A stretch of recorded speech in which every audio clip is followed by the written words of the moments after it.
That question, excuse me, what was that conversation you had with the defendant at the funeral or thereabouts?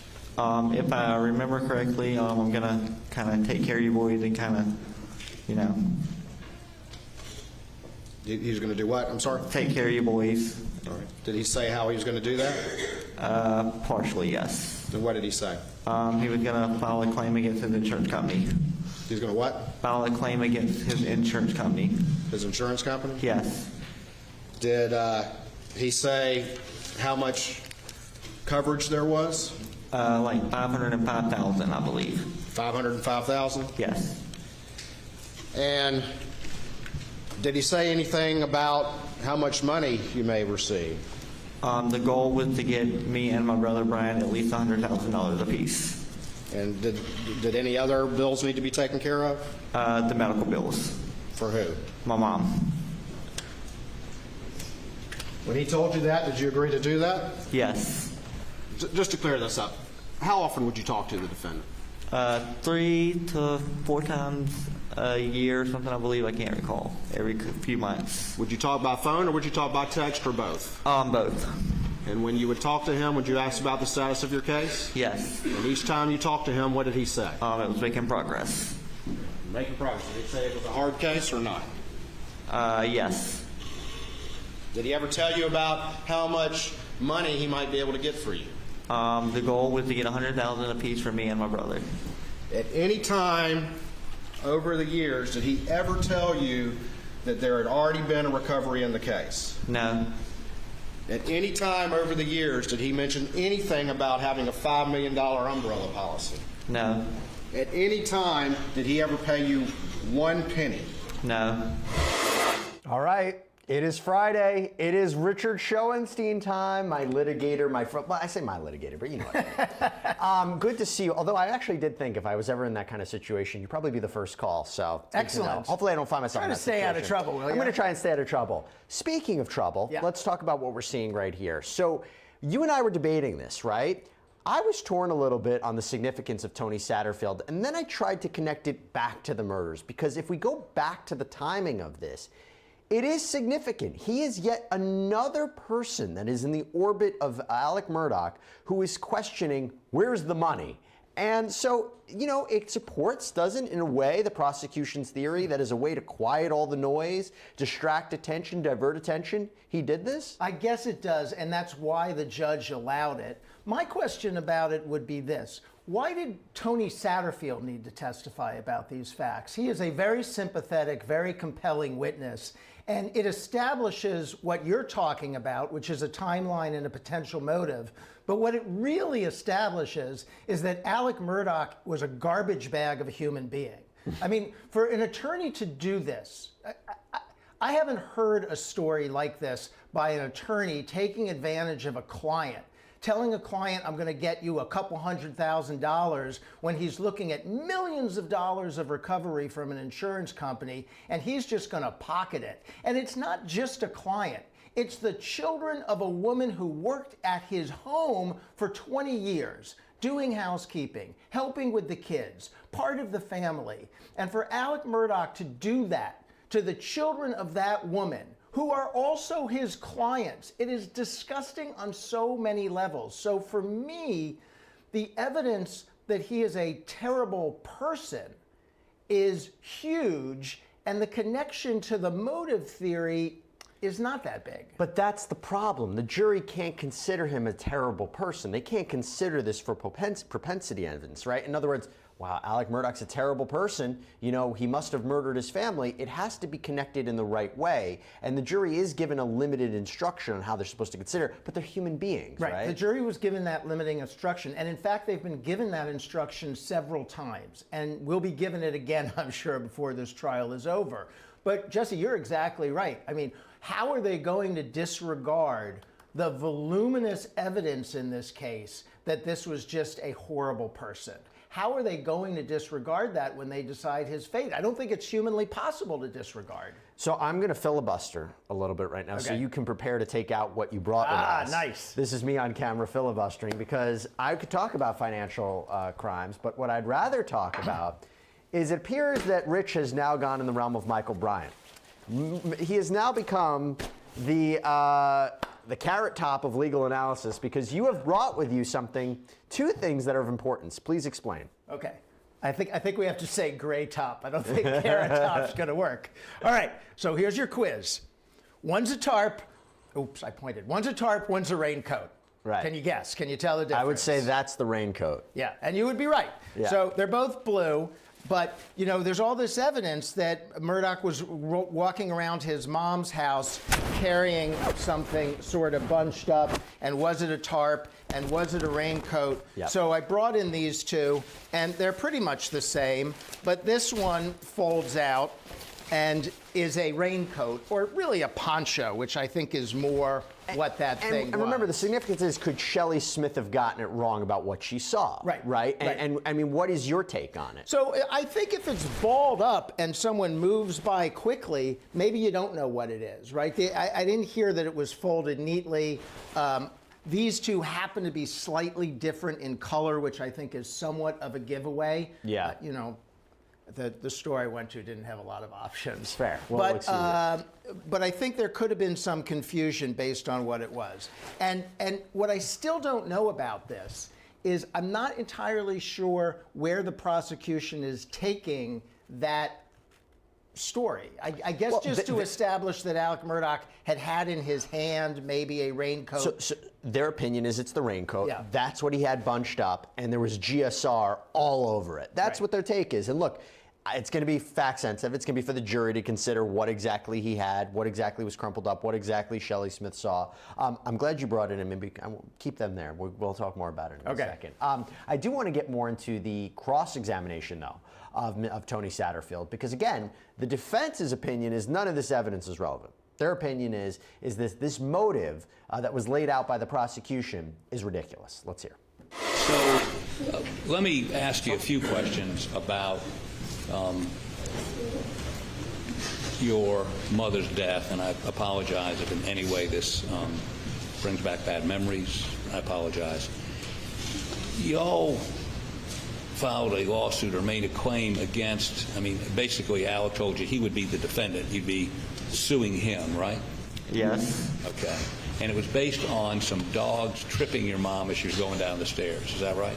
That's what they said, yes. Okay. But the only person that represented dogs tripped your mother going down the stairs was Alex, right? Yes. Okay. So without his assertion, I mean, if she just fell down the stairs, there'd be no lawsuit, right? Yes, that's correct. Okay, I'm sorry, not a lawyer. You would accept my representations if she just fell down the stairs on her own. There would be no one to blame for that. Right? All right. Repeat the question because I don't understand the question. It's okay. Strike it. Withdraw it. It's going down a rabbit hole. Don't need to do that. So let me ask you this. During this process, your lawyer, for the record, he told you, was Corey Fleming, right? Yes. And that was your lawyer? Well, that was Murdaugh. They were all a team. They were a team. The person being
$305,000. Is that right? That's the judgment, yes. Okay. But you hired a lawyer,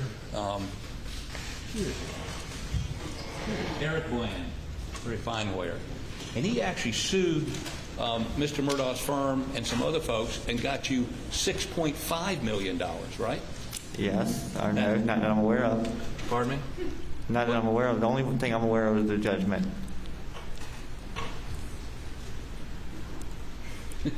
So Mr. Bland didn't tell you about the $6.5 million? Yes. Okay, I'm sorry. I'm just trying to make sure history's not repeating itself here. And so you actually recovered $6.5 million, which would be a couple $1 million more than you would have gotten had you received the money that Alex took, right? Yes. Okay. So you've been made more than whole for that loss. Yes. $2 million more than you would have gotten had he not taken your money, right? Okay. Yes. Okay. Okay, so we see Dick Harpootlian jumping back into the mix of cross-examination. He was allowing Mr. Griffin to really take the lead there, but he jumped there. What did you take away from that cross?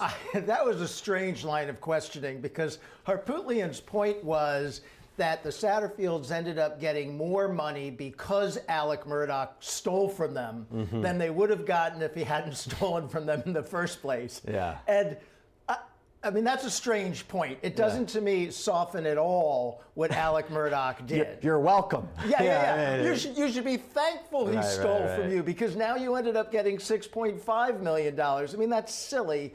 I do like the manner in which he cross-examined. You could not stand up and grill this witness or attack this witness in any way. You also kind of had to say something on cross-examination, so he had to come up with something to ask him. And he did a little bit soften the idea that this was all coming home to roost because he's sort of established on cross-examination that questions weren't being asked right at that moment. It wasn't so contentious right at that moment as the prosecution may portray it. I agree. All right, so Rich, me, Rich's rain jacket tarp, we will all be back right after this. Stay with us here on Law and Crime. We're waiting to jump live in court.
back, everybody. So, we're in an interesting position right now. We're waiting to jump live in the Alex Murdaugh trial. And what we are talking about in the case of the man accused of killing his wife and son are the financial crimes. The prosecution has put forward the theory that in an effort to distract away from the defendant's alleged financial misdeeds, to divert attention away from all the inquiries that were happening around the time of the killings, he killed his family.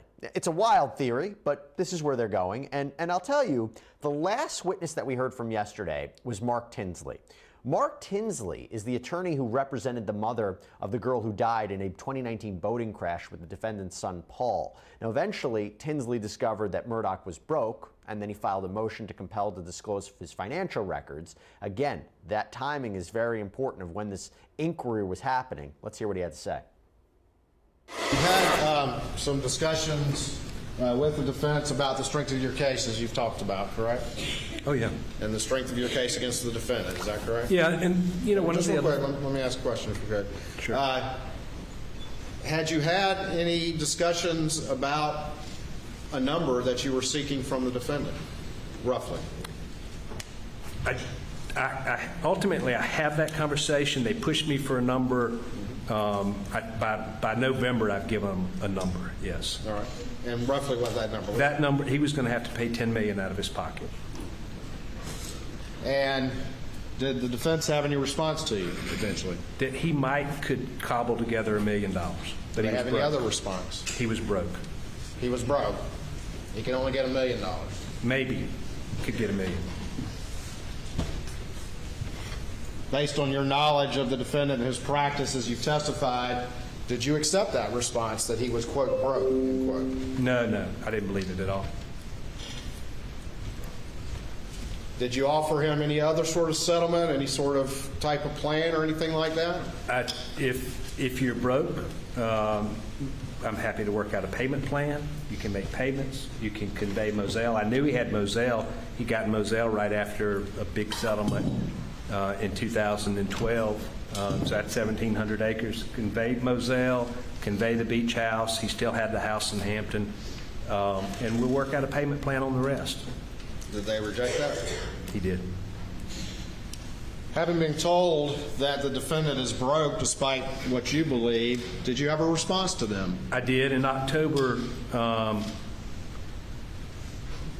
almost immediately after the mediation, I served some discovery. Again, it's a written question, and there are two different types. There's interrogatories where you ask a question, tell me where you bank. And then there could be requests for production, give me your bank records. Now, I didn't say that, but I did. I sent discovery to... And just real quick, we'll talk about discovery in a second, but generally, what is that response? He says, I'm broke. What are you saying in response? There's no way. I mean, like I said, he has a spigot of money that's running. He's settling cases. He's got big cases. He's got lots of cases. He's got generational wealth. There's no way he's got 1,800 acres in Moselle. He's not broke by anybody's standards. Did you ask the defense to, okay, show me the books, prove to me that you're broke? I did. And what was the response? No. So that led you to some discovery? It led me to send discovery to get that information. And specifically, what information as it relates to the defendant's books and the defendant's accounts are you talking about? Well, it was broad, so it was broader than this, but what I was looking for was the institutions, the accounts, where he did his banking. Because if he was, in fact, broke, if his bank account says $0 or $5,000 or $7,000, it was because he was hiding it, in my opinion, at the time. So that's what I was looking for. All right. And so you sent those discovery requests? I did. And did the defendant provide that information, or did they decline to provide that information? They objected almost immediately. And so did you then file some subsequent legal papers because they refused to provide the information about the defendant's accounts? I did. I filed what's called a motion to compel, where I asked the judge to compel or make him give me the information. Okay, Rich, let me turn it back to you, and I want to make this very clear, okay? The state doesn't have to prove motive. The judge allowed all this in as a form of showing the malice element, right? The malice component of the murders. Now, the prosecution can put forward evidence of motive. They're not required to. When you hear this, I thought Mark Tinsley is one of the strongest witnesses for the financial aspect. What did you take away from his testimony? Yeah, sure. It's a strong witness on the theory that the financial crimes were closing in on Murdaugh, that his years of stealing from people, and stealing from everybody, really, his family, his law firm, his clients, years of stealing that probably proliferated, right? Starts with borrowing a little money from an escrow account, and then the next thing you know, you're doing this insurance scam with the Satterfield kids. That was all about to implode on him. It's a strong witness for that. But two things about it. Number one, you still have to get from that to murdering your wife and son. Your financial crimes are about to implode on you. That is still a huge jump to, and therefore I am going to kill my wife and my son. That's number one. And two, by proving all of these financial crimes, I think the other thing the prosecution has inadvertently proven is that everybody in South Carolina had a reason to dislike Alex Murdaugh. And everybody in South Carolina, or at least a lot of people, could have had a grudge or a problem or an issue with him. In other words, maybe a lot of people had motive. And you couple that with what we heard from the defense, where they've been trying to push forward this, or at least, bring up the idea of a two-shooter theory. Right. So then, it could be multiple people. Let's learn a little bit more of the lawsuit. What's the basis of potential liability for the defendant? So, in the very beginning, if there was any chance at coverage, the allegations were that he knew that his son Buster, his older son Buster, who was 21 years old, had obtained a duplicate license, and that Paul was using that license to buy alcohol. And so it's sort of a, Alex lawyers from time to time have characterized it as negligent parenting, but it's in the law you have this idea that there's this thing called negligent entrustment. You know that somebody drinks, you know that he has a propensity to drink in excess, get drunk. You give him your vehicle, you've created a hazardous situation, and so that's the liability against Alex. And so what I did in the very beginning, in the first lawsuit, was I drafted it to try to see if there could be coverage, even though I didn't think it was going to be successful. You testified that you'd made the assessment that the defendant was going to have to personally pay in this matter, correct? He was.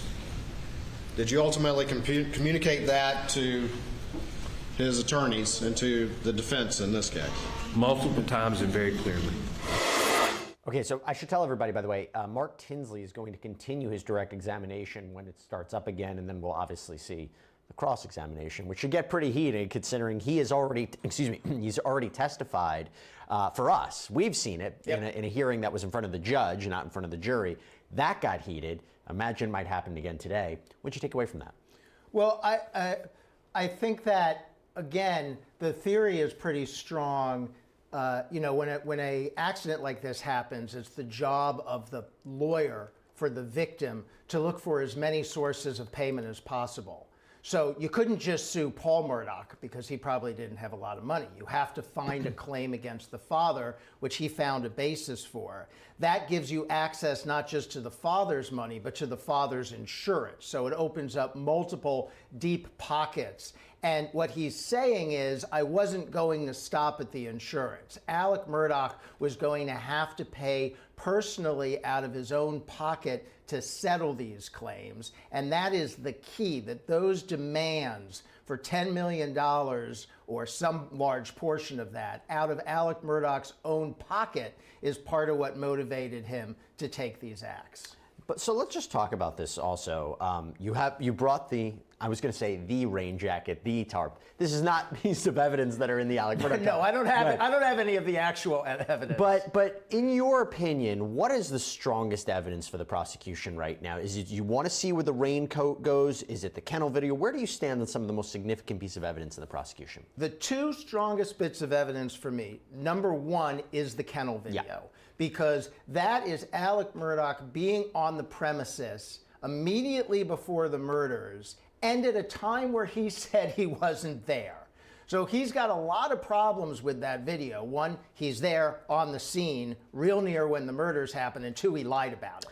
According to the prosecution's timeline. Right. And timeline is the second best bit of evidence, because I saw the Law and Crime producers put together, you can see it on the website, a breakdown of the timeline taking into account the SUV evidence of when it was in park and when it was in drive, and the phone evidence of when I think the wife's phone was accessed, when it was flipped, when it was off. And that timeline looks pretty bad. First of all, it proves, I think, very clearly that he was only at his mother's for 20 minutes.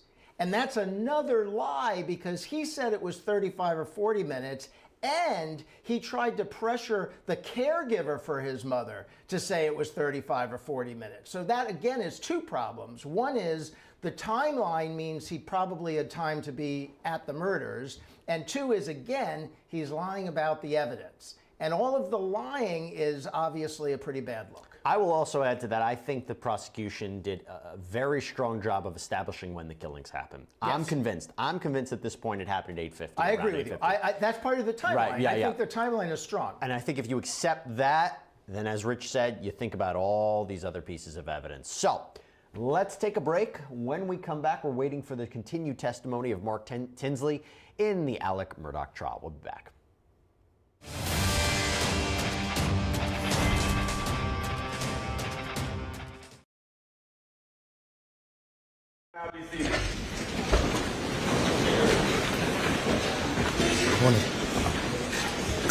Good morning. Mr. Tinsley.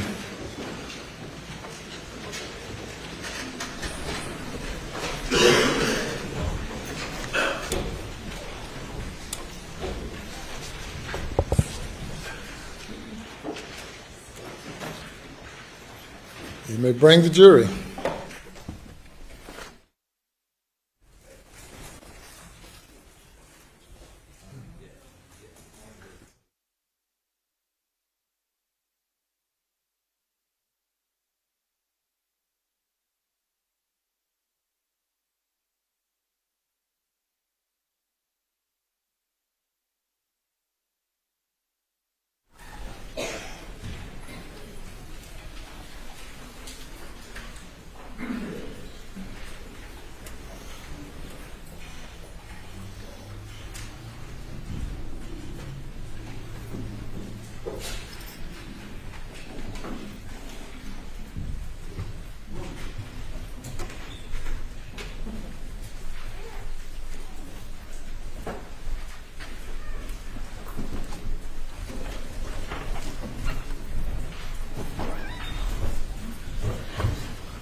Thank you. Good morning. Good morning.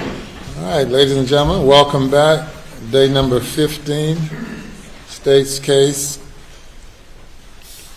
The last objection was sustained, and ladies and gentlemen, I want to remind you, when I sustain an objection, that means you're to disregard the question and any response. You may proceed. Yes, sir, Your Honor. May it please the court. Mr. Tinsley, good morning. Good morning. Just to kind of reset the table from where we left off, you had testified about pursuing the case against the defendant over the boat wreck, correct? Correct. And you had communicated to the defense that the defendant was going to have to pay personally, correct? Correct. Not just the insurance. Correct. And you had been told that the defendant was broke, correct? That's correct. And you had filed a motion to compel had you filed a motion to compel, states 402, seeking to identify any bank accounts that he had. In October of 2020. Could I have the Elmo, please? And the screen. David, if you can help.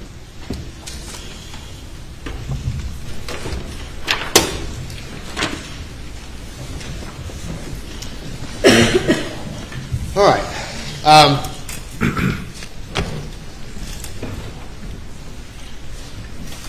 I think one of the things that you had also testified to is that just generally COVID had kind of slowed things down in the court system. Ultimately, yes. And then you had some health issues that you were dealing with as well. Is that correct? At some point, yes.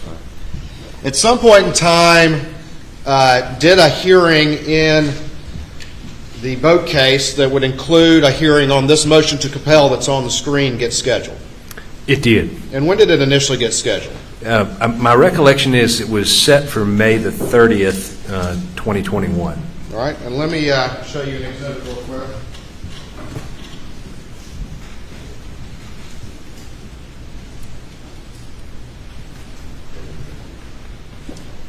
I'm going to show you what's been marked as States 404 and see if you recognize this document.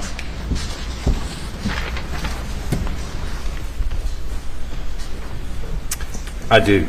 All right, and what is that? That is a communication about the hearing. It's actually about a status conference about the hearing that's going to be on May the 30th. Okay. All right, and what was the date of that status conference going to be? May the 7th, 2021. All right, and then look at the subject line on that and just take a look at that real quick. Motions hearing May the 11th? Yeah. Was that the date or was it May 30th for the motions hearing? To your recollection? To my recollection, it's May the 30th. All right. But this email is related to that particular hearing, is that correct? It's related to the hearing on my motion to compel and some other hearings, yes. All right. At this point, Your Honor, I move to admit States 404, I believe, without additional objection. No additional objection.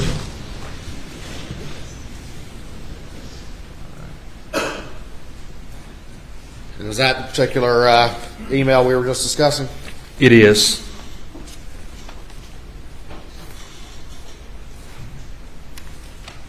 And you're correct, the hearing was May the 11th. May the 11th? Yeah. Okay. Haven't seen that. That refreshes your recollection? Yes.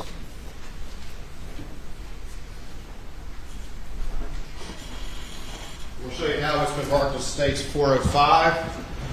And have a take a look at that and see if you recognize this.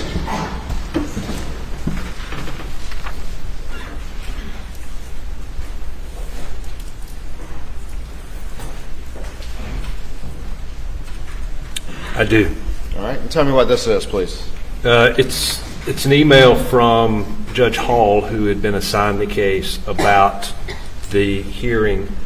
John Tiller, who was Alex's lawyer in the boat crash case, was diagnosed with pancreatic cancer about the same time, just before I found out I had cancer. And so he had a chemotherapy treatment that was going to run long the day of the hearing. He didn't always know when his treatments would be, but about a week before he would know. And so the hearing needed to be rescheduled to accommodate John's treatment.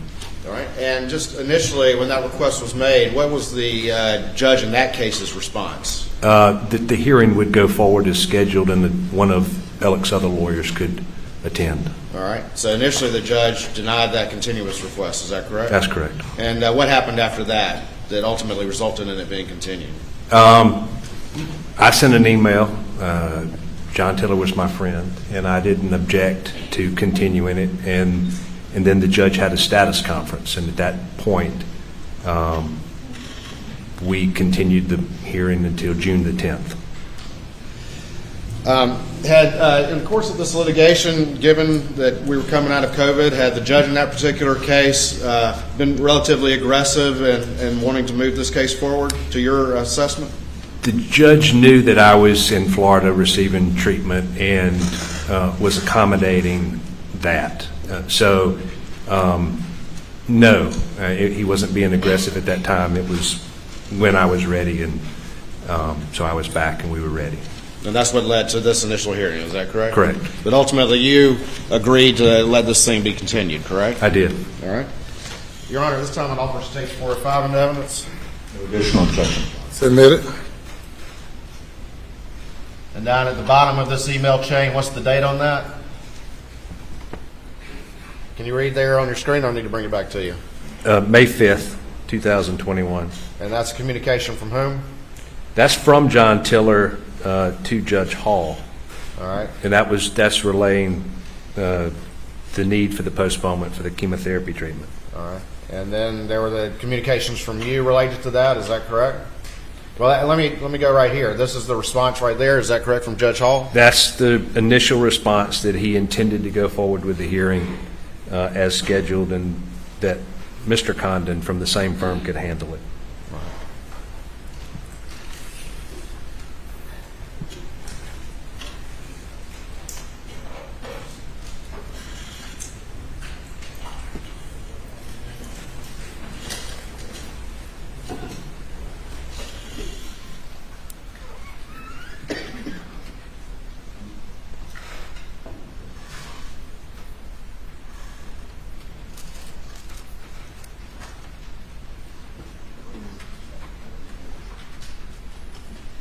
Show you now what's been marked as Stage 406 and see if you recognize this particular document.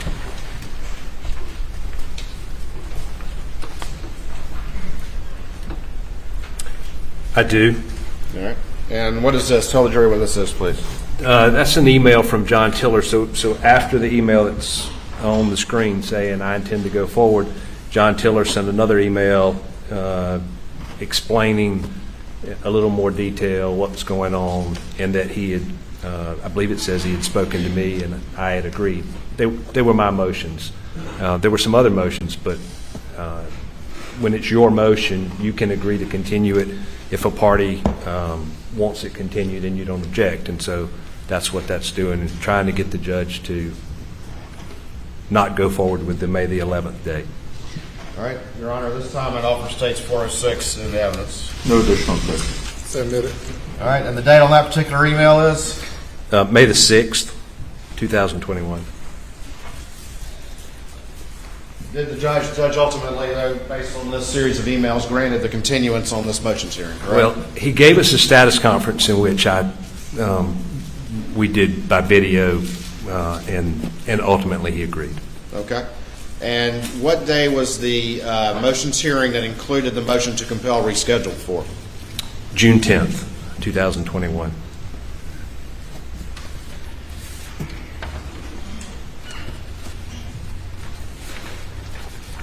Going back to Stage 402, one of the matters that was on the table to be heard would have been your attempt to get compelled responses to this interrogatory from the defendant, correct? That's correct.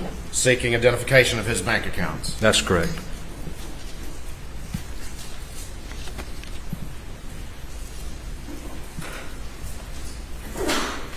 Remember what day of the week? June the 10th, 2021 would have been? I believe it's a Thursday. How'd you hear about the murder of Maggie and Paul? I got a phone call sometime in the middle of the night, 11:30 after my recollection. And that was on June 7th, 2021? That's right. Into June 8th, 2021? I think I heard it's still June 7th when I hear about it, but yes. On June 8th, 2021, did you have any conversations with any of the lawyers involved in the boat case, or any communications? I believe so. I think that it was more of there wasn't a whole lot of consideration to be given to the fact that the hearing wasn't going to go forward. It was sort of shock and horror of what had happened, and nobody really knew what to do in the moment. Of course, that hearing's not going forward after this, correct? It did not.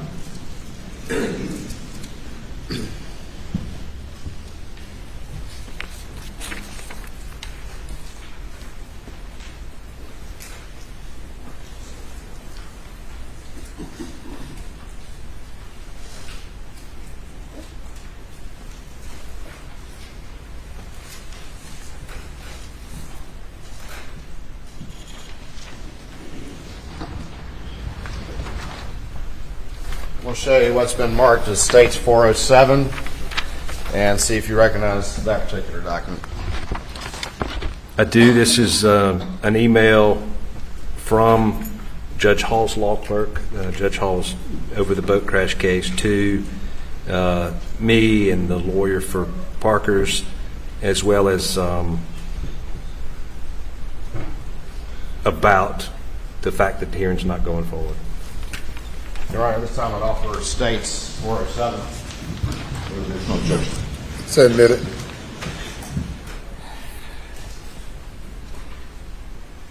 What's the date of that email? June 8th, 2021, What time? 4:24 p.m. I think there's an email from John Tiller that precedes this one that morning, but Right. But ultimately, there were communications the following day that obviously we're not going forward with this hearing on the motion to compel, correct? yeah, pretty much immediately. And at that period of time, was there any date set in the wake of all of this for it to be reheard? There was not. In the wake of the murders, did you generally understand or have an idea of at least what had happened to Maggie and Paul, how they had been killed? I did. Just from media reports and the rest of it? That's right.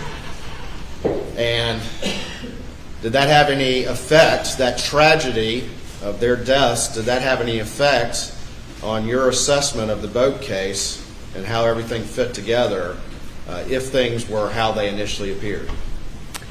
It would have affected. I mean, yes, it did, and it would have ended the case. It would have ended the case against who? Against Alex Murdaugh. And explain that to the jury. Why? What had changed after this terrible tragedy? Well, when you have a civil case,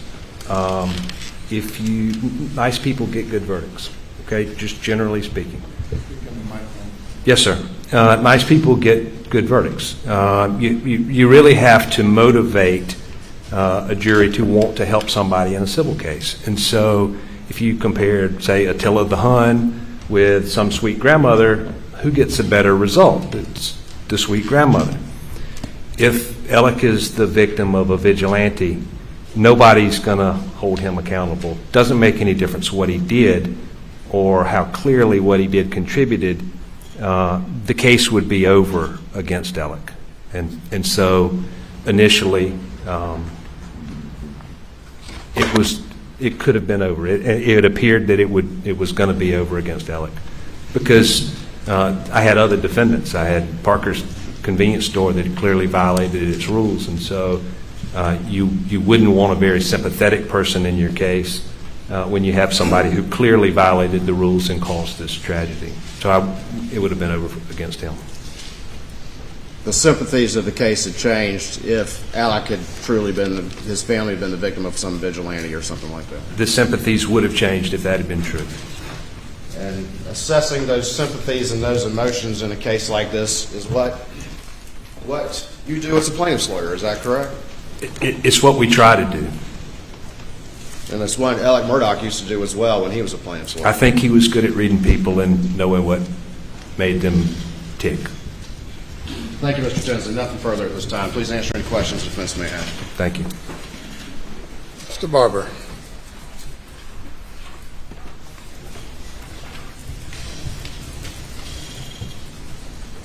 Good morning, Mr. Tinsley. Good morning.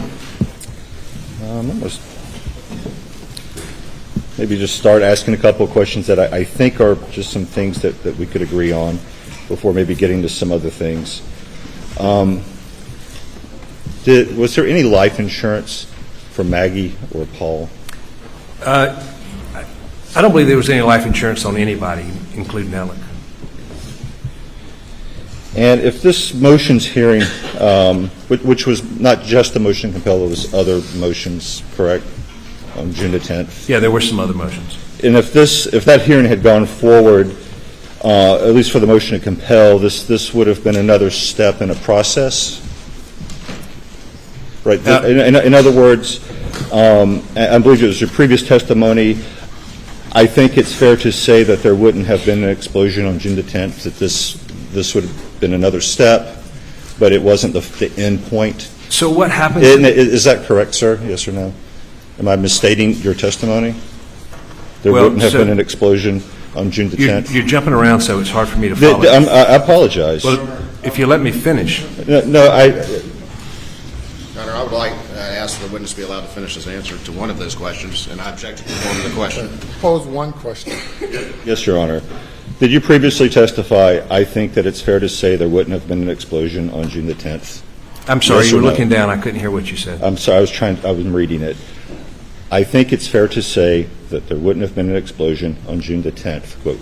Did you testify, did those words come from that stand when you previously testified, yes or no? I'm not trying to give you a hard time. You looked down again, and I could not understand what you said. Was I there an explosion? apologize for that. I'll hold it up. I'm just trying to read it accurately.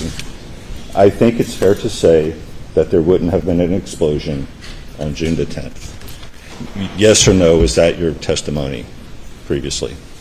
Just yes or no. It's possible. You're trying to turn it into something it's not, but I probably said words to that effect. Okay. No further questions, Your Honor. Any redirect?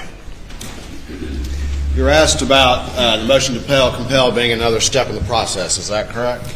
It was a way to put pressure on Alec. Okay. But if, after that hearing happened, and an order granting a motion to compel had been issued, that starts a process that's going to run its course. Is that correct? Objection, pleading. If a order is, I'm sorry, I'll rephrase that.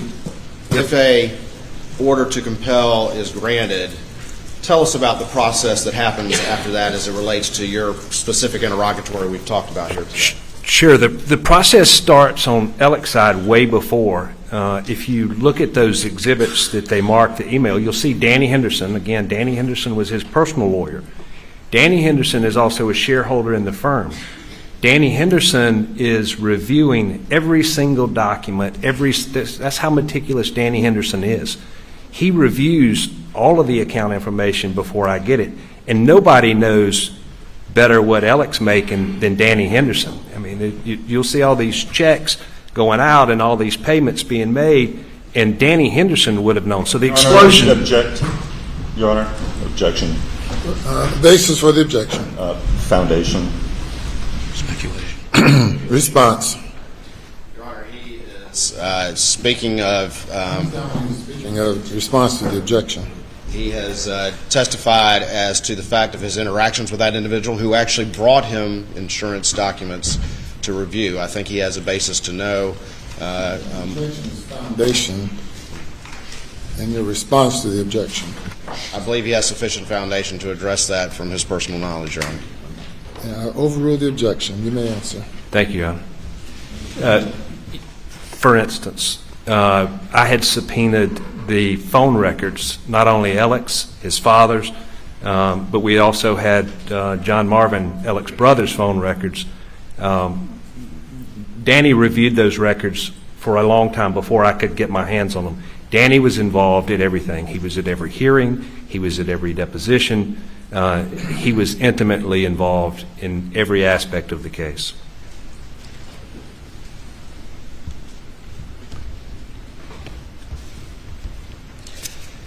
If an order to compel is issued, what was going to be your next step if you had an identification of accounts by the defendant? Subpoena those accounts. And if those accounts are subpoenaed, can potentially people move to quash those? They could move to quash, but Danny Henderson would have looked at the documents in anticipation that I could get them. Speculation. I sustain the objection. If motions to quash had been filed, though, you could have continued to seek that and there would have been further hearings. Is that correct? I would have continued. Objection to sustain. That's the leading. What would have happened if motions to quash were filed as any subpoenas you issued to it for the specific information about the defendant's accounts? I would have continued to push. We would have continued to argue about it. Would have a process been put in motion, though, that was going to conclusion if an order had been issued on June 10th, 2021? Absolutely. Thank you. Nothing further. Anything further? No, Your Honor. Step down. Thank you. The next witness. May it Please, court. Your Honor, this time the state of South Carolina calls Ms. Blanca Simpson.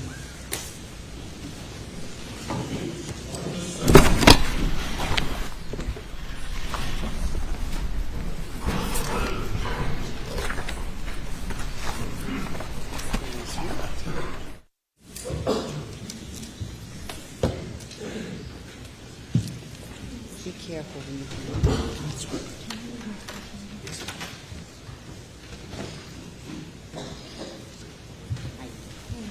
Raise your right hand, left hand on the Bible. You affirm the testimony about the Lord's Spirit in this trial shall be the truth to help you God. Take a seat in the witness stand. State your name again for the record. Spell your last name.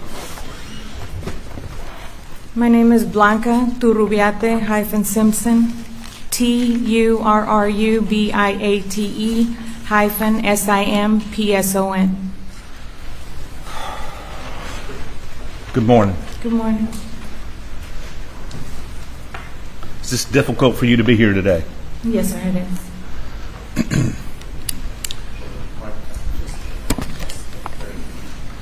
Will you please tell the ladies and gentlemen of this jury, Mr. Simpson, about yourself, where you're from, your family if you want to, and just kind of what you've been doing in life leading up to today, generally, please?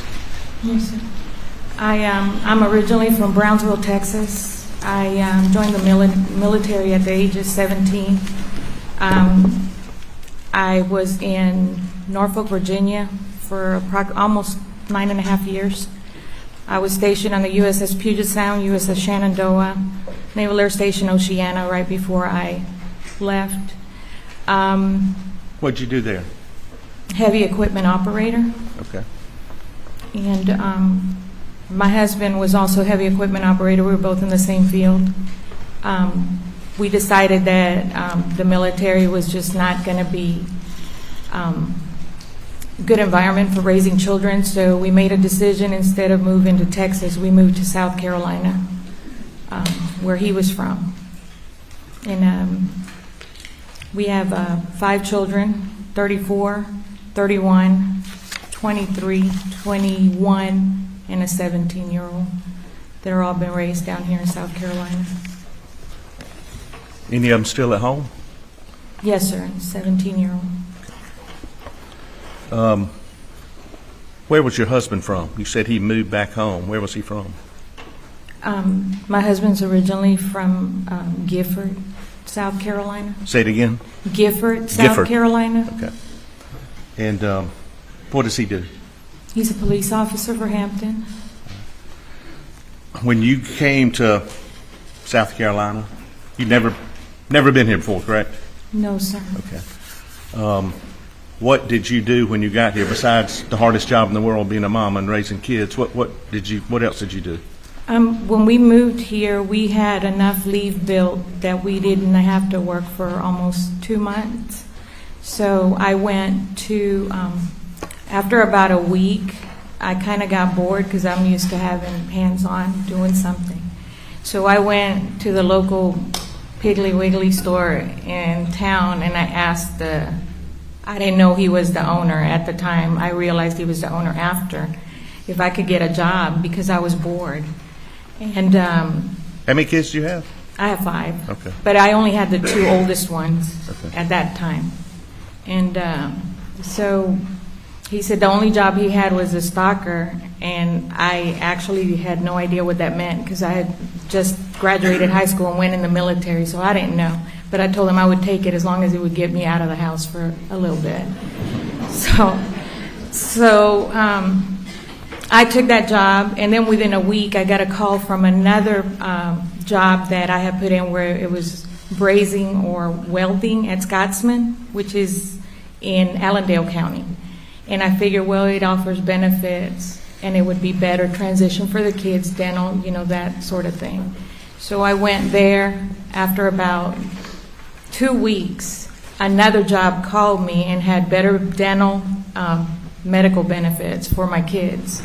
So that was the first time I went to work for the South Carolina Department of Corrections. I opened up Ridgeland Correctional Institution. I was the first class to graduate from Ridgeland Correctional Institution. I worked my way up from correctional officer to sergeant. I managed the outside details and the road crew on the interstate. Also, a crew that would go out to Hunting Island for maintenance to assist with the park rangers. In 2001, I was offered a job at the Federal Bureau of Prisons, and I accepted the job. So I left Ridgeland Correctional Institution, went to work for FCI Estill, Federal Correctional Institution, Estill, South Carolina, where I stayed until 2007. My job, basically, I started back from the bottom as a correctional officer, and before my year's up, I got promoted to the Special Investigative Support Tech Office, where I was responsible for managing, producing reports, weekly reports, and also profiling the Hispanic gangs, because there was not a lot of staff members that were bilingual. So my job basically became profiling, interviewing, and associating members, the inmate population with gangs. And how long did you do that? From 2001 to 2007. Not that anybody cares, but is that when I first met you? Yes, sir. Did you help me arrange a meeting with a prisoner I need to interview? Yes, sir. And why did you leave that job? Just burned. When you're the only one of the only ones in the office that's bilingual, and you're constantly getting called out for different incidents dealing with a Hispanic population that had grown up quite a bit from the time I got there, and still having to do your daily duties in the office, and nobody's helping you. You tend to burn out pretty quick. So if an incident, I made a decision to leave. So if an incident happened when they needed a translator, I had to stop what I was doing and respond to whatever incident dealing with the Hispanic inmates. What did you do after that? I went into real estate for a little bit, which was not so good because that's when the market crashed. And again, for the jury's edification, what year is this when you quit the prison? 2007. Okay. And you're living where? In Brunson. I'm sorry? Brunson. So how long did you stay in real estate? Maybe about a year and a half. Your family's grown at this point, I presume? Yes, sir. Okay. And did there come a point that you met the defendant, Alex Murdaugh? Yes, sir. Can you tell them how that happened? Tell the ladies and gentlemen how that transpired. When I first moved to Gifford with my husband, like I said, I was bored, so I went to work at the grocery store. At the grocery store, during the time that I moved, there was not a lot of Hispanic families living in that area. It has since grown in the years. I met a lady who I befriended. She was Hispanic, and we started talking because she was the only other Hispanic person that I had actually seen in the area. So we started talking back and forth, and it was nice to speak in your native tongue with somebody. Her son had an accident at the school on his way after school, walking to the car, and he had gotten hurt. One of the ladies that worked at the school had recommended that she use an attorney from Walterboro. And a couple of months had gone by, and I noticed that she was under a lot of stress. And as I talked to her, she said, "I just have to get all these documents. I don't understand." She spoke English, but it was very broken English. So she was having a difficult time explaining what she needed for the attorney. So I told her, I said, "I'm going to find you an attorney. I'll look around." I said, "And we'll go ahead and fire that attorney and hire you a new one." And because we didn't want the statute of limitations to run out on her case. So at that point, I started looking around, and I happened to walk into the law firm. And it was the old offices where I met Alex. Just walked in, and that's where you met the defendant, Alex Murdaugh. Yes, sir. Okay, and you were trying to assist this individual who was having trouble communicating with her prior attorney. Don't mention whoever that attorney was, but you helped her get a new attorney. Yes, sir. Did you help with that case, that particular case with this friend? Yes, sir. He told me he would take the case. Who is he?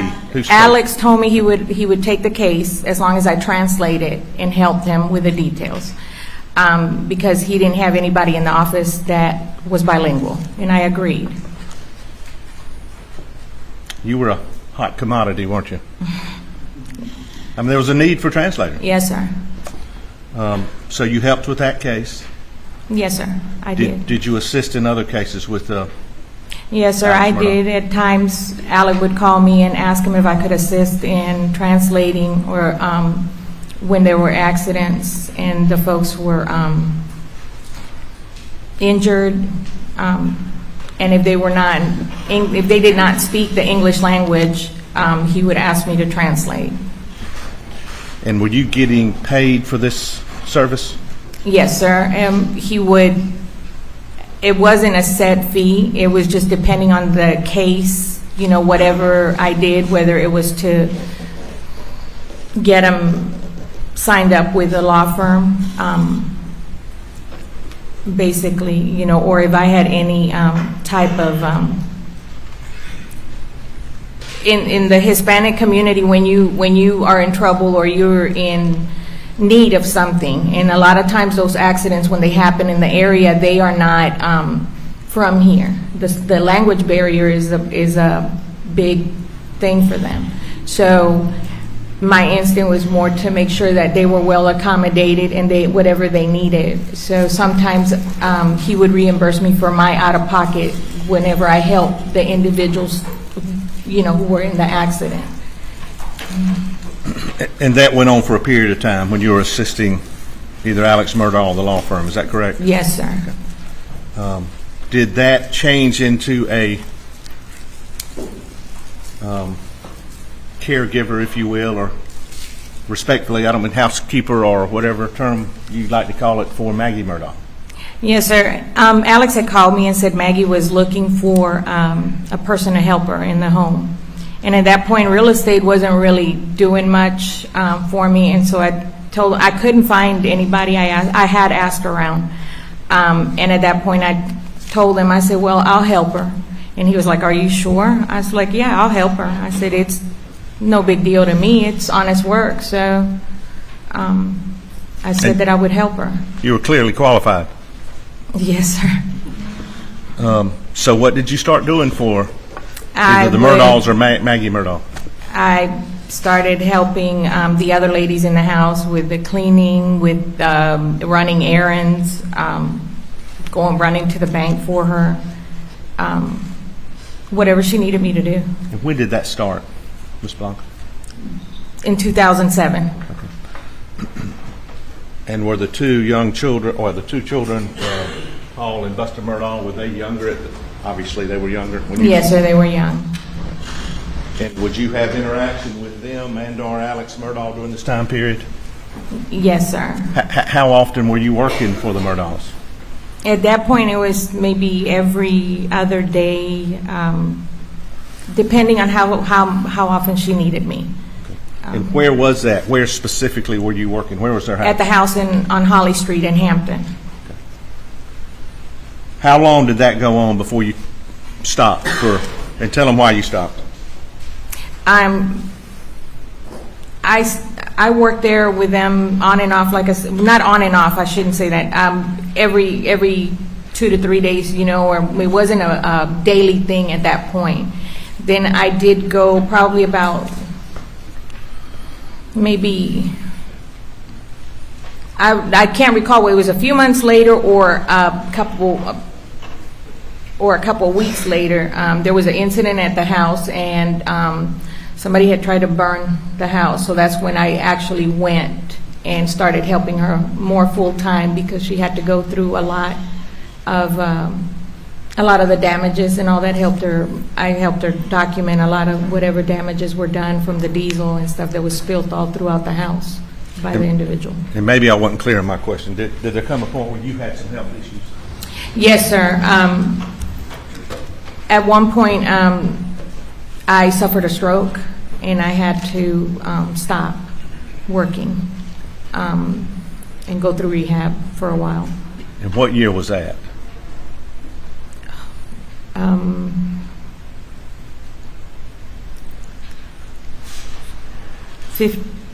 17 and 18, maybe? Yes, sir. Yes, sir. So prior to your stroke and you had to go to rehab, how long did you work for the Murdaughs? That was a few years by then.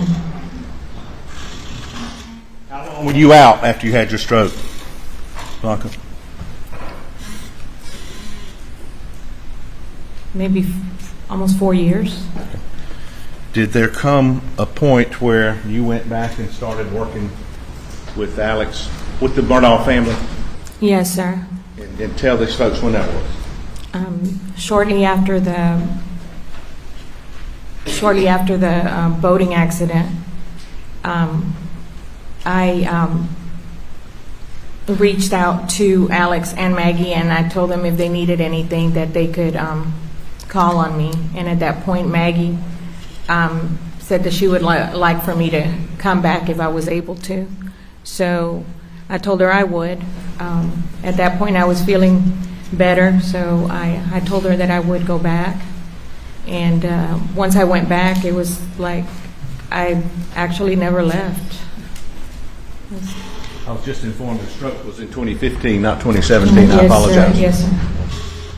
So after your recovery, you started working and actually called them, the Murdaugh family, and said, if y'all need anything. If y'all need anything, I'm here. And I don't think anybody will dispute that was in February of 2019. Yes, sir. Time period? Yes, sir. So when you went back to work with the family after the boating accident, tell these folks, what were your duties then? What was your job?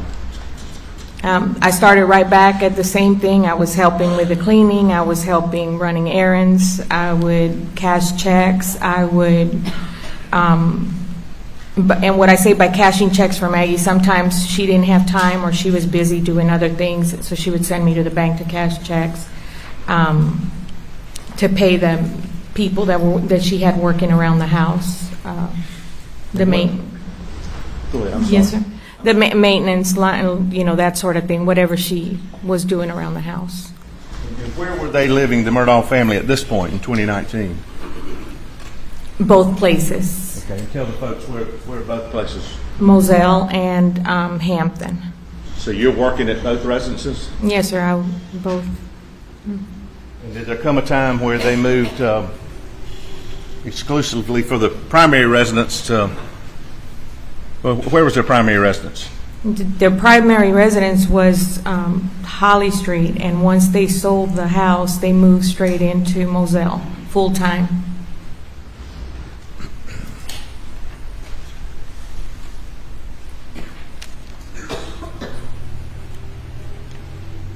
We hadn't heard much about Maggie, and I'm limited what I can say in a murder case, but did y'all get fairly close? Yes, sir. And when you had quit working for her and you had your stroke, did you ever see her during that time period when you weren't working for her? Yes, sir. Maggie would, I would see her in town, and she would often signal me to pull over. So we just used to stop sometimes and just talk and see how things were going at the local CVS. Just to catch up? Just to catch up and see how everybody was doing. And prior, when you were working and after, would you, and I'm not asking you to say what, but y'all got close and would talk personal things? Yes, sir.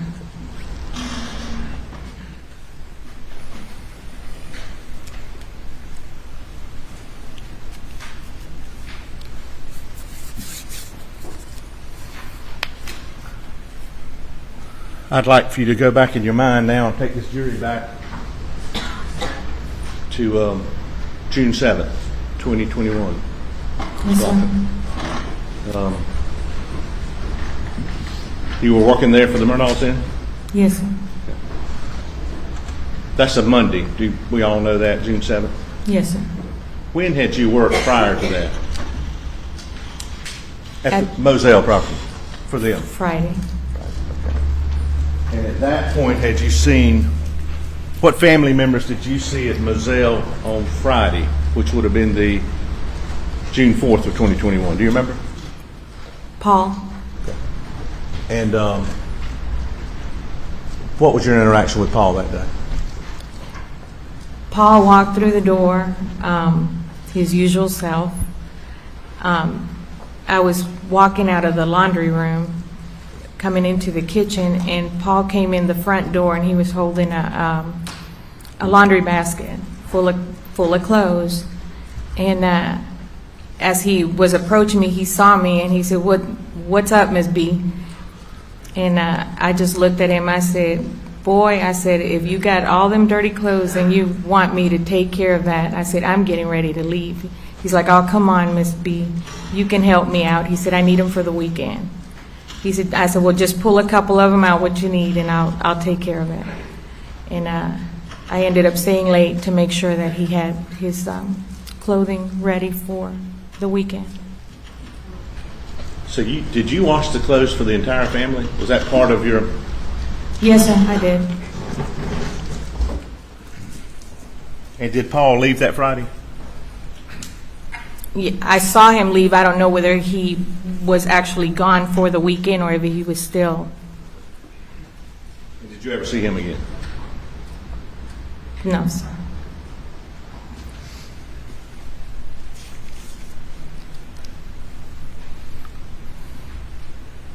Did you have regular hours in June of 2021 that you worked at Moselle for the Murdaugh family?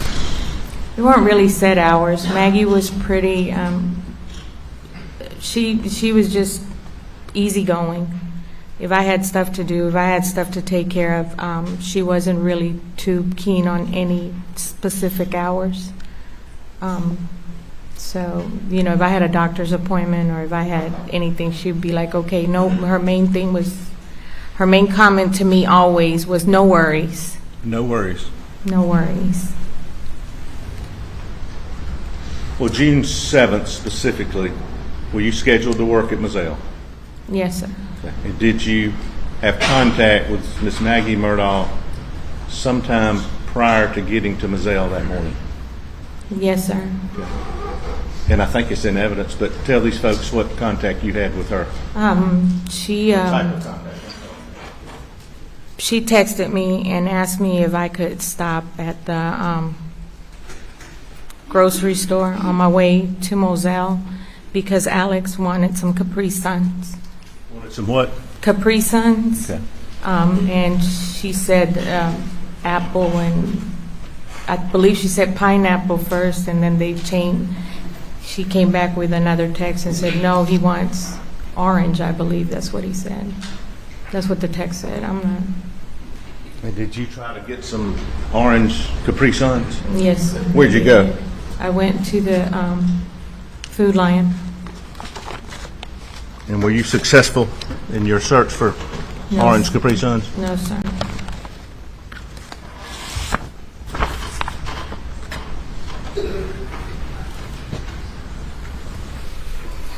I'll show you what's marked States 54, Blanca. Excuse me, Defendants 54 for the record.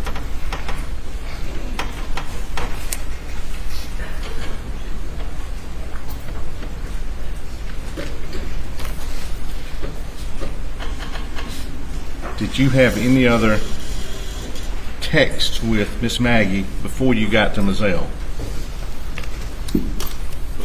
Yes, Maggie told me she had to go to a doctor's appointment, and she said that in the text, Maggie said, Alec wants me to come home. And she said, and in a phone conversation, she told me, she said, I left some food in the refrigerator. Is there any way that you can cook? Paul likes the way you cook. So she said, because I don't think I'll be back in time. So I said, yeah, sure. I said, I'll do it. So it was nothing. I finished what I was doing, and then I started cooking, making sure the meal was ready for when Paul and they arrived at home. Well, that afternoon. And we had another conversation on the phone where she told me, she said, Alec wants me to come home. And she kind of sounded like she didn't want to come home. Because she really liked being at Edisto. And they had a lot of work that was going on, and she was trying to make sure everything was ready for the 4th of July gathering that she was planning. So she was very detail orientated, so she wanted everything perfect. So she was she sounded like she was a little disappointed. And then she said, well, Alec asked Paul to come home too, because he's got to fix the mess up out there that CB had done. Is that CB Road? Yes, sir. And he said Alec had told Paul to come and fix it because they were planning on having a hunt that weekend, so he wanted everything ready and good to go. So he'd asked Maggie to come, and then he had asked Alex to come. That's what Paul to come. Paul. That's what Maggie told me over the phone. And looking at Defendants 54, can you read that?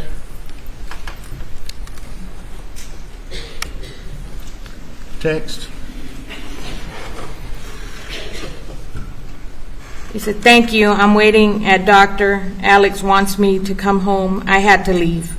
Door open at Edisto, but trust Mexicans to shut and lock for me. His dad is back in the hospital. The last doctor claims not cancer, it's pneumonia. And then she's got some emojis. She said, Alec is about to die. Hope he doesn't go down there to sleep. Needs to take care of himself as well.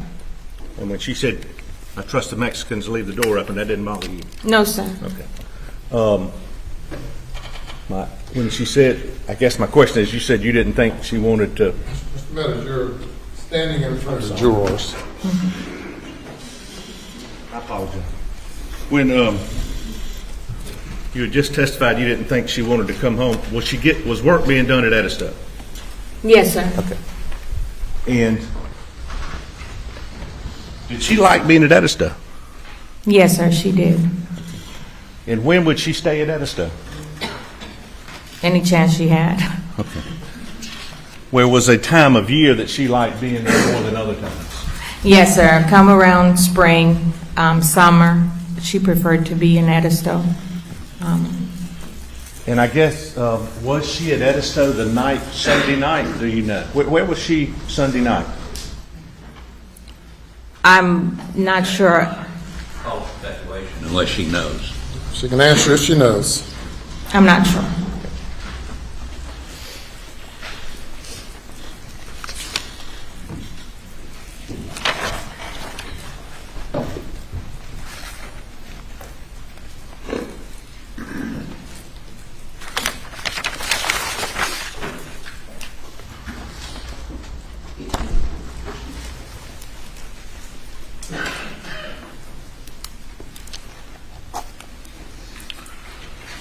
Were you on schedule June 7th time-wise?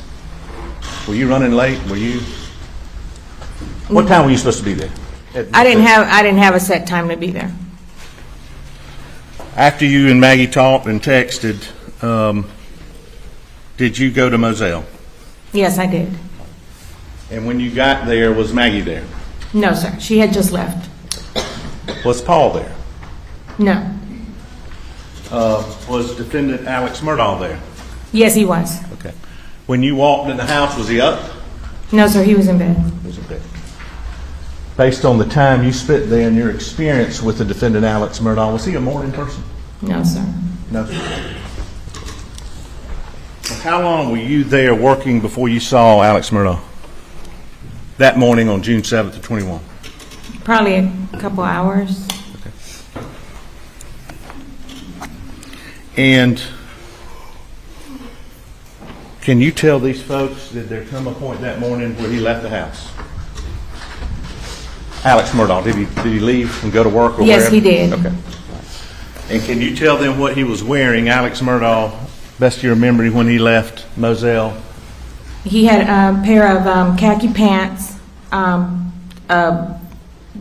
greenish, I call it seafoam color, polo shirt, and he put a sports coat, a blue sports coat over it.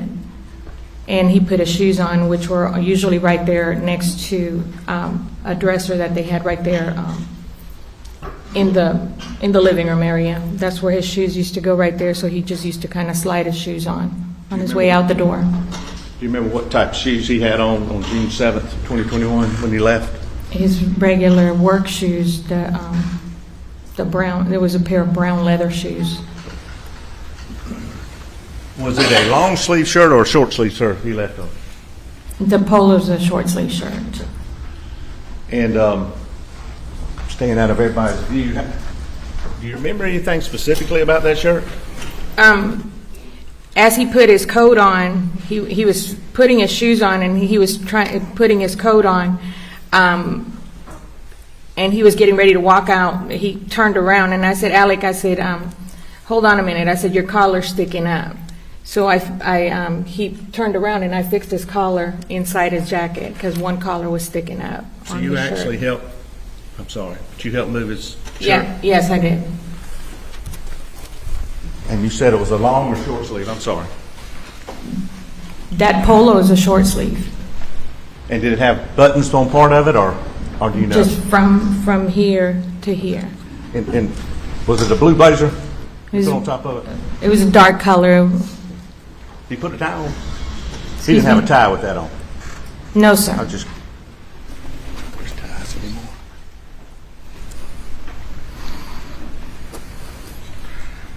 Now, Miss Maggie had asked you to fix dinner for the family. Did you do that? I did. Can you tell them what you made? She called it steak burger, but it's cube steak and gravy, some white rice, and some green beans. You're a good cook, aren't you? Yes, sir.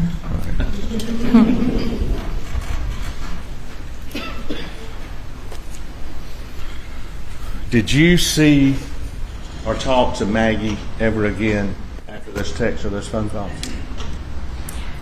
Before I left Moselle, I texted her and I said the dinner was on the, I believe I texted to the effect that I left dinner on the stove for them, and that I can't really remember the text, but I did text her and let her know that the dinner was ready and that I was leaving. And you said one of her phrases she used is "no worries." Had she said that to you that day? Yes. When was that?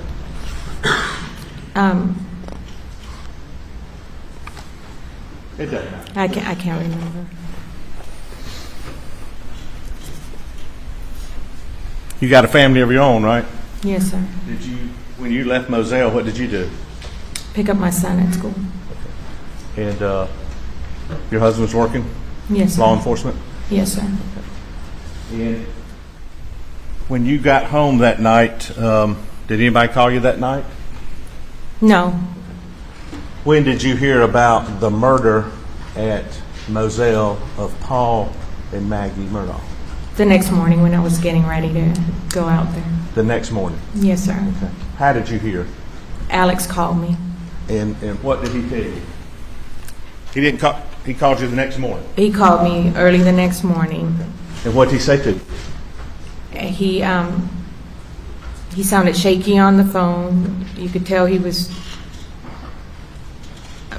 His voice sounded really shaky, and he said, "B, they're gone. They're gone." And that my initial thought was, did she go back to Edison? That thought didn't cross my mind that he meant that they were dead at that time. You just didn't comprehend No, what was going on? sir, I did not. So he told me again, he said, "No, B, they're dead." And at that point, I don't remember because I believe I dropped the phone. My husband got the phone. I don't remember after that. You literally dropped the phone. Yes. And Did your husband get on the phone? I don't remember. I don't remember. All I remember is when he said that they were dead. I dropped the phone, and I believe I said, "I'll be right over. I'll be right over." Did he, the defendant Alex Murdaugh, tell you which way to go when you got to the house? He said him and Buster were at Alameda, so I told him I was going to Alameda. You know, I wanted to make sure they were okay, and so I went from my house to Alameda. And then when I got ready to leave Alameda, he said, well, when you go to the house, go in the front because there's a lot of sled agents by the kennels. You can't go in that way. And he said, just try to straighten up the way Maggie liked everything, you know, in the house. He said, you knew her the best. He said, you know how she likes stuff. So I did. I went to the house. So you went to I went into Moselle from Alameda to start with? Yes, I did, to check on my Buster and Alec. To comfort him? Yes, sir. And at his request, you went to Moselle to start cleaning up and getting the house in order? Yes, sir. He said there was going to be people probably stopping by and bringing food and stuff. He said, I just want the house to look the way Maggie would like for it to look. So I said, okay. And I went to the house. Did you have a usual way that you went in to Moselle, entrance-wise? From the house, I would, if I was coming from my house, I would come in on the, I call it the Miley's side. So I would actually enter the property through the kennels. And if I was coming from Hampton, or if I, you know, in the other direction, then I would use the front entrance. But normally I use the kennel entrance coming from my house. When you got to Moselle, we're now on the morning of June 8th, right, of 2021? Yes, sir. Okay. Did you see anybody in the property before you got to the main house? No, sir. And when you got to the main house, take us right there, Blanca. Right now as you're walking in the house, what were your observations?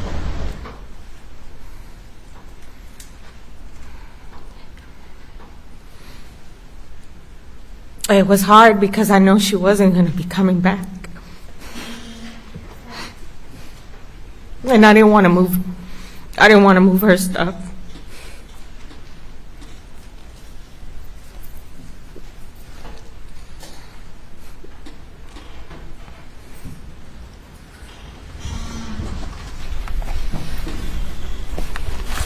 It was just a weird feeling going through when I unlocked the front door to get in.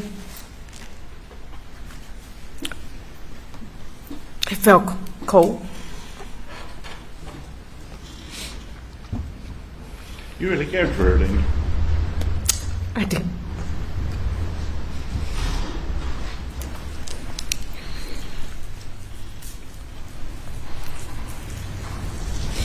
What'd you do when you got inside?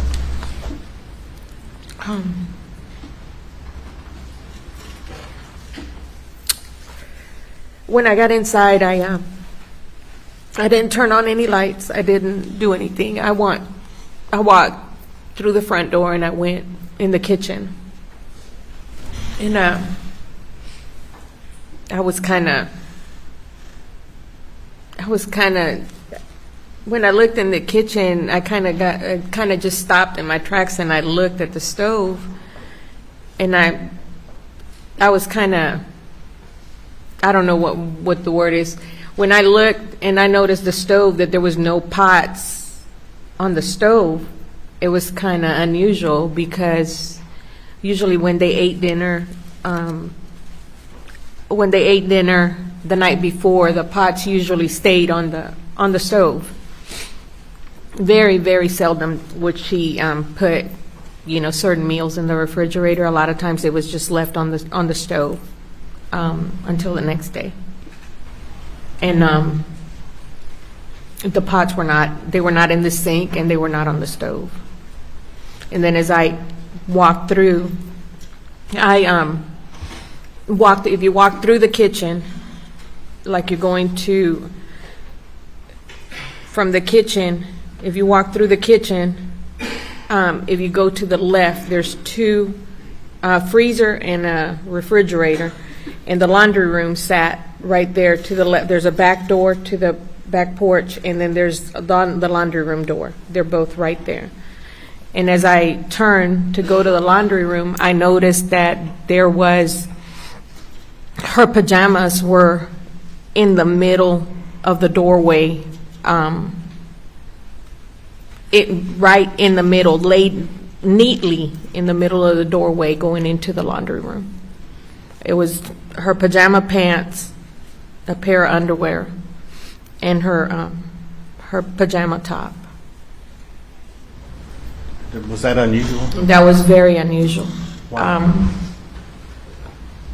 Because she wouldn't lay her clothes out like that, not in the middle of the door like that.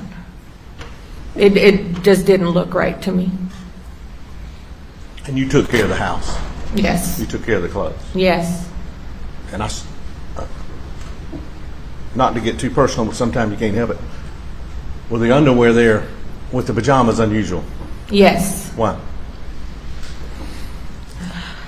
She didn't wear underwear with her pajamas. No underwear with pajamas. But that struck you. No underclothes with the pajamas. But that struck you as unusual. They were there with the pajamas. Yes, sir, because the underwear appeared to be clean, not dirty. They still had like fold marks. And the pots, and I may have just missed it. You said, where would the pots end up when you found them? After I looked at the pajamas on the floor, the way that they were set, I turned around and I said, well, I wonder where the pots are. So I opened the refrigerator door, and the pots were sitting inside the refrigerator with lids on them. And I was like, who did this? I don't know at that point, but that was not normal for the whole pot to be sitting in the fridge. Did you make any other observations in the house, the bathroom, or anywhere else? In the master bathroom was her clothes were sitting next to the tub. It was a small pile of clothes right there next to the tub, and by the shower. If you walk in the master bedroom, there's a big garden tub, spa type tub, and then right here is the shower, and there's a window. On the floor next to the shower was a slight puddle of water, a towel, and a pair of khaki pants. And then as I went to the left to see if there was anything else that was out, I looked in the closet, and in the closet was a white damp towel on the floor, and there was I'm pretty sure the T-shirt was white at one time, but they get kind of dingy after a few years. But it appeared that a T-shirt had fallen off of the stack of T-shirts that were on top of the shelf right there in the closet. It was laying on the floor next to the towel. When you took care of the home, was that? Tell us how the clothes were laid out. The shirts, the shorts were. You're saying up on a shelf, or the shirts? How were they? In the closet, there was a shelf. There was some shelves, smaller shelves right here. And then there was some long ones. Maggie used to keep her clothes on these. And then there was a shorter one, kind of like little box-looking, Alex used to keep his clothes, his belts and stuff in that. And then on top, there was also an area where he kept T-shirts. They were folded, and they were kept on the shelf.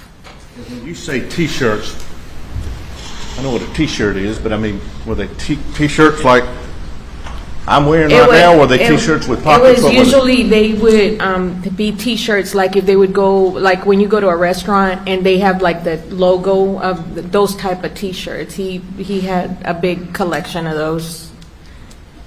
And would you put them on the shelf? Yes, sir, I did. Did you iron her in T-shirt? Yes, sir, I did.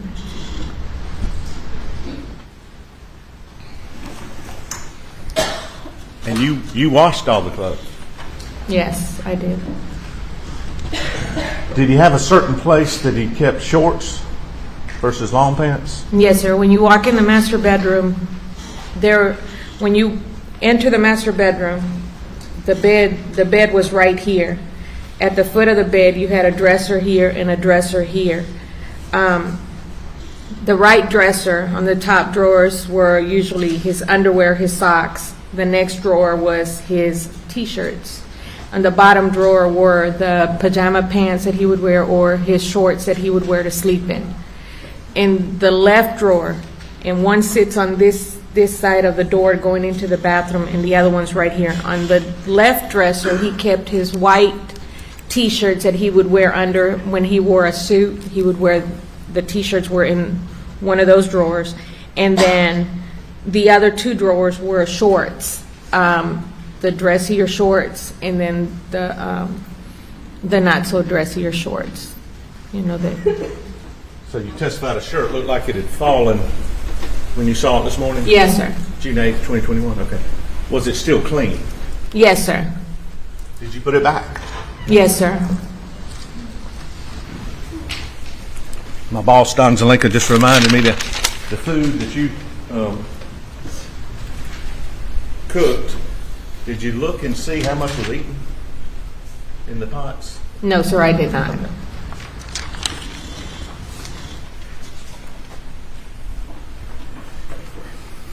Now, you said there was a damp towel. Where was that?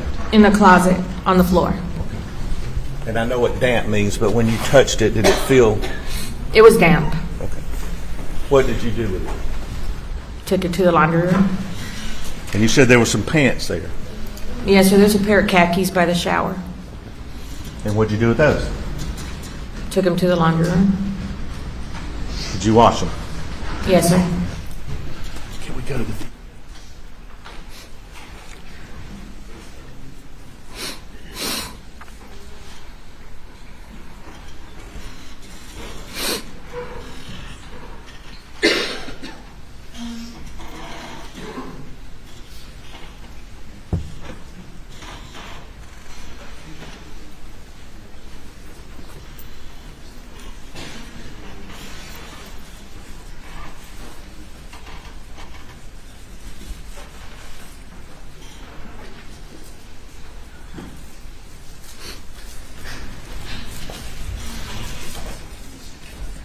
Ladies and gentlemen, let's stand for a moment.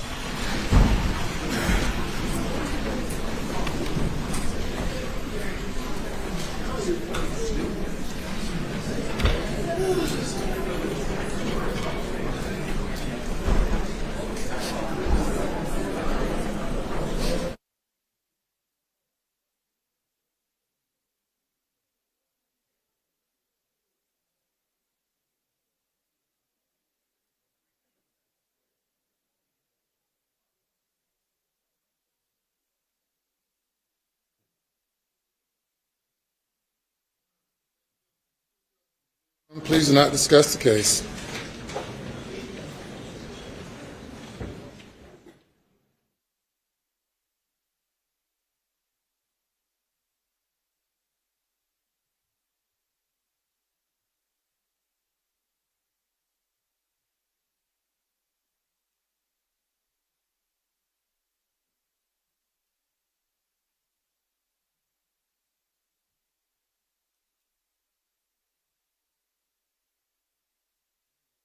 Please do not discuss your testimony. We'll take about 10 minutes.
back, everybody. So they've taken a short break right now in the Alex Murdaugh trial, but it gives us an opportunity to talk about what we just saw and heard in that courtroom. So I'm joined once again by litigator Richard Schoenstein, but also joining the conversation is criminal defense attorney Kathleen Bogenschutz. So Kathleen, it's good to see you. I'll start with you on this.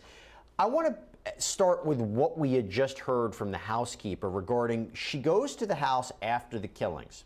And she notices a few things that are a bit odd, right? So she notices that the pans and the pots, the pots with the lids of them are in the refrigerator. That's uncharacteristic of how the Murdaughs had behaved in the past. She talked about finding a pair of khakis that were by the shower, maybe presumably the khakis that Alex Murdaugh was wearing earlier in the day. She talked about a damp towel, I want to say that's what it was.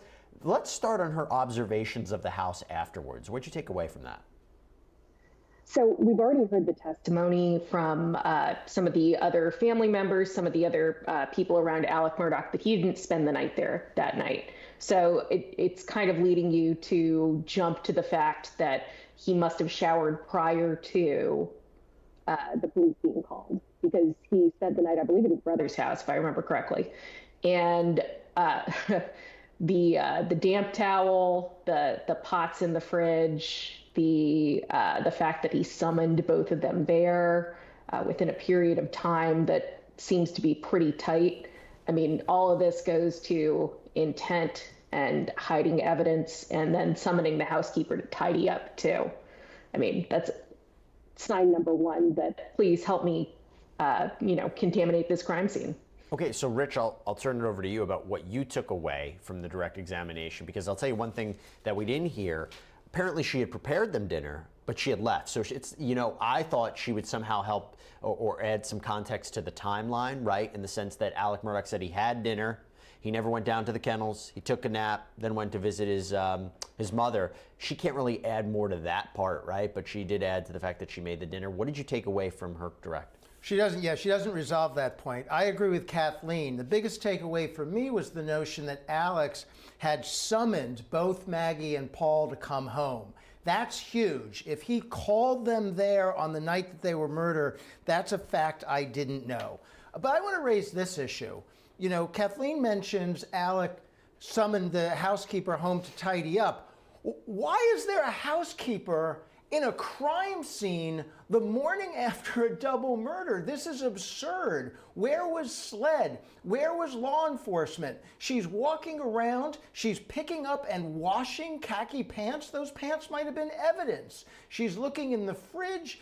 She had no business being there, and I don't know why that was allowed to happen. And if I was the defense, I'd be making a lot of, here we go again. They didn't secure the crime scene. Yeah. They didn't do a proper investigation. This was Alex Murdaugh, so they didn't even do this the right way. And I found that particularly troubling. I agree. I mean, there are parts of that where I think the defense makes really headway in terms of a failure to preserve the crime scene. I mean, earlier on in the case, we had learned that one of the bloody footprints belonged to one of the officers, right? And so when you hear that, that can tank a prosecution's case. So here's the thing. I want to actually play you a little bit from the housekeeper from earlier today, and this is when she talks about entering the home and how unusual it was that Maggie Murdaugh had clothes laid out on the bed. What did you do when you got inside?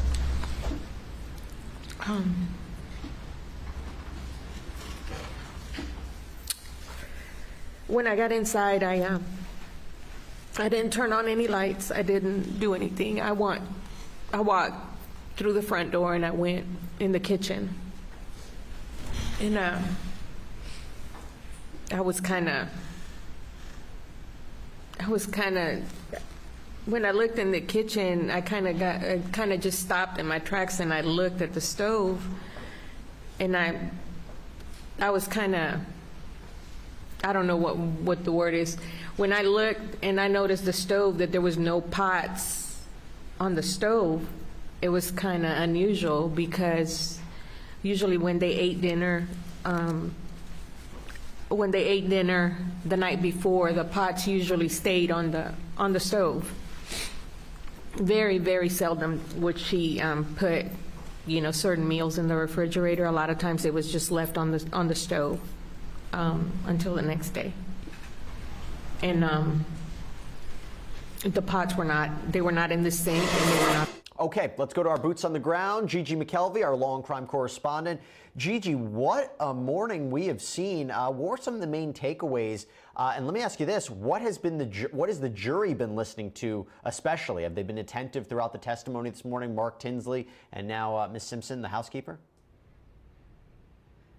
Definitely more attention to the housekeeper right now, and essentially what we're taking away is that when she went into Moselle on the 8th, just hours after the murders, there were some things that were strange for her, such as the food she had cooked. The pots were inside the refrigerator. Normally they just leave them on the stove when they're finished, and I guess she takes care of that. She saw a towel on the floor and some water beside the shower, and Maggie's clothes were laid out in the laundry room, folded neatly, and she mentioned underwear because it's kind of a private thing, but she said Miss Maggie did not wear undergarments when she wore her PJs, so that stood out to her.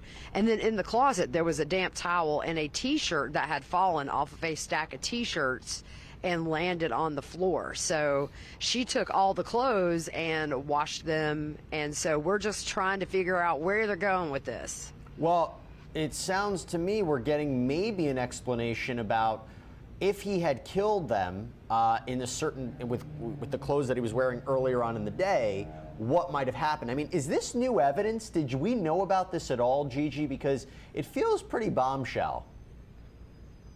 Yeah, I haven't heard anything about this at all. So it's people are very curious what's going to happen here after break, because it seems like the jury was sent out quickly. I don't know if they have to discuss some things outside the presence, but we took that break. So I'm very curious to find out. The only thing for me, though, is if those were the clothes he wore, I mean, would they have biological evidence? But if he wore the tarp/rain jacket, maybe not. So very interesting. We're hoping they wrap this up and tell us where they're going with this soon, but it seems like we're headed that way. So tell me what you know about the next phase of this case, because my understanding is the prosecution may be wrapping up by next week. Do we have an understanding of who else they want to call to the stand? And then let's also talk about who the defense plans to call. Well, there's question about whether or not Eddie Smith will be testifying. I've heard possibly Monday if he does. We still haven't heard from the medical examiner, so I anticipate that's going to come in. But it seems like now we're kind of getting down to these witnesses that I don't want to say matter the most, but maybe have what the prosecution wants to rest their case with. Right. With some more bombshell stuff to leave the jury with before the defense takes over. It seems like we're heading down that road. All right, Gigi McKelvey, thank you. Great reporting as always. I know you have to head back into that courtroom. Kathleen, I know our time is limited. It's coming to an end, so I want to throw it over to you now. So we are at the point where the prosecution has, I think they've moved past the financial crimes evidence. They are going back into some of the forensics. They are going back into witness testimony related to the murders. How strong is the prosecution's case right now? With every moment this witness is on the stand, I think it gets stronger. And I do want to go back to one thing that she said, that she was told about the murders by Alec the following morning, and that he told her how to get into the house without bothering the SLED agents. Remember, he was saying, they're all in the back by the kennels, so make sure you go through the front and just start tidying the way Maggie liked it. I thought that was damning for a prosecutor to do that. So I'll stick with you, Kathleen, because again, we're signing you off. You're defense counsel now. You get an opportunity to cross-examine her. What are you going to do? Oh, she seems incredibly sympathetic. I think you just try to get the points that you want to make and leave. As far as, what did you touch? What did you move? Oh my gosh, they didn't photograph this. They should have collected this evidence last night. Those kinds of things. Rich, that's what you said.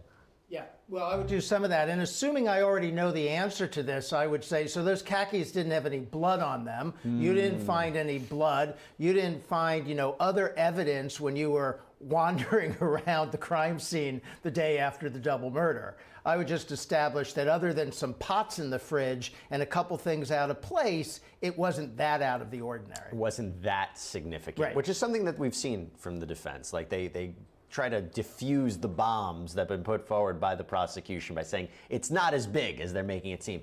Kathleen, thank you so much. Appreciate you taking the time. Rich and I, we're going to take a break. When we come back, we clearly have so much to talk about more in this case. And of course, we're waiting to jump back live. Stay with us.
Be seated.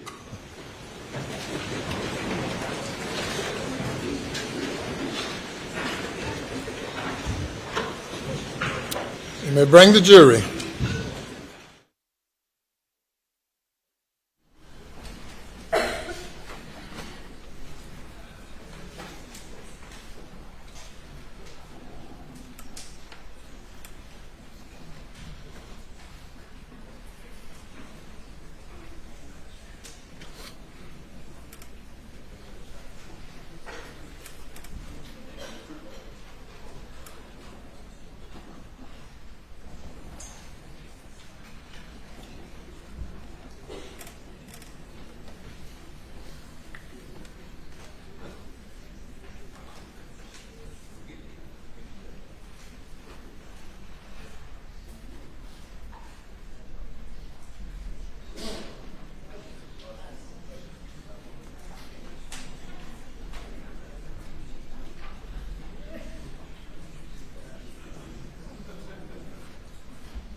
Thank you. You may proceed.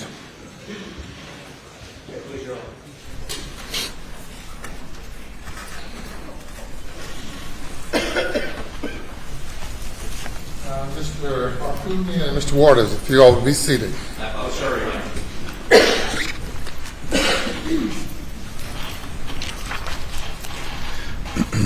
Ms. Simpson, Yes, sir.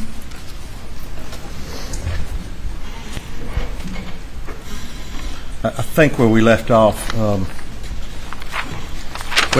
me kind of try to refocus myself. I'm going to show you what's entered as State 7. Just, can you see those pants in State 7? Yes, sir. Do you recognize those I can't pants? hear your response. Yes, sir. Okay. You recognize those pants in State 7? Yes, sir. And how do you know those? How do you recognize them? I took care of the laundry. Have you cleaned them? Yes, sir. Okay.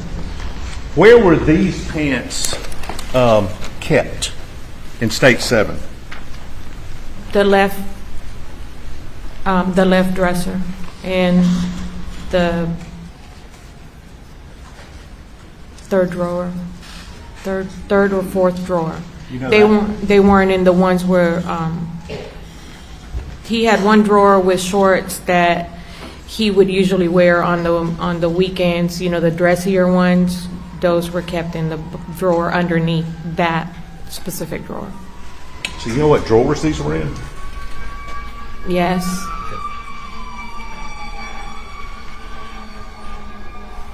If you know from being there and taking care of the clothes and taking care of the family, were these his shorts he liked to wear a lot or not? Did you see him in these shorts much? No. And were these shorts clean the last time you saw them? Yes. Now this shirt that's also in States 7, had you seen that shirt before? Yes, sir. Okay. Where was this shirt kept in the closet at Moselle? The top shelf above where his clothes hang. The top shelf.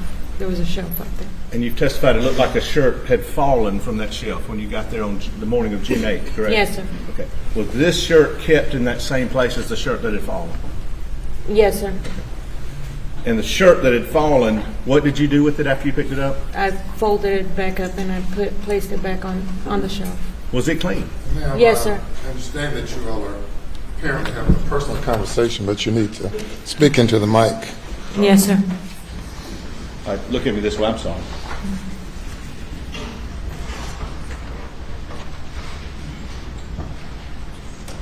Had you cleaned this shirt that's in State 7 prior to June 7th of 2021? I probably did. And where would it have been placed after you cleaned it? Where would you have put it? Up in the closet if there was no more room in the drawer.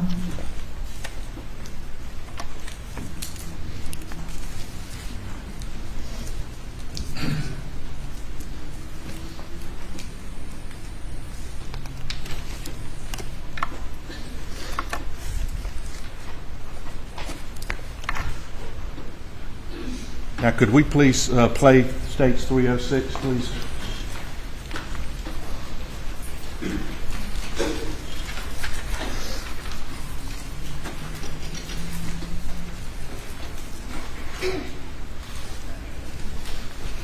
Can you see? Would you look right there at your monitor?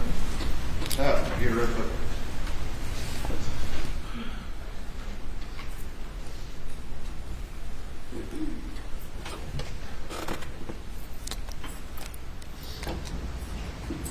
As they're fixing that, when Mr. Okay, you freeze it right there. Yes, sir. Okay. Now, this, who's in the picture? Alex. Okay. And can you tell what kind of pants he's got on? Khaki pants. Okay. Can you tell what kind of shoes he's got on from that, Miss Simpson? It appears to be a pair of loafers. Loafers? House shoes, loafers. Okay, well, tell me what you mean by house shoes. Just his shoes that he would usually wear around the house if he was wearing shoes. So would he usually just wear them inside? Yes, sir. But these appear to be those shoes. It appears to be, yes. And this shirt that Alex Murdaugh is wearing on June 7th, depicted in States 306, had you seen that shirt prior to June 7th? It was in the closet. Okay. And what type of shirt is that? The Columbia shirt. Columbia shirt. Yes, sir. Okay. And how many of those type shirts did he have? He had a few in the closet. And what color is that shirt? Just like a greenish aqua seafoam color. Why do you keep using the term seafoam? I'm not fussing, I'm just asking.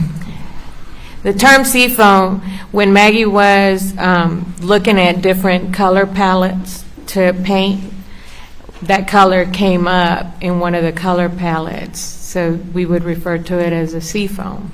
But that's the term that was used for that color in one of the color palettes that she had. After June 7th of 2021, did you ever see that shirt again? No, sir. There was like a pink one, a white one, a baby blue in the closet. I do not remember that shirt being in there. And on June 8th of 2021, in the morning hours when you came back over there, was that shirt there? No, sir. Were these shoes that you called house slippers, were those there? No, sir. Did you ever see those house shoes again? No, sir. And where did he usually keep them? In the closet.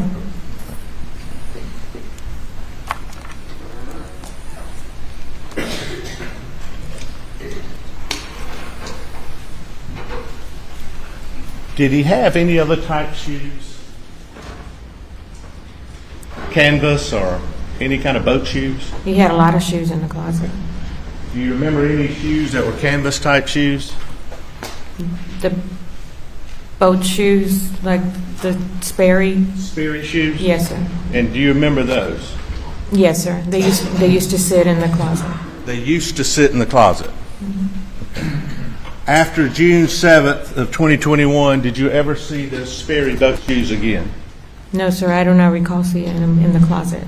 Never ever? No, sir.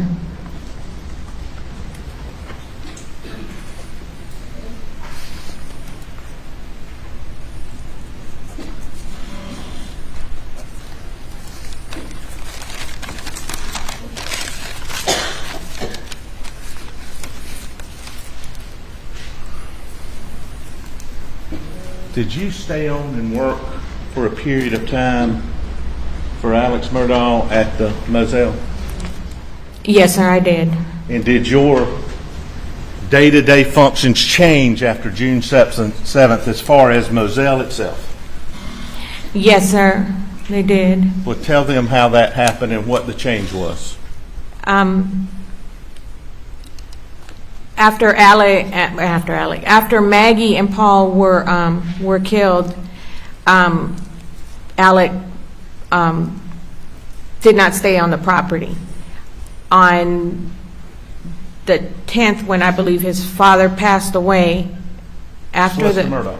Yes, I believe after the service that we had for him at the cemetery, Alec called and asked if my husband and I would stay on the property because him and Buster were not going to be able to stay there.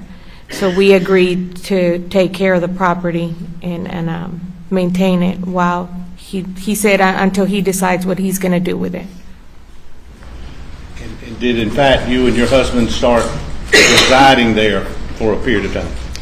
We did. And what, were you paid for that? Yes, sir. Okay. Well, do you mind telling them how much? He would give me $1,500 a week to make sure that anything needed for the farm was taken care of, and my husband and I would maintain cutting the grass on that property, which is a lot of grass out there, and it would take in excess of 2 days to cut. Would you cut it? Yes, sir. I would help my husband. Were you also taking care of the dogs? Yes, sir. Tell these folks what were the dogs' names? Grady and Bubba. Grady and Bubba. Yes, sir. You fed them? Yes, sir. Took care of them? Yes, sir. Where is Bubba? What's today? Whatever today is, where's Bubba today? He's with me. So you have Bubba in your home? Yes, sir, I do. Did Bubba have his own pen? Yes, he did.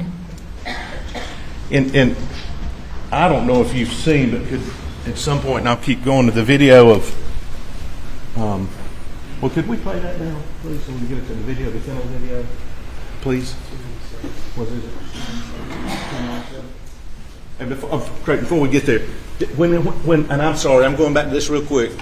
Is that the shirt he left for the office in that day? No, sir. Okay. Go ahead.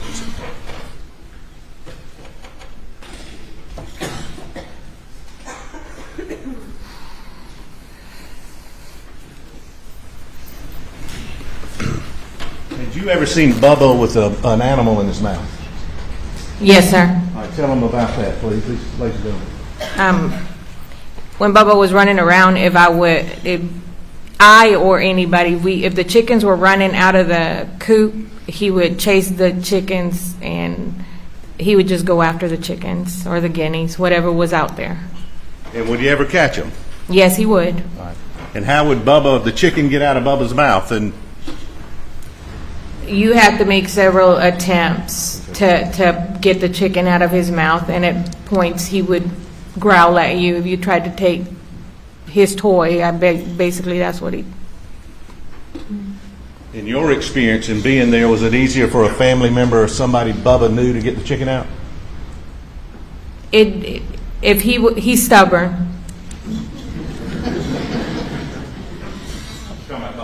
Yes, sir. Okay. But would it take a period of time to get the chicken out of Bubba's mouth? Yes, it would. Okay.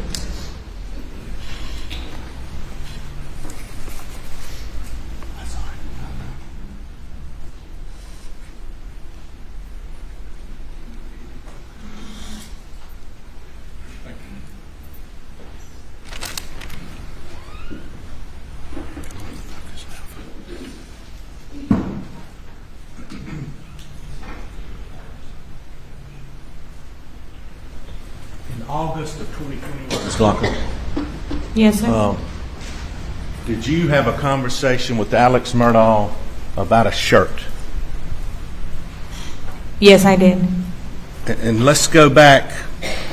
Where did this take place? At the little house. All right. What do you mean, the little house? After Paul and Maggie were killed, Alec was not staying at Moselle. My husband and I were, and he would often stay in different places. But all his clothes and toiletries and everything were placed in the house that sits between Mr. Johnny Parker and his brother Randy. There's a small 2-bedroom house right there, and that's where all his belongings at the time went. And where is that located? In Hampton. Okay, in Hampton. And who furnished this little house with clothes and toiletries and made sure stuff was there? I did. Okay. And who was Alex Murdaugh staying there with when he stayed there, if anybody? He never stayed there. He would just go and get his clothing and eat whatever, if he would have a snack or something. He wasn't really eating. Well, during the month of August, do you remember him having a conversation with you about a shirt? Yes, sir. Did you find that to be unusual? Yes, sir. Okay. Tell them what the conversation was and why you found it unusual. Please. He walked in to the little house, and I was getting ready to leave, and he said, "B, I need to talk to you." And he said, "Come here, sit down." So I went in the living room. I sat down, and he was pacing back and forth in the living room. And he said, "I got a bad feeling." He said, "I got a bad feeling." He said, "Something's not right." And then he said, well, you know, there's a video. There was a video that was out. I hadn't seen a video. And he said, you remember the shirt I was wearing, that Vinnie Vine shirt? That's what he said to me. And in my mind, I was saying, I don't remember Vinnie Vine's shirt. It was the polo shirt. But I didn't mention, he said, well, you know what, I was wearing that shirt. He said, you know, in the, that day. And still, I was just, I didn't say anything, but I was kind of thrown back because I don't remember that. I don't remember him wearing that shirt that day when he left. I know what shirt he was wearing because I fixed the collar, and the collar's a different material. And I don't know what a Vinnie Vine shirt is. But when he left that day, was he wearing a Vinnie Vine shirt? Or was he wearing the collar you've described? It was a polo shirt. Polo shirt. Just using your common sense, did it appear to you he was trying to tell you to say, I was wearing the shirt? Objection is sustained as to the former question. How did you take that conversation? I felt like I felt confused at first, and then I know what he was wearing the day he left the house, and I was basically confused. I didn't really know whether he was trying to get me to say that shirt, if I was to be asked that if that was a shirt he was wearing the day. Ms. Blanca.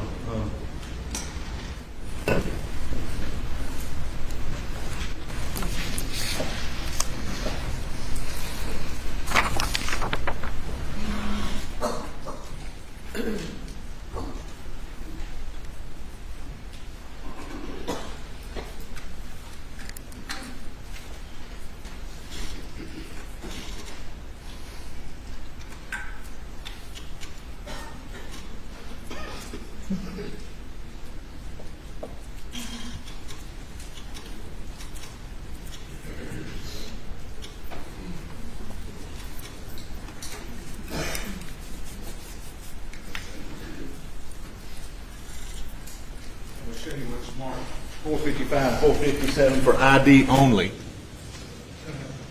Do you recognize these, and do they relate to your testimony without saying what they are?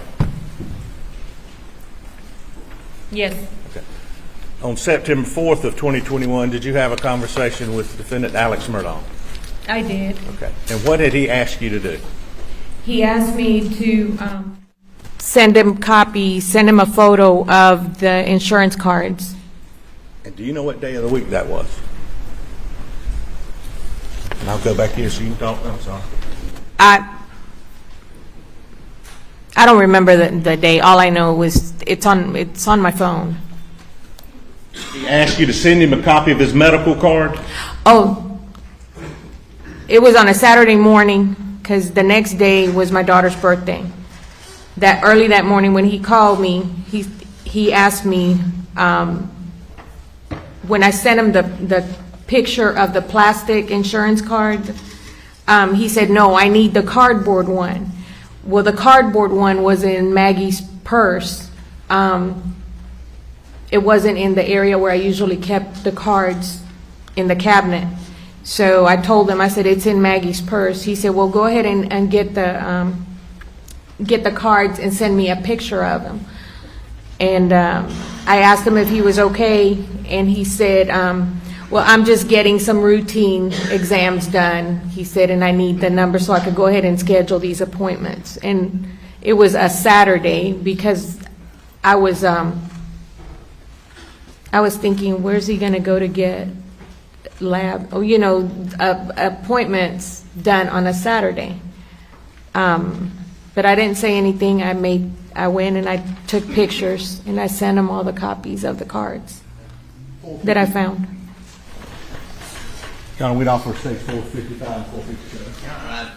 First of all, he consulted with me about this as he walked up to me a moment ago. I don't quite understand the relevance. Why him asking for, you want to tell me? Talking to him, I'm not. I'm sorry, if he would just consult with me for a moment and tell me what the relevance is, but he hadn't told me. With your permission? Yes, sir.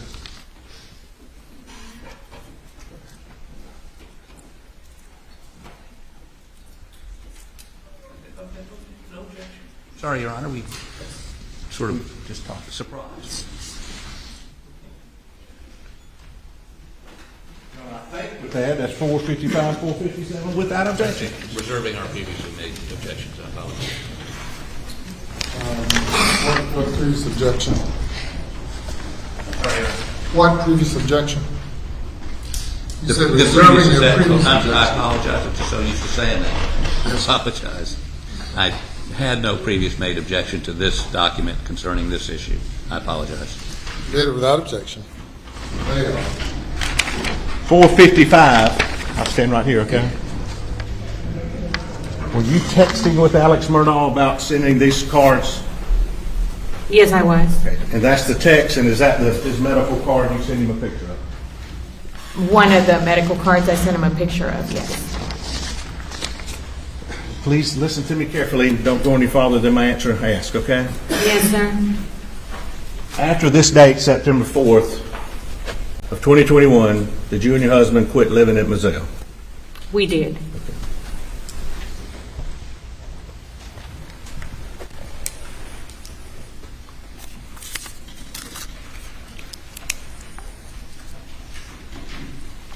A couple other questions, and I know everybody will be glad I'm sitting down. In addition to cleaning the house, did you ever look at Maggie's Mercedes to try to clean it afterwards? I did. What, if anything, did you find? As I was cleaning the vehicle, removing her, I would object unless she gives a date, or at least a range of dates. Do you remember when that was? that was about a week after. Okay. After the murders? When did you, do you remember when you cleaned her car? I cleaned the car when they asked me to pick it up from the impound sheriff's department. And who asked you to pick it up? Randy and his wife had dropped off Paul's truck, and they were getting ready to leave to go out of town, so he asked if my husband and I could go pick up the Mercedes from the impound and bring it back to the house. And did you clean it after that? I did. And what did you find, if anything? Well, she still had paint for the Edisto house that she was trying to touch up some areas at the house in Edisto. She had some pillows that she was going to return. And as I moved the seat to clean, to vacuum underneath the driver's side seat, I found her ring. Or what? Her ring. Her wedding band. Now, did Maggie, based on your time with her and experience, like being at Moselle by herself? No. And leading up to the murders, was she anxious about anything? She had a conversation with me. She had a conversation with me a few months prior. I walked in the house, and Maggie said, "Hey, Blanca," she said, "I got to talk to you. I got something to tell you." And so she said, "Let me make some coffee." And she went and made a pot of coffee. She made me a cup. She made herself a cup, and we went. She said, "Let's go talk." And we went into the hunting room, and she closed the door because Alec was sleeping in the bedroom, which is on the other side of the house, but she closed the door. When Maggie closed the door, Your side. Response. Judge, I think, was she anxious about money issues? Your Honor, I object to... Well, I know you objected, and But he is... I understand your objection. Well, I don't care what you're doing. There's an objection to the previous question. The objection is sustained. While entertaining the objection, you cannot pose another question. The objection is sustained. I apologize. Yes, sir.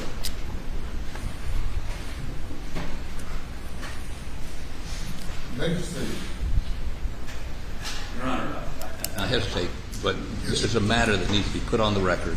All right, ladies and gentlemen, we'll have you go to the jury room. Please not discuss the case.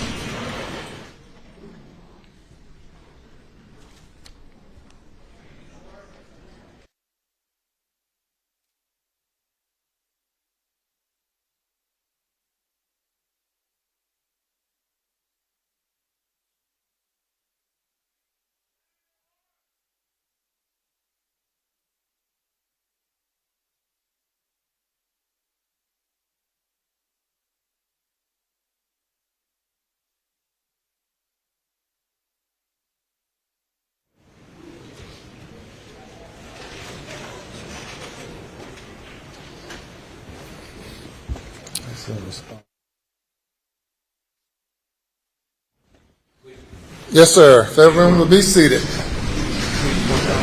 Yes. I objected to a conversation. We're aware of that conversation, but I objected knowing where he was going, which was, and in that same interview, by the way, that she gave about a statement where Maggie said that she was concerned about money, she also indicated Maggie was never concerned about money. Either way, it's hearsay. He said, before Your Honor ruled, was she concerned about money or wasn't she concerned about money? He testified, which is to hearsay. I would move for mistrial. I think it's unduly prejudicial based on the last 3 weeks we've heard of financial misconduct on part of the defendant. I would move for mistrial. I would move that it's not mistrial because I don't think, even if you give this jury an instruction, you can't unring the bell. You can't correct that. And now I've had to draw attention to it, even more so by objecting to it. He knew that was wrong. Thank you, Your Honor. All right. Mr. Meadows. Your Honor, and for the record, I apologize for that question. I don't have to say it. I'm Well, sorry. we're not here about apologies. Go ahead. And I can't help it. Yes, sir. Judge, under 803, and what I should have brought to the court's attention first, 803.3, we think this would be admissible. Hearsay exception, then existing mental, emotional, or physical condition. The statement of the declarant's then existing state of mind, emotion, sensation, or physical condition. We think it fits under that rule. How she was, and that's all I was going to elicit. That's it. I won't go. And hearsay was coming out a little bit there. A lot of hearsays come out in this trial. They wasn't objected. It just was rolling. I wasn't trying to plan that part ahead. But I do think respectfully it comes in under we'd like you to consider under 803.3, Judge. And that's what I should have said before I asked the question. Again, for the record, say I'm sorry. 803.3, the following are not excluded by the hearsay rule even though the declarant is available as a witness. A statement of the declarant's then existing state of mind, emotion, sensation, or physical condition, such as intent, plan, motive, design, mental feelings, pain, and bodily health, but not including a statement of memory or belief to prove the fact remembered or believed, unless it relates to the execution, revocation, identification, or terms of declarant's will. All right, Mr. Harpootlian? Obviously, Your Honor, I don't think that's covered by 803. Why not? Well, because it's the declarant's. Maybe we need to ask her exactly what she said before you rule on that. The only testimony we've heard on that point is his. We heard a question, then an objection, and then another question while the court was listening to your objection. Yes, sir. So we'll have a proffer of this testimony and see where it's going. Was Maggie Murdaugh anxious of anything in the days leading up to the murder that she expressed to you? Yes, sir. Please tell the judge what it was. She was worried because a lawsuit had been presented stating that they wanted $30 million. Maggie was crying. Maggie said, we don't have that kind of money, Blanca. And that's what she used to call me. She said, we don't have that. She said, if I could give them everything that I got and make this go away, she said, I would do it in a heartbeat. She said, I'll start over. We'll start over. She said, I just want it gone. Well, we're listening to a proffer. Go ahead. Would that be instead of that long, would that be like money issues that she was worried about? The money issues dealing with the lawsuit. And Your Honor, that's all I was going to offer or ask for money issues. I wasn't looking to even go in detail on what she said there, that long colloquy. Yes, sir. I don't quite understand how this fits into, first, the what you allowed in under 403, 404, the and raised jest count. Right. It is her perception that the lawsuit, for $30 million, putting financial stress on her. There's not any. She's not relating that Alex has any stress on him. He's the one on trial. Her perception that the $30 million was concerning her. I mean, she's not accused. That is, Maggie Murdaugh is not the defendant here. There's no connecting it to the defendant. I don't understand what. I mean, not only is it hearsay, it's not relevant to the issues being litigated here. Her state of mind on financial issues. I don't know how that relates.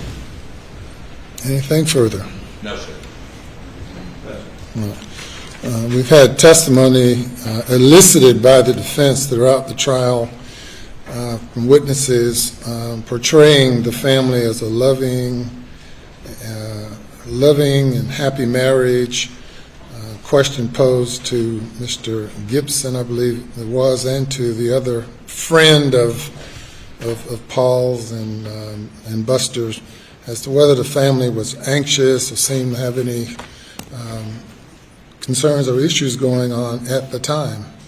And I find that this testimony properly responds to that testimony, and the objection is overruled.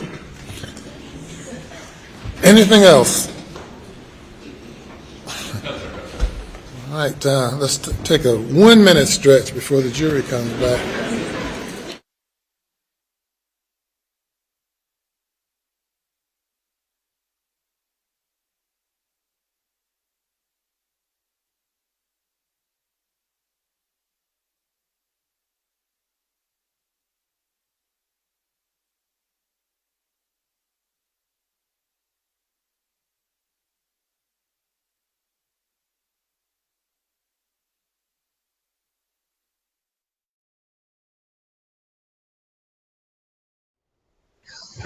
Well, hearsay normally would not come in unless there's an exception to that hearsay rule. And the reason we wouldn't allow hearsay in is we don't want to play broken telephone, right? We don't want a witness to say, somebody told me something else, and that might be lost in translation. So in the interest of fairness, either the witness has to testify to what they said, which in this case can't happen because she's dead, or the statement has to be somehow reliable.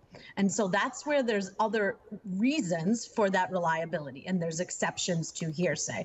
A spontaneously uttered statement, an excited statement, a statement of a present sense impression, a statement about somebody's mental health or physical well-being at the time. Those are some examples of exceptions to the hearsay rule, which would allow those statements in. And so the housekeeper is going to testify about what Maggie said, which goes to her state of mind at the time that she's feeling anxious. And of course, it's going to pave the way for the potential motive for this murder. Yeah, okay, so not only that, Rich, but what we also learned is apparently Maggie's wedding ring was in the SUV, a week before the killing? So now I'm thinking, well, there are problems in the marriage. She's thinking about the money. She's thinking about the marriage. This is not good for the defense. That's where the prosecution is going. And the judge noted that the defense has been arguing throughout this trial that it was a happy family, a happy marriage, everything was peaches and cream. And now we find a wedding band in the back of the car under the seat, and that Maggie was stressed about financial issues. So as to the relevance of that comment, it's to establish that maybe this family wasn't as happy as the defense would have you believe. The twists and turns in this case, I get like whiplash. I don't know which way to go with it. Let's go back live. I'll tell you we can do that and see which way it goes.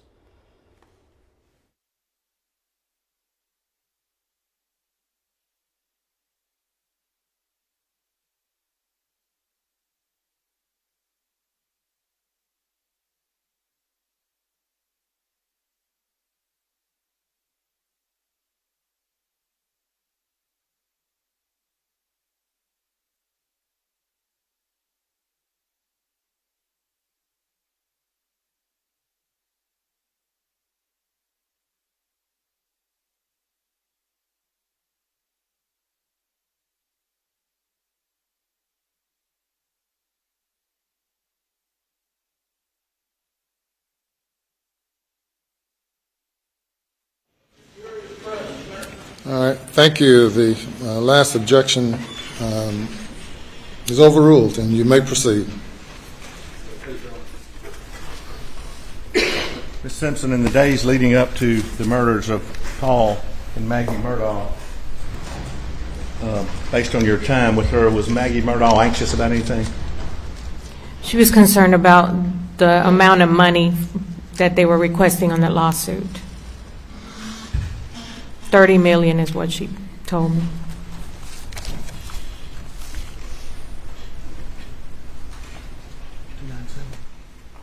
We're going to show you what's marked 297. You pose a question. There's an objection. The court overruled the objection. And do you want the witness to answer the question that you posed? Yes, sir. Well, you posed a separate question. Yes, sir. And I thought she had answered. You said she was worried about $30 million. Can you explain that more? That wasn't your question. That there was an objection to. Do you withdraw the question that you posed prior to the court's ruling on the objection? No, sir. Or you forgot the question? To the world, yes, sir. I'm sorry. All right. Proceed. What was she anxious about? She said she knew the amount of money that they were asking, but she felt that Alec was not being truthful to her with regard to what exactly was going on with that lawsuit. She said, he doesn't tell me everything.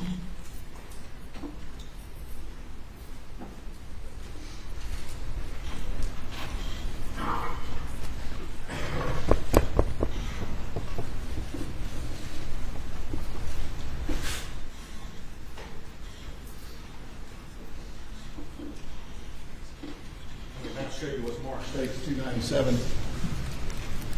Excuse me, entered as 297.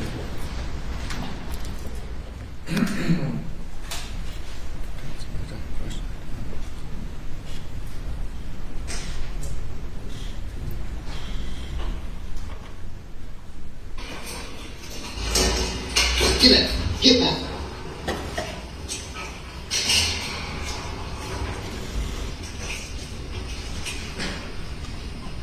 Quit, Cash. Quit. It's okay. Come here. Come here, Cash. Shit. Close to it. Cash. Hey, he got a bird in his mouth. Bubba. Hey, Bubba. It's a guinea. This is a chicken. Come here, Cash. Come here, Cash. Quit.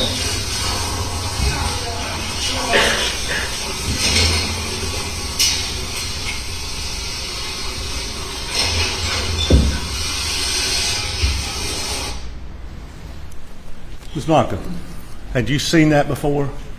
Yes, sir. Okay. And I think maybe in prior statements or something that had you said, do you recognize voices on there? Yes, sir. Who do you recognize? It's Paul, Maggie, Alec. And then previously, have you said in a memo or a memorandum interview that you thought you may have heard another voice? Yes, sir, I did. At a distance. But having listened to it again, have you listened to it this week? I mean, it's not on TV. Have you seen it? I have. There's only 3 voices, Alec, Maggie, and Paul. So after hearing it several times, is that your conclusion? Yes, sir.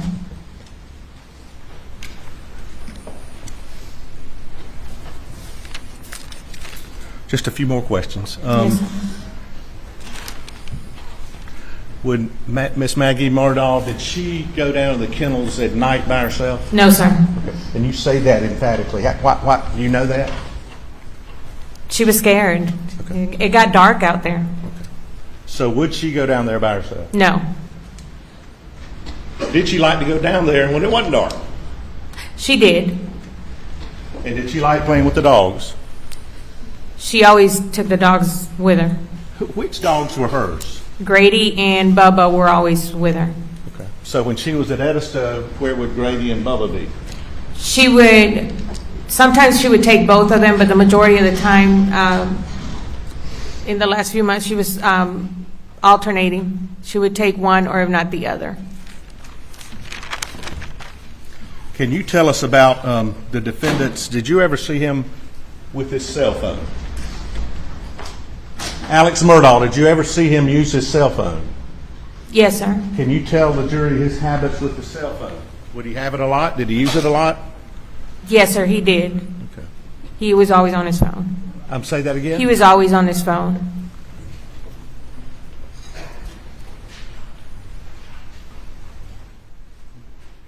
But Paul, were you familiar with his habits as regarding cell phones? Not the times that he was there at the house, he was always on his phone. If he'd go in the shower or whatever, he'd play his country music on the phone. But that's the extent that I know from what I observed being there in the house.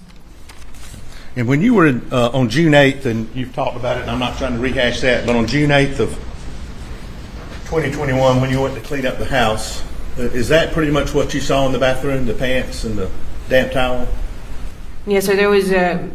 There was a rug right as you step out of the shower, and there was like a slight puddle of water, a towel, a white towel, and then a pair of khaki pants. But you didn't see any bloody clothes or anything like that? No, sir.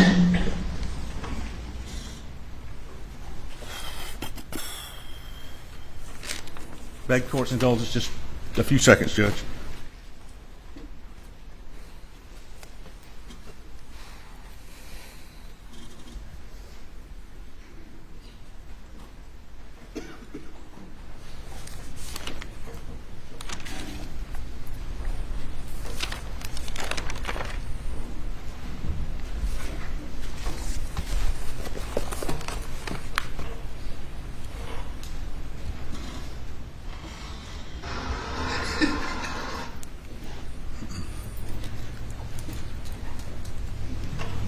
If I did this, I'm sorry, Judge.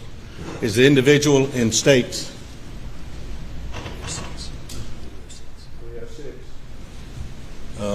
Is that individual in the courtroom? Yes, sir. Okay.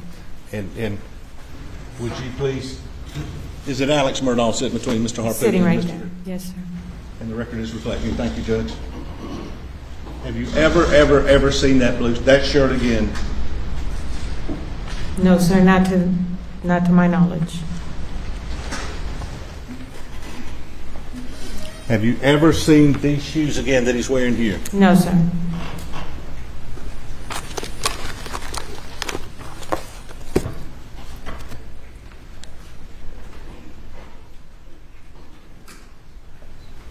And the Sperry cloth, you said the Sperry shoes, have you ever seen those again? No, sir.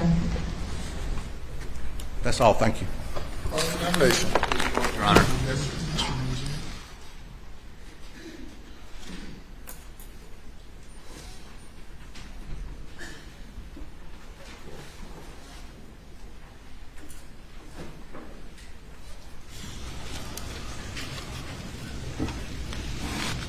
And my name's Dick Harpuglia, and I represent the man you know as Alex, right?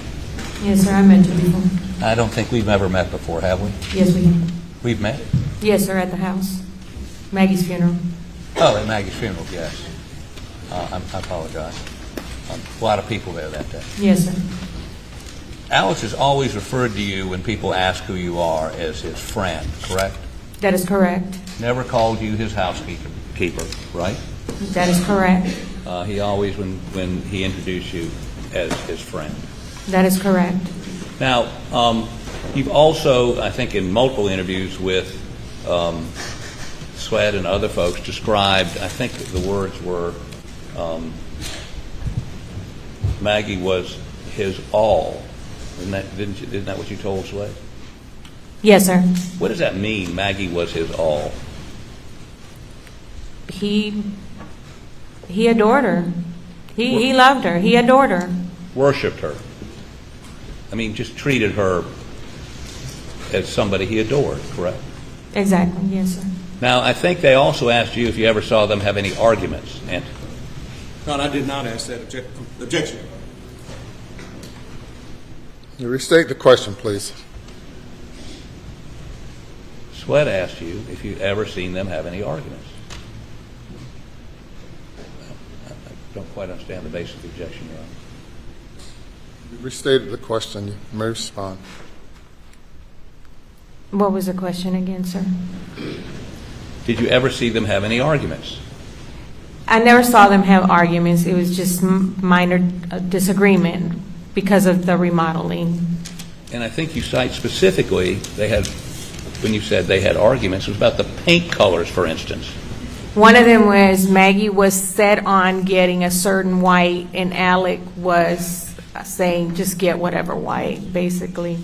You know, he didn't care. She wanted a specific white, and he just didn't care. But you never saw them have any violent arguments or argue about money or argue about relationships. It was all the minor things that most couples go through, picking paint colors and those kinds of things. Is that correct? Yes, sir. To some, they would disagree on. It wasn't that they disagreed. The only thing that I remember Maggie saying was that she just wanted him to sit still and listen to her for at least 10 minutes at a time because he was always on the go. Is that an uncommon complaint between husbands and wives or wives to husbands? I want you to just listen to me. Is that right? She would get frustrated because of that. Right. You ever tell your husband that? Just listen to me. Sit, please. All the time. Okay. So let me talk a little bit about the morning of the 7th.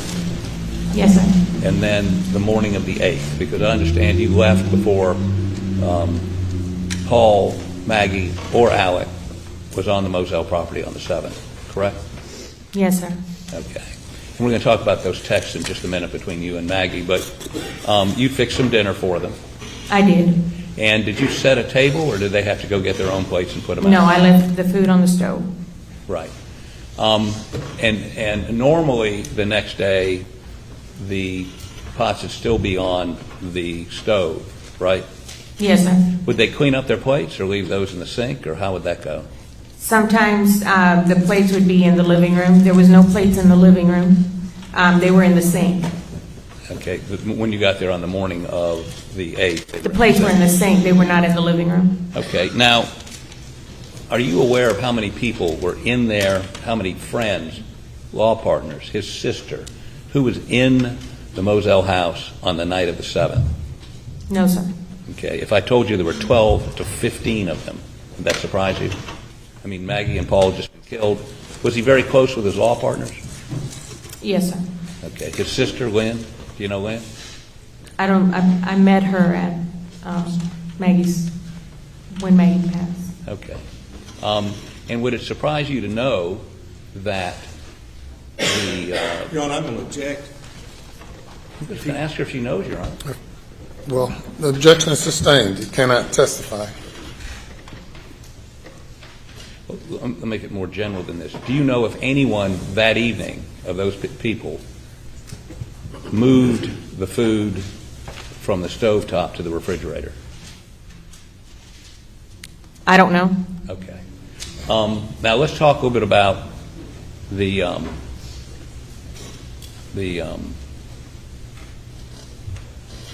room, the bedroom, and well, let me ask you this. Let's back off just a little bit. You drove over from his mother and father's house, correct? That is correct. That morning, the 8th, to Moselle, right? Yes, sir. And instead of coming in your normal way, which would have been the entrance by the kennels, where there, did you see all the police down there? No, sir, I did not. Okay. You drove up to the main entrance that would go straight up to the house, or if you took a right on that road, you'd end up back down at the kennels, right? Yes, sir. And you came up that, were there police around the house up there? Not around the house. Okay. Did anyone question whether you should go into the house or not? No, sir. Was there anybody in the house other than you? No, sir, it was me. So did you find it strange that this was a crime scene? Objection. Need to hear the question. I'm sorry. The question would be, did you find it strange there was no law enforcement present at the house that morning? Let me answer the question. Go ahead. It wasn't strange because there was law enforcement all over on the kennel side. It wasn't strange that they allowed me to go into the house. Well, let me ask you this. anybody from SLED show up while you were there that morning? I believe there was an officer. I do not recall the officers. Do you remember somebody coming in to search the house while you were there? There were several agents that came through. Right, but you'd been there for a while before they got there? Yes, sir. Did they ask you about clothes you'd found, or did they ask you about anything that you found out of the ordinary, anything like that? I didn't ask any questions. They didn't ask me. They just went about doing what they were doing. And were they going from room to room? Were they looking for things under the bed? Do you remember? It appeared that that's what they were doing, sir. Okay. But that was after you got there and picked up the bathroom, picked up the towel? No, sir. I hadn't picked up anything at that point because I was still in shock and I was still trying to process what had just happened to my friend. So they would have seen the khaki pants on the floor. Objection. Did they go into the bathroom? I couldn't tell you, sir. The laundry room sits on the other side of the house, and I had to take some time to process what had happened to Maggie and Paul. I know I saw agents that went upstairs to Paul's room.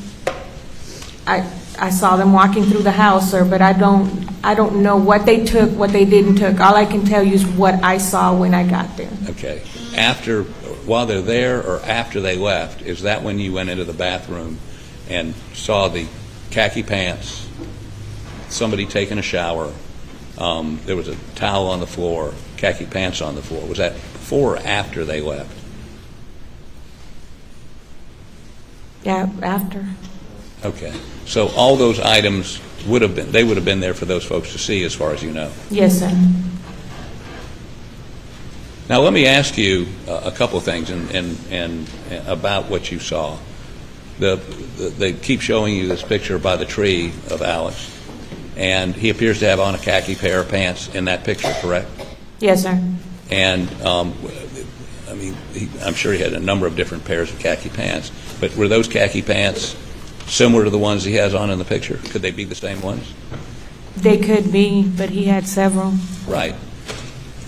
And in terms of somebody had taken a shower, it looked like there was water on the floor? Yes, sir. Now, did Alex take a number of showers every day? Was he a prolific shower taker? Not that I'm aware. He would get up in the morning, take a shower, and go to work. But did he take showers other times during the day? I wasn't there in the evening hours, so I don't know. Okay. So, but it wasn't unusual for when you got there to find a towel on the floor and water on the floor from him having taken a shower? That wasn't unusual, no. Okay. And I think that when you were asked about a shirt, and we can pull this if you want to go back to, whether there was a shirt there also, you said you couldn't remember. Is that correct?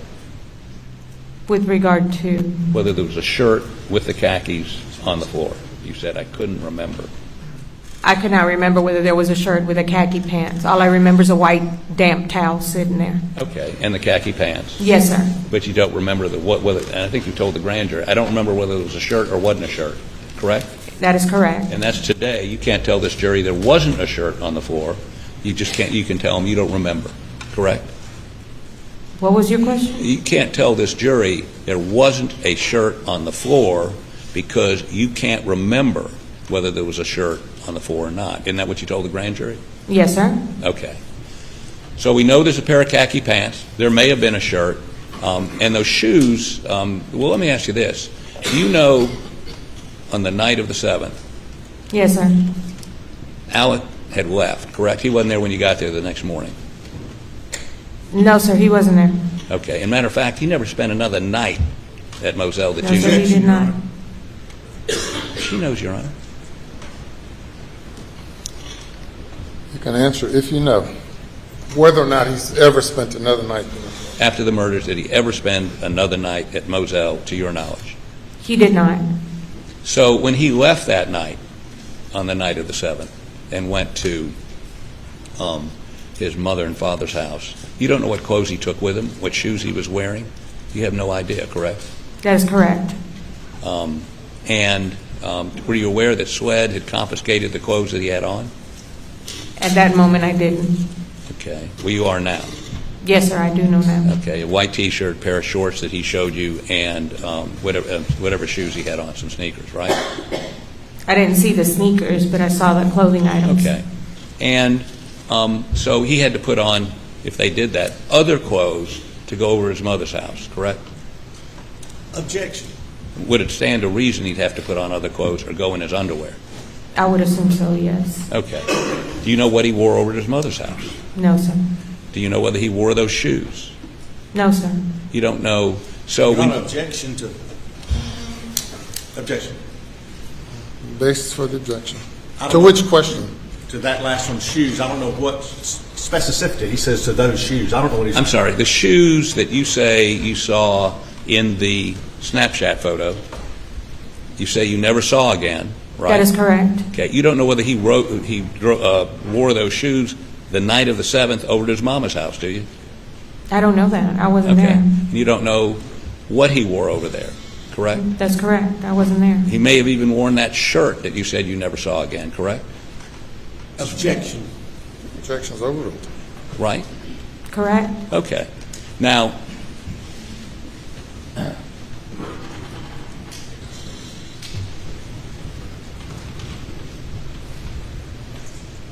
if somebody alleged that those khaki pants was at what Alex was wearing the night of the... I'm going to object. I need to hear the question.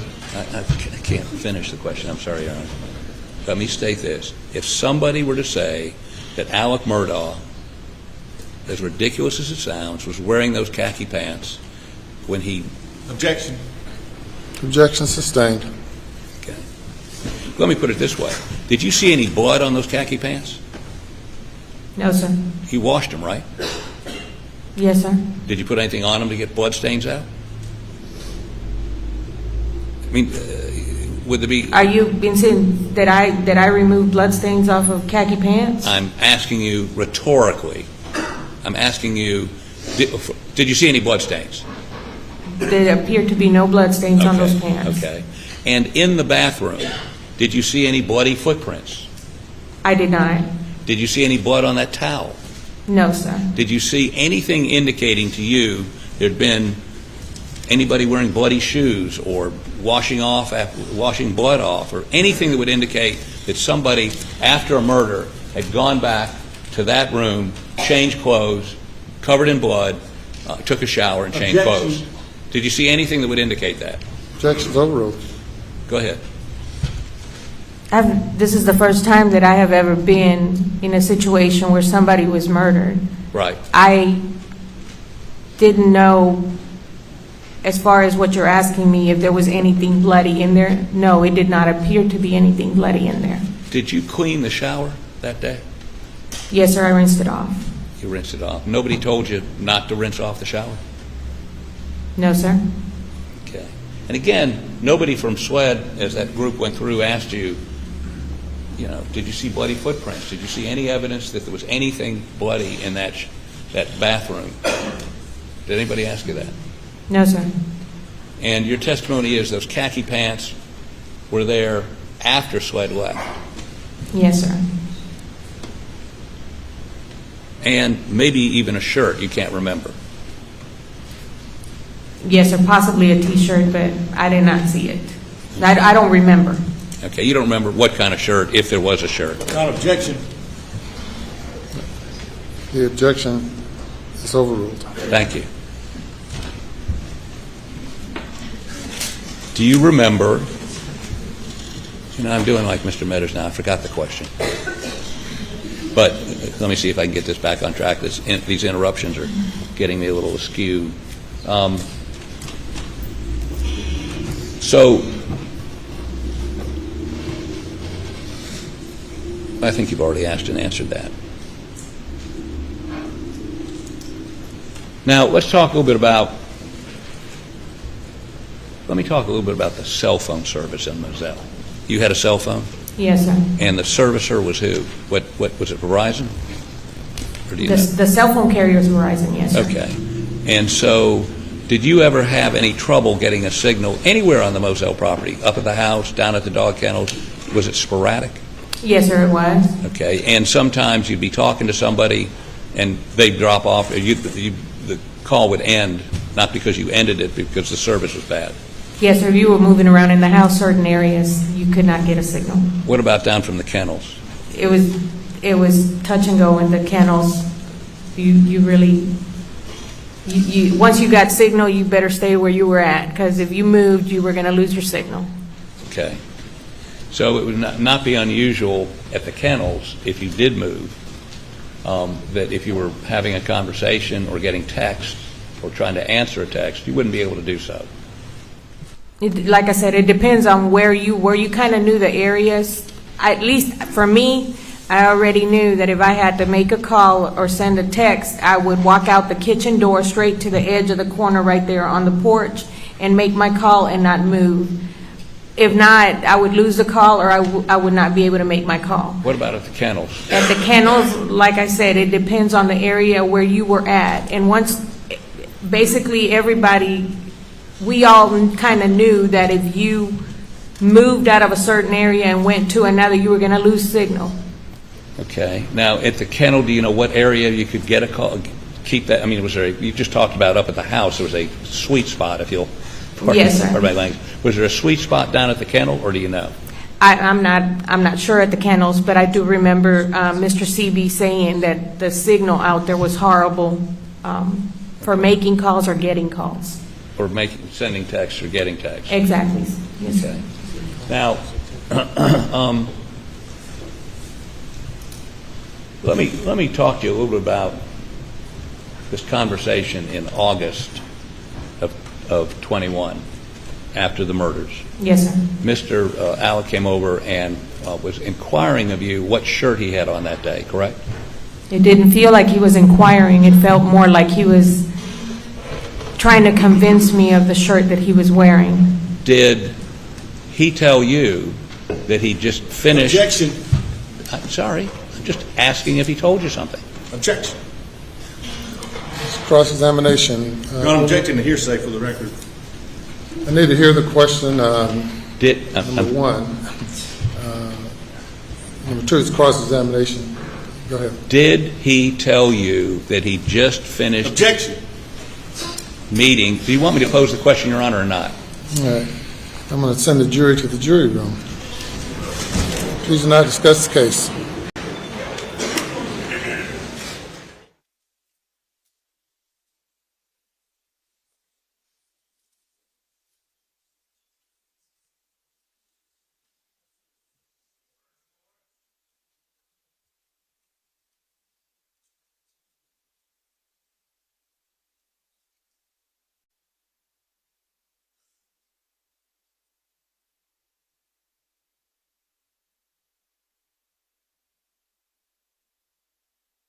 Well, be seated. Okay, what is the question? Just wait 1 second, Your Honor. Let me see if I can get back on track. When you were talking with him in the little house in August, as we were talking about a moment ago, and he was talking about the shirt, did he tell you that he had just been interviewed by Swed, who'd shown him the Snapchat photo, and he was attempting to figure out what he was wearing that day? I mean, it's in a photo. Did he tell you that? What's the specific question? Did he, when he asked you the question about the shirt, did he tell you he'd just come from being interviewed by Swed? No, sir, he didn't tell me that. And what is the objection? Your Honor, respectfully, it's hearsay. Statement is hearsay that if he wants to do that, he can take the stand and do it. He's trying to offer the defendant's statement without him taking the stand. It's offered for the truth of the matter asserted. That's my objection. All right, and the response? My response is, if you can't ask witnesses about what the defendant said to them, they're going to have a rough road to hoe going forward, because it's a statement by the party opponent, if you will. I think they argued earlier on when we objected to one. It's not hearsay. There's an exception to hearsay by a statement by one of the parties. It's Alex. Statement by the party opponent, being a statement by the party opponent, the defendant. Mr. Murdaugh's statement to this woman.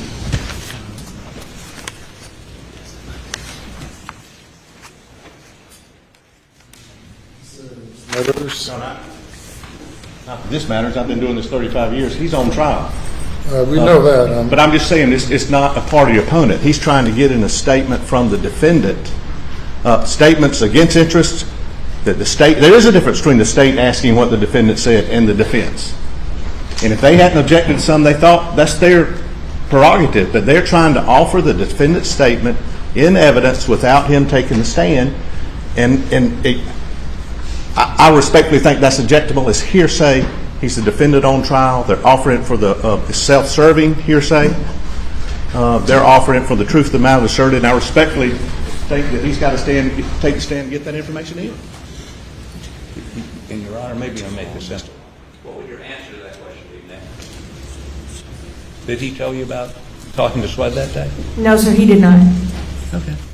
Your Honor, 801D2 allows us to ask the question and not the defense. I don't understand what the self-serving is. She didn't say anything. He didn't say anything to her about Swed. Your Honor, he could get his whole case through witnesses and he wouldn't have to take the stand. Absolutely. And that's not appropriate. He's got a Fifth Amendment right to not take the stand. That's right, but you can't. I don't think Britain lets you all debate the issue between the two. I apologize, Your Honor. When I get back. All right.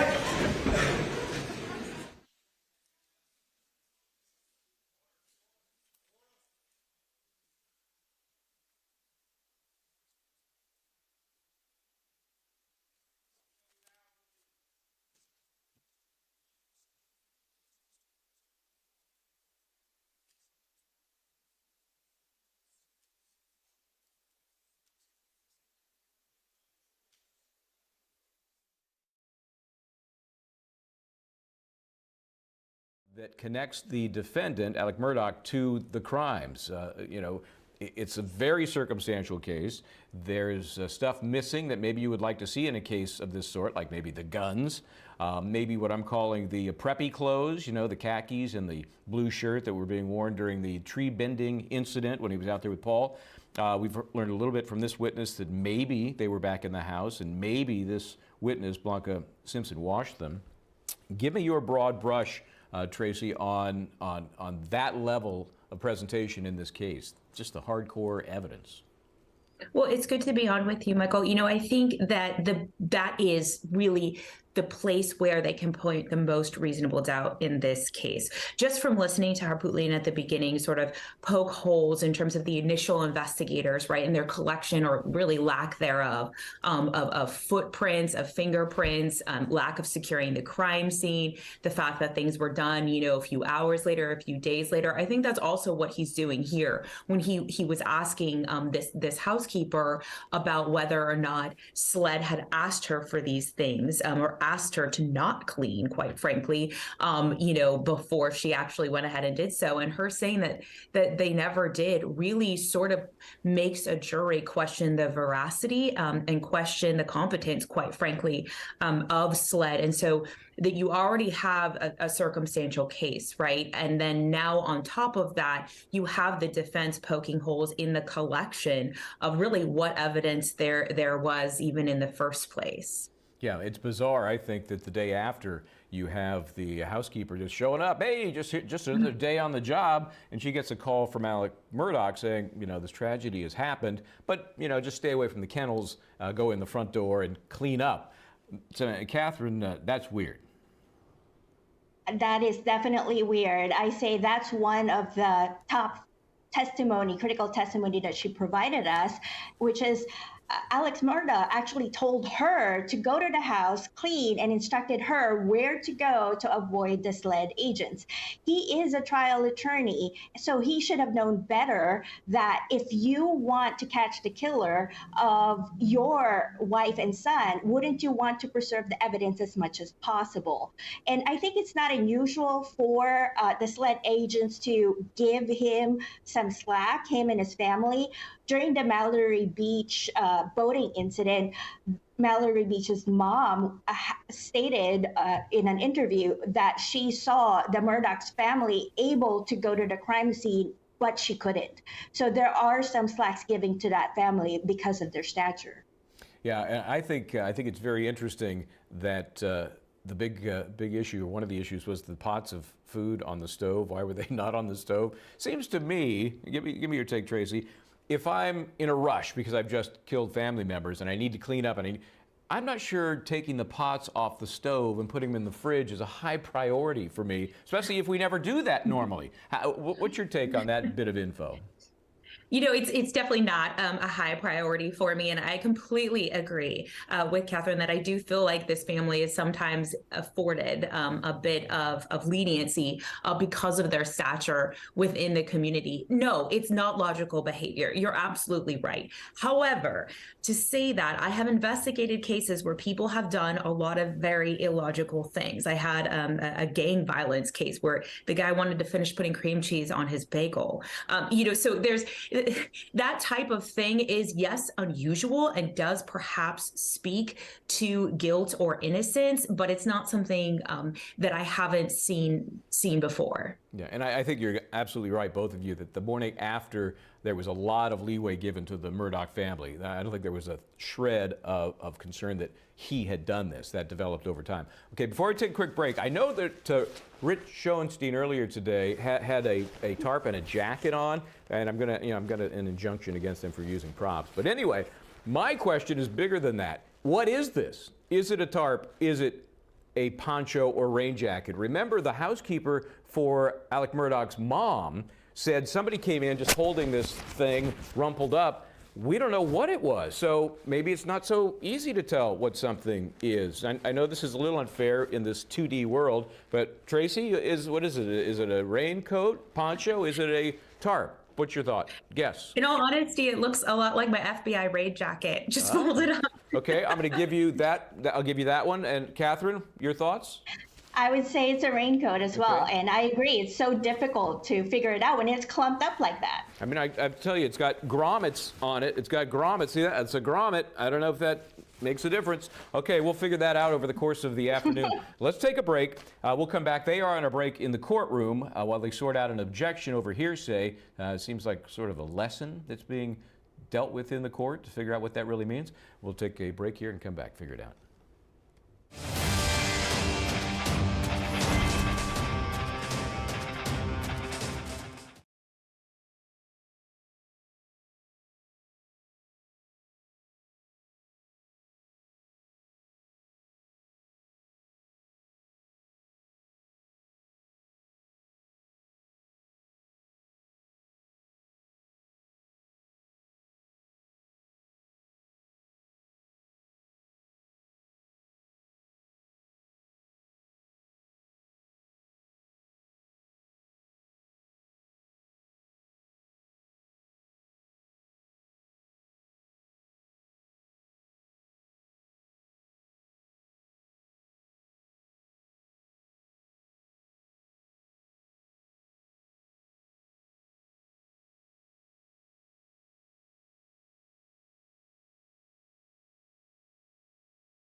Objection, hearsay. That's where we are in the case out of South Carolina. The attorneys got into a bit of a row over whether or not the witness on the stand, Blanca Simpson, the former housekeeper, could be asked about something Alex Murdaugh either said or did not say to her. So while they sort that out, gives us a chance to look back at some of her very important testimony from earlier today. Again, this was the housekeeper that went to the house, as she normally would, on the morning after the murders. This would be on Tuesday morning, the 8th.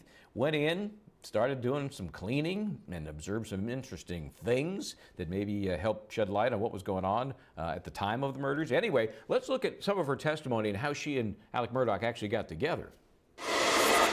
And did there come a point that you met the defendant, Alex Murdaugh? Yes, sir. Can you tell them how that happened? Tell the ladies and gentlemen how that transpired. When I first moved to Gifford with my husband, like I said, I was bored, so I went to work at the grocery store. At the grocery store, during the time that I moved, there was not a lot of Hispanic families living in that area. It has since grown in the years. I met a lady who I befriended. She was Hispanic, and we started talking because she was the only other Hispanic person that I had actually seen in the area. So we started talking back and forth, and it was nice to speak in your native tongue with somebody. Her son had an accident at the school on his way after school, walking to the car, and he had gotten hurt. One of the ladies that worked at the school had recommended that she use an attorney from Walterboro. And a couple of months had gone by, and I noticed that she was under a lot of stress. And as I talked to her, she said, "I just have to get all these documents. I don't understand." She spoke English, but it was very broken English. So she was having a difficult time explaining what she needed for the attorney. So I told her, I said, "I'm going to find you an attorney. I'll look around." I said, "And we'll go ahead and fire that attorney and hire you a new one." And because we didn't want the statute of limitations to run out on her case. So at that point, I started looking around, and I happened to walk into the law firm. And it was the old offices where I met Alex. Just walked in, and that's where you met the defendant, Alex Murdaugh. Yes, sir. Okay. And you were trying to assist this individual who was having trouble communicating with her prior attorney. Don't mention whoever that attorney was, but you helped her get a new attorney. Yes, sir. Did you help with that case, that particular case with this friend? Yes, he told me he would take the case. Who is he? Who's Alex told me he would take the case as long as I translated and helped him with the details, because he didn't have anybody in the office that was bilingual, and I agreed. You were a hot commodity, weren't you? I mean, there was a need for translators. Yes, sir. So you helped with that case? Yes, sir, I did. Did you assist in other cases with Yes, sir, I did. At times, Alex would call me and ask him if I could assist in translating, or when there were accidents and the folks were injured, and if they did not speak the English language, he would ask me to translate. And were you getting paid for this service? Yes, sir. He would. It wasn't a set fee. It was just depending on the case, whatever I did, whether it was to get him signed up with a law firm, basically, or if I had any type of, in the Hispanic community, when you are in trouble or you're in need of something, and a lot of times those accidents, when they happen in the area, they are not from here. The language barrier is a big thing for them. So my instinct was more to make sure that they were well accommodated and whatever they needed. So sometimes he would reimburse me for my out-of-pocket whenever I helped the individuals, who were in the accident. And that went on for a period of time when you were assisting either Alex Murdaugh or the law firm, is that correct? Yes, sir. Okay. We hadn't heard much about Maggie, and I'm limited what I can say in a murder case, but did y'all get fairly close? Yes, sir. And when you had quit working for her and you had your stroke, did you ever see her during that time period when you weren't working for her? Yes, sir. Maggie would, I would see her in town, and she would often signal me to pull over. So we just used to stop sometimes and just talk and see how things were going at the local CVS. Just to catch up? Just to catch up and see how everybody was doing. And prior, when you were working and after, would you, and I'm not asking you to say what, but y'all got close and would talk personal things? Yes, sir. When you got home that night, did anybody call you that night? No. When did you hear about the murder at Moselle of Paul and Maggie Murdaugh? The next morning when I was getting ready to go out there. The next morning? Yes, sir. Okay. How did you hear? Alex called me. And what did he tell you? He didn't call, he called you the next morning? He called me early the next morning. And what did he say to you? He sounded shaky on the phone. You could tell he was, his voice sounded really shaky. And he said, B, they're gone. They're gone. And my initial thought was, did she go back to Edisto? That thought didn't cross my mind that he meant that they were dead at that time. You just didn't comprehend No, what was sir, going on? I did not. So he told me again, he said, no, B, they're dead. And at that point, I don't remember because I believe I dropped the phone. My husband got the phone. I don't remember after that. You literally dropped the phone? Yes. And did your husband get on the phone? I don't remember. I don't remember. All I remember is when he said that they were dead. I dropped the phone. And I believe I said, I'll be right over. I'll be right over. So there's the housekeeper, Blanca Simpson. Weird how things turn out in life. She starts doing some translating for Murdaugh as a kind of a helper with a case here and there, and the next thing you know, boom, she's working as a housekeeper. Tracy Walder's here, Catherine Lizardo. Hey, I like her. She's believable. I can't see any reason to distrust her. It doesn't sound like she feels obligated in any way. She did tear up occasionally, Tracy, when talking about what she learned that morning, the morning of the 8th. But how do you read her? Oh, I read her the same way that you do. I feel that she's very believable. She's genuine. She's not sort of overly hysterical, and she's very measured, very composed. I think that she doesn't appear that she has any agenda. Sometimes you'll see that with people on the witness stand that they have an agenda, for the plaintiffs or the defendants. But in this case, she doesn't seem that she has an agenda, rather than she's really just reiterating what happened. And I believe that she is an excellent witness for the prosecution. So now we get to Catherine. What is she saying? What is she saying that helps or hurts either side? On cross, and that's where we are right now. Oh, I'm sorry. Let me set this up real quick. On cross, where we are now, and we're going to come back from the break once they figure out their problems there, Catherine. There was an objection pending. So the cross did a great job of saying, well, did you see any blood on the pants that you washed? They just happened to look like the pants he was wearing in that video pre-murders. So, the defense is making some points here. They are, in terms of, she even testified that she washed or cleaned the bathroom. So if Alex Murdaugh actually washed up after the murder, all of that evidence is gone because she cleaned it. I think her testimony is very critical, though, in terms of saying that I actually never saw the clothes and shoes, not just the clothes, but the entire outfit that he was wearing in that video, which is very unusual. And she knows all of her clothes, all of their clothes, the family's clothes, because she's very close to them. So that ties up that question, what happened to the clothes? No one knows, but we established it's nowhere in the house. So we also have Tracy, this T-shirt she found laying on the ground, there's no suggestion it's the one he was wearing when the cops were there, but apparently maybe it was one that fell off a pile. He's one of those guys, either he has people to do it, but he has a pile of white T-shirts in a closet or in a cabinet, and it seems like maybe in the rush to change clothes, one of the loose T-shirts fell to the ground. What do you make of that?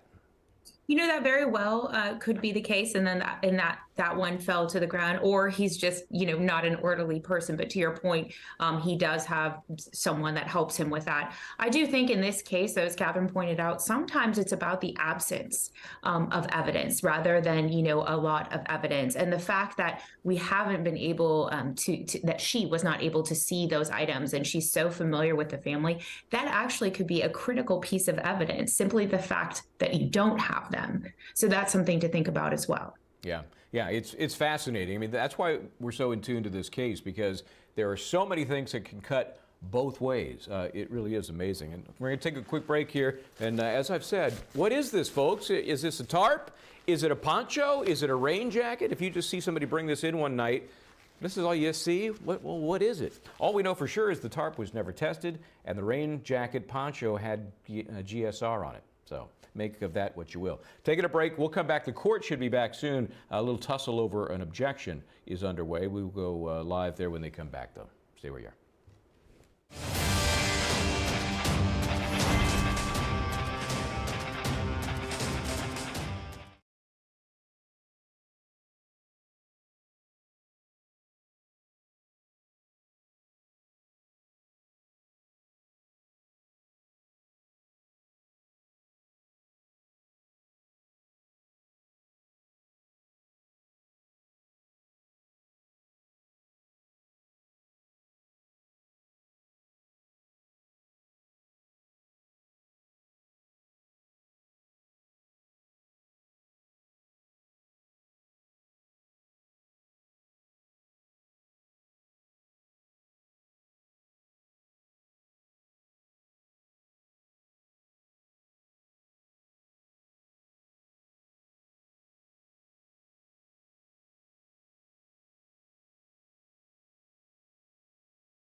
You may now be seated.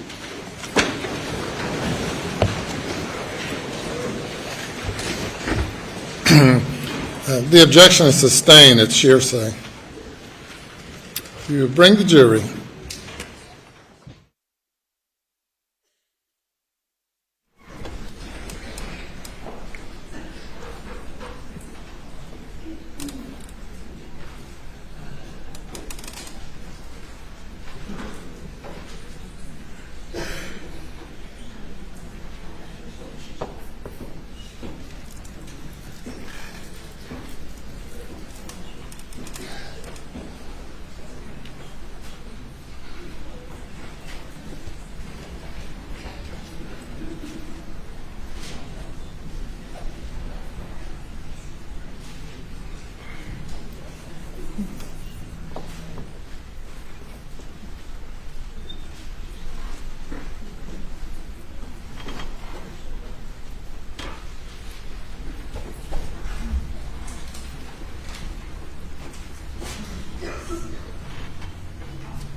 All right, thank you. The objection is sustained. Your next question. Please, Court, Your Honor. Yes, sir.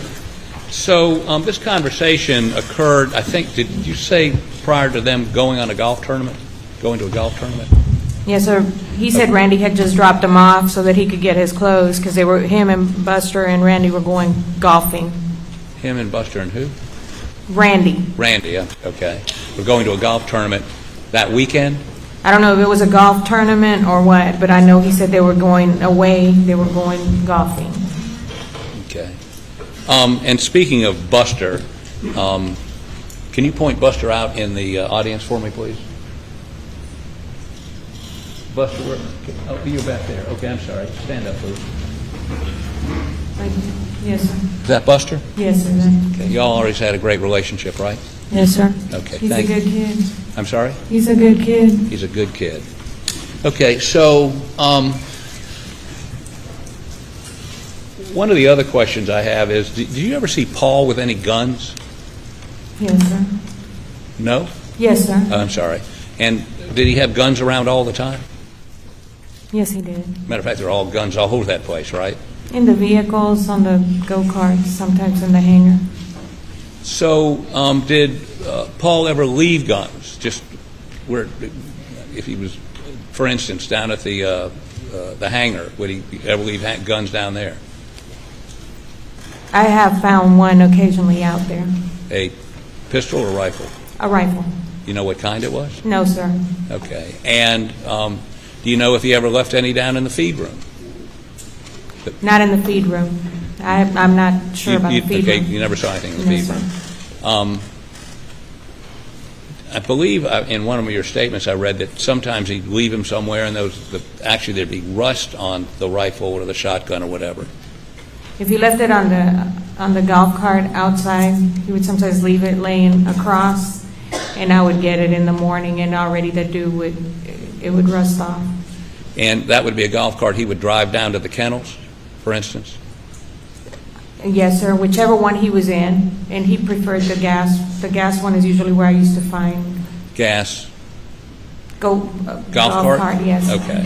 And so that would be a way he would get down to the kennel sometimes? Sometimes. The majority of the time he was either in Dolly or in his own truck. In what?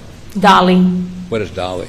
The F-250. I forgot. Y'all name all your trucks, or they named all their trucks, right? Yes, sir. Okay, so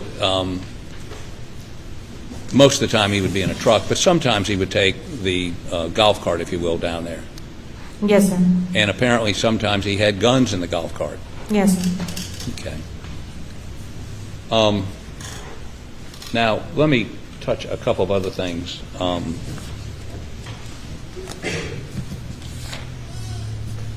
Did that day you saw the sled folks in there, did you see them taking any pictures, or do you remember? I believe some of them were taking pictures, but I'm not positive. Okay.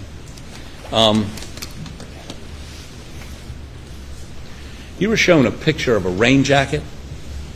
Yes, sir, I was. Okay. And had you ever seen that rain jacket at the house? Not at Moselle, no, sir. Correct. You ever? And what size clothes did Alec wear? 2XL. 2XL, not just a large. Would anything a large fit him? I don't think he might have had one or two items that were that size, but most of the clothing was 2XL. 2XL. How about, would you put exhibit number? Yes, please. And blow it up for me, please. Okay. How about make that bigger for me, please? No, not the rain jacket. I'm sorry. The Snapchat picture. I apologize. Well, wait 1 second. You see that rain jacket on there? Yes, sir. You've never seen that, according to your statement, never seen that at I've never seen that jacket. Okay. And you knew pretty much everything, every piece of clothing that was there, right? For the most part, yes. Yes. Okay. And how many rain jackets did Alex have? You remember? Too many to count. need to count. Okay. But none of them look like that. No, sir. Okay. How about blow that up for me, please? Can you make it any better? Closer? Yeah, that's good right there. And that shirt is that the one he was wearing that morning when he No, left? sir, it was not. It's not. No, sir, that was not the shirt he was wearing. And this is at 7, you understand this is 7:40 p.m. That evening when he's out with Paul. I wasn't there then. Okay. But that's not the shirt he was wearing when he left that morning. That is correct. That was not the shirt. Okay, take the course and just 1 moment.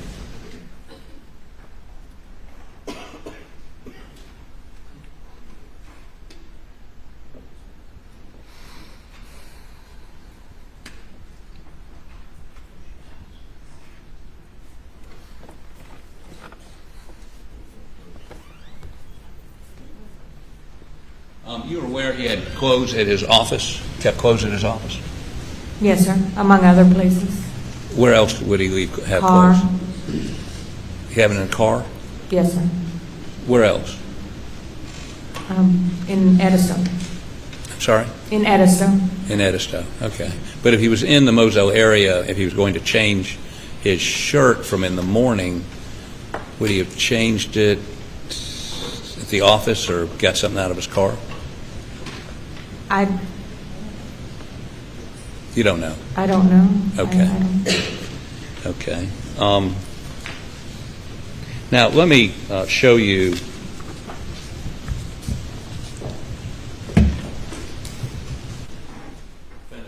.107.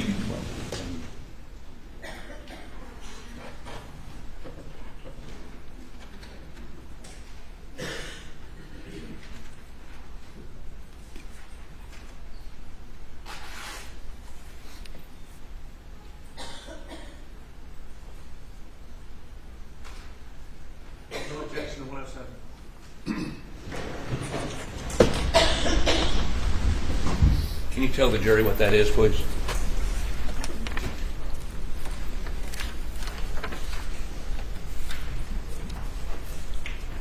The text messages from me and Maggie? Okay, and this is on June 7th, 2021, right? That is correct. And the first one, I'm just going to try to hurry this up a little bit. She asked you to stop. Yes, sir. She says, will you stop by, this is at 7:05 a.m., stop by the store and get Alex Capri Sun.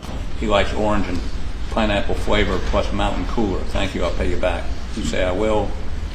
She says, thank you, get 2 boxes. Now,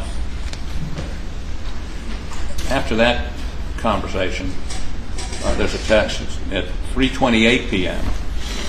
Blanca, dinner's on the stove, just left. So you left there at about 3:30, correct? Yes, I sent the text before I actually walked out of the house. I had a habit of sending her the text, make sure everything, and then locked up before I left. Okay. But at that time, I had gone upstairs to drop off some clothes, and I noticed that Paul's truck, or a white truck, was sitting at the kennels, so I left the front door unlocked at that time instead of locking it. But you didn't see Alex anywhere there? No, sir. Okay. You didn't see his vehicle? No, sir. Okay. And she says at 3:40, thank you, right?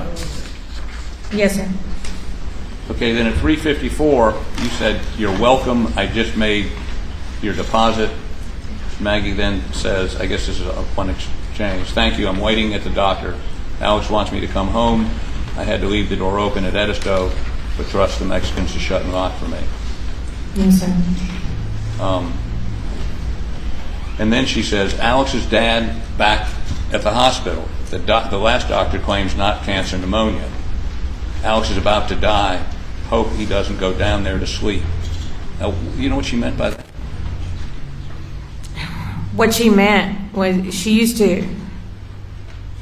Maggie used to get frustrated. She said every time something happened at Alameda with his dad or his mom, that Alec would get called and nobody else, that they always called Alec to go to the house. And she did get upset over that the family was basically putting all that on Alec and he wasn't getting enough rest. So when she said he's going to die, she's worried about his health. She was worried about his health, yes. Okay. And she says Alex needs to take care of himself as well. And that's consistent with what you just said, correct? She's Yes. worried about his health. Yes.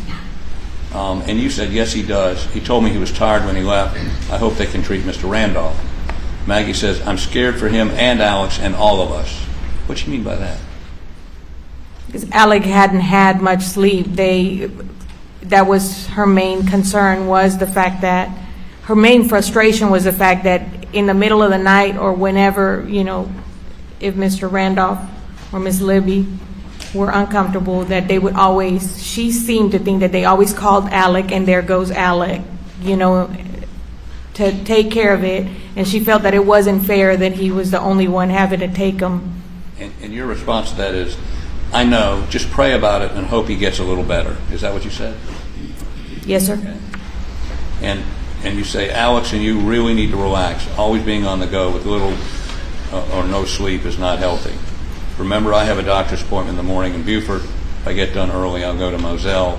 I'll let you know. And she says, no worries, right? Yes. Now, oh, you got the exhibit. Take that from me and hand it to.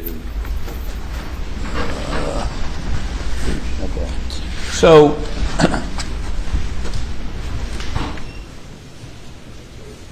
she preferred to be in Edisto, correct?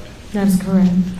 But she was going that day, based on all your text, she was going because Mr. Randolph had been put back in the hospital and she was worried about Alex, right? She was heading to Moselle. She preferred to be in Edisto, but she was heading to Moselle because Mr. Randolph had been put back in the hospital and she was concerned about Alex. Isn't that what this is? The objection is sustained. Okay.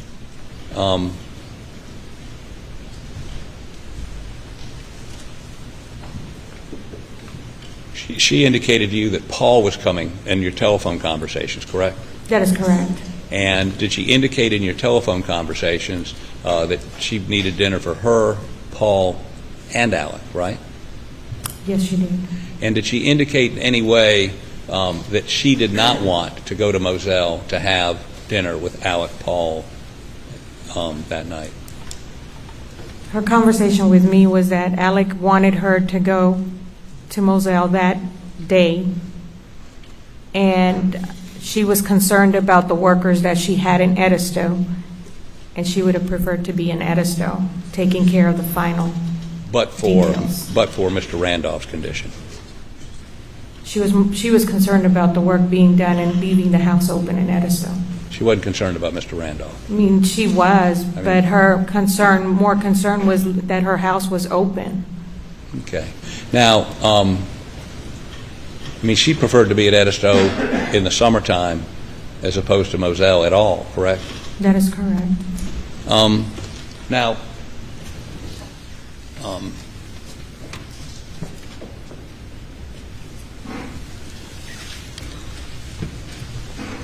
let me ask you, did Swed ask you about at any point about the clothes that Alex was wearing on the 7th? At some point, did they ask you that? Not until recent. Recently, right? Yes, sir. Okay. And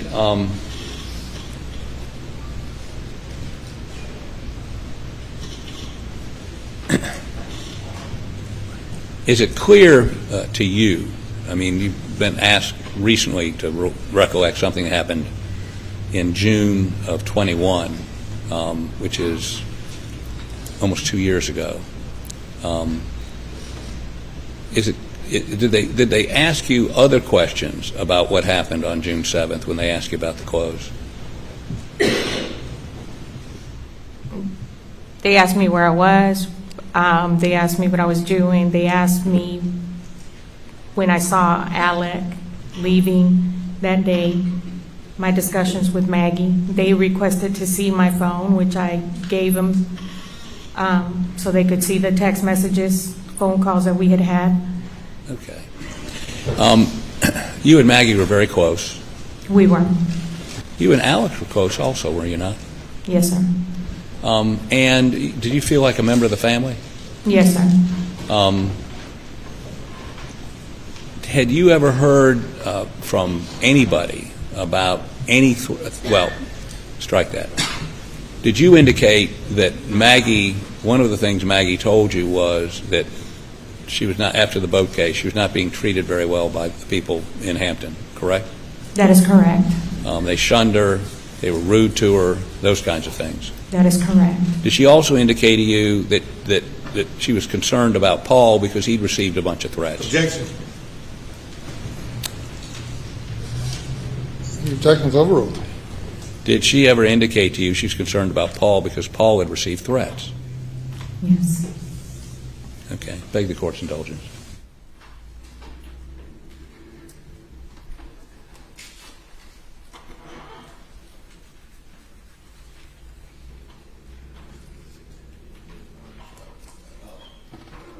I apologize. I moved 107 into evidence. Have you got it? Is it up there? I gave it to the clerk. It's yeah. Any objection? Oh, I think I already said no objection. It's admitted without objection.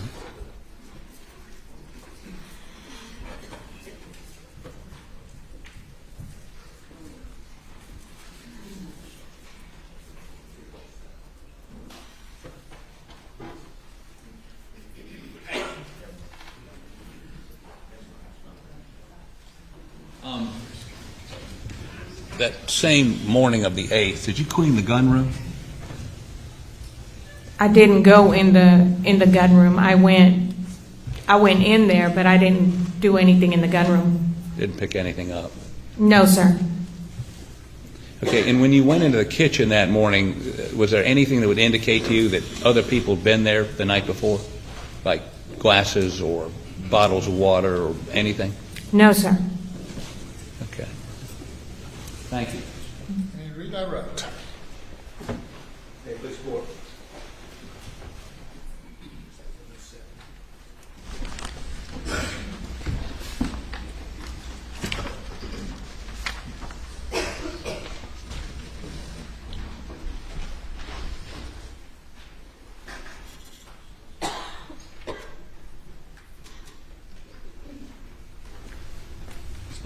Mr.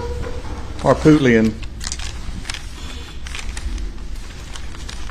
Just got a couple of questions. Mr. Harpootlian asked you about the clothes in the closet on June 8th, 2021. You remember? Yes, sir.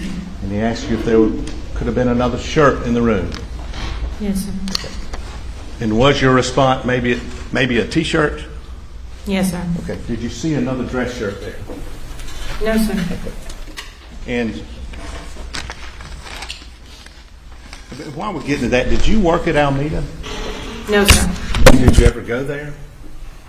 No, I had been there on one occasion previously, and I don't remember what I had to drop off. well, that blue poncho rain jacket Mr. Harpootlian showed you, that was at Alameda, wasn't it? Or do you know? I don't know where that came from. But you never saw that at Moselle, correct? That is correct. Okay. And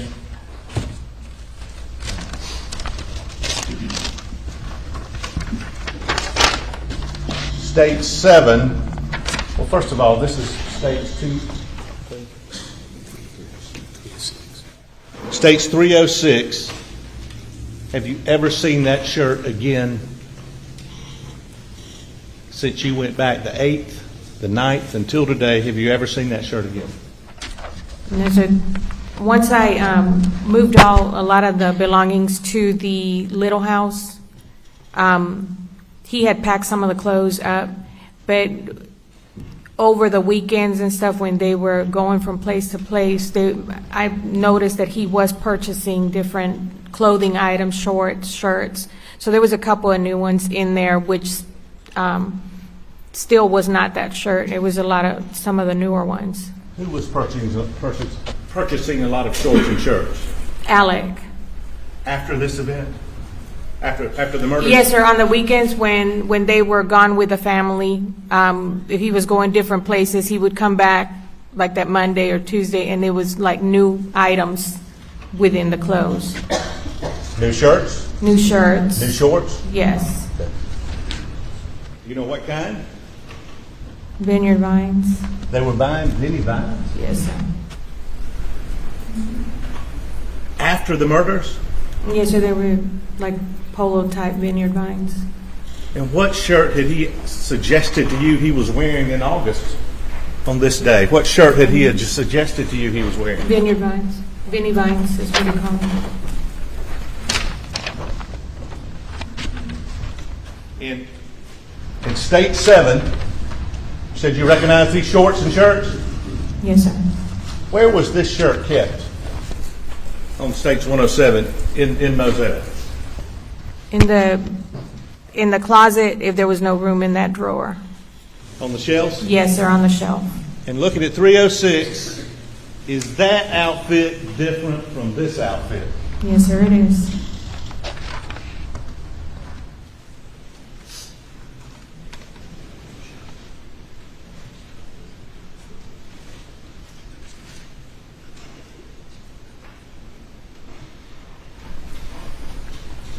And I think Mr. Arputian showed it 107. Whose idea was it for Maggie Murdaugh to come to Moselle on the evening of June 7th? Objection, Your Honor. You can testify if you know. Your Honor, hearsay. You can testify if you know. Maggie texted me that Alec wanted her to come to Moselle. And is that on 107 that Mr. Harpootlian just put in? Yes, sir, it is. That's all. Thank you. Just a couple of questions. Yes, sir. Put that up for me, please.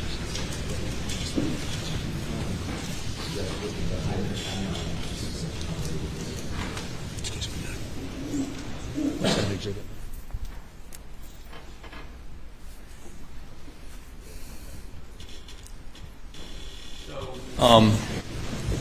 Just a couple questions. After Maggie's death and Paul's death, did you notice he was losing weight? Yes, sir, he was. Dramatic loss of weight, right? Yes, sir. So the clothes we can see him in that picture. He's fat is the wrong word, but overweight kind of guy, big guy, fleshy looking guy, right there. Okay. Now, so he needed to buy new clothes because the other clothes were falling off of him, right? I assume so. Yes, sir. So it wouldn't be unusual for him to need to buy new clothes because he's losing weight. I guess. Okay. Now, this is 306. This is the picture. And you say this is a shirt like a Columbia shirt, right? Yes, sir. Now, a Columbia shirt, don't they have a logo that says Columbia? Yes, sir. You know, the sleeve or... You see one on here? I don't see anything on this shirt. The style of shirt is the Columbia style shirt. It's not a... You're not saying it was a brand name Columbia shirt. You're saying it was a Columbia style shirt? Yes, sir. Okay. And your testimony, again, is this is not the shirt he walked out with that morning. He did not walk out with that shirt that morning. But those could be the khakis he walked out with that morning. Possibly, yes. Okay. And when you say you never saw that shirt again, you did see those khakis again, did you not? Yes, sir. I washed those khakis. They were in the bathroom. I'm assuming it was the same pair because he only had a few that he wore. Right. Okay. And in addition,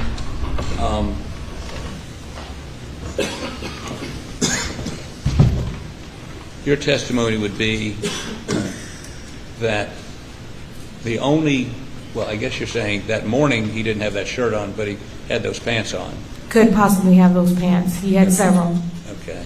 And would you scroll down to the footwear, please?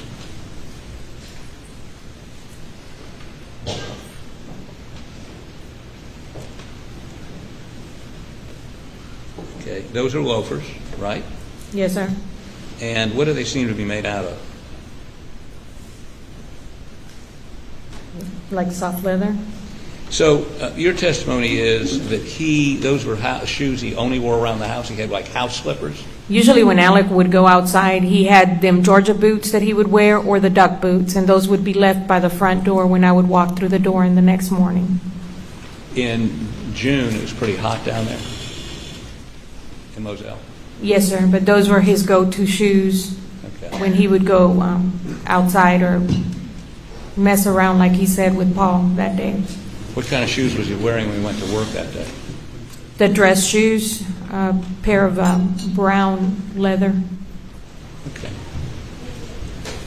Now, when were you first asked about what he was wearing that day?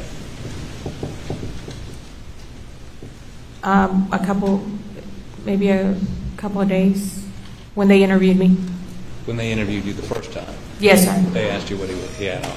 Yes, sir. Okay.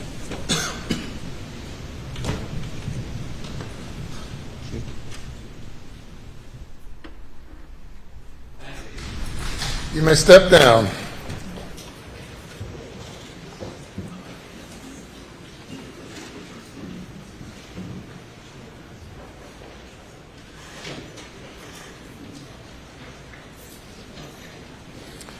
Ladies and gentlemen, we'll break for lunch and resume at 2:15. Please do not discuss the case.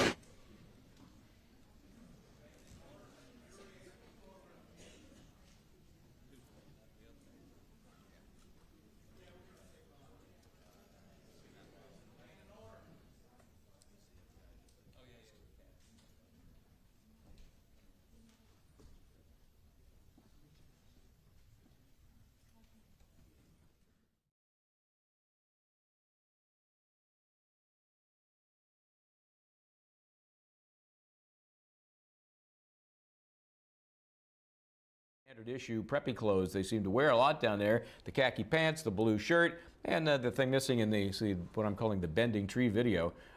Doesn't have a blazer on, though. So joining me this hour is Tracy Wilde. She is a former FBI agent, former CIA agent, and I'm just nervous just thinking about that because I have no representation here with me, Tracy. So good to have you along. I appreciate your insights on this case, which has so many different wrinkles in terms of the investigation, what was done, maybe what wasn't done, because some preferential treatment maybe for the Murdaugh family. So as this witness wrapped up and couldn't answer all the questions about all the clothes, where are you with that portion of this case? You know, the clothing is very circumstantial, but I think, as I said before, one of the biggest issues I have is actually the absence of evidence, the absence of the fact that they couldn't find that shirt and that he was purchasing new clothes kind of immediately after this crime took place. I think that's the bigger concern to me. It seems that this housekeeper actually had a very good almost log or memory of the clothing that the Murdaugh family had, and the fact that she can't account for that blue shirt video that you were mentioning with the bending tree, that to me is significant, because I would then think, well, the absence of evidence perhaps could point towards guilt and someone trying to hide said evidence. I also think the thing that is very interesting to me that I started to think about was, you know, the defense is really trying to point to someone else, you know, committing this crime, or kind of like that this is some public mob who wants to see him pay for this crime. But the interesting thing is that the family early on in this investigation was actually afforded a level of freedom that I've never seen before. It is absolutely astonishing to me that this housekeeper was allowed inside that main house and to clean the main house after a crime like this had occurred. I mean, we would usually lock down crime scenes, particularly ones of this nature that are a bit more complex, anywhere from 48 hours to 72 hours. And it's shocking to me that she was let in. And unfortunately, it points to SLED's investigative process perhaps being problematic. Yeah, you would think that it would just be, you know, a no-brainer. Hey, by the way, SLED telling them, just stay out of the main house, too. You know, we don't know how big the crime scene is at this point. This is only like 12 hours after the murders. I thought this was interesting on the cross. They were trying to focus on Alex Murdaugh's weight loss, because remember, he had to go buy all these clothes. The time frame we're talking about here is within a couple of days of the murders. This guy, if this guy lost 20 pounds or so in 2 days, he had to market that program, whatever that is. It makes no sense to me, and I'm assuming to the jury, that you can explain away his purchase of new clothes by suggesting, hey, he lost weight, and yet the time frame is like this big. What's your thought? Right, I actually honed in on that too. I had a bit of an eye roll behind the scenes. I don't know how you have a 20-pound weight loss in probably the span of, 4 or 5 days.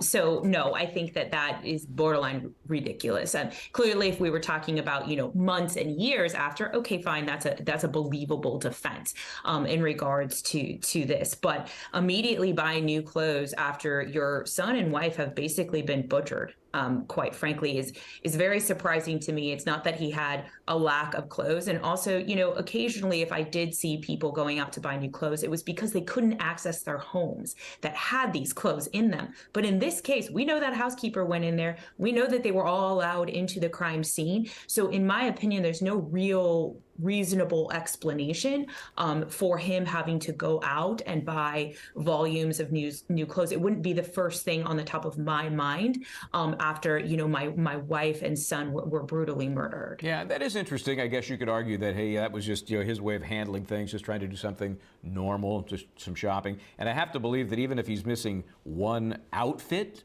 probably got a few others laying around, and as you suggest, he wasn't barred from getting in his own closet. So it's interesting. I don't know what the hell it means, though, but I've said that about so many things that have been presented in this case. So let's take a break right now to they're on a lunch break, by the way. Look at some of the testimony from earlier today from this very important witness. And during the course of the housekeeper's testimony, there were objections about potential hearsay, and so it had to be wrangled outside the presence of the jury. Let's take a look at that. In addition to cleaning the house, did you ever look at Maggie's Mercedes to try to clean it afterwards? I did. What, if anything, did you find? As I was cleaning the vehicle, removing her... I would object unless she gives a date, or at least a range of dates. Do you remember when that was?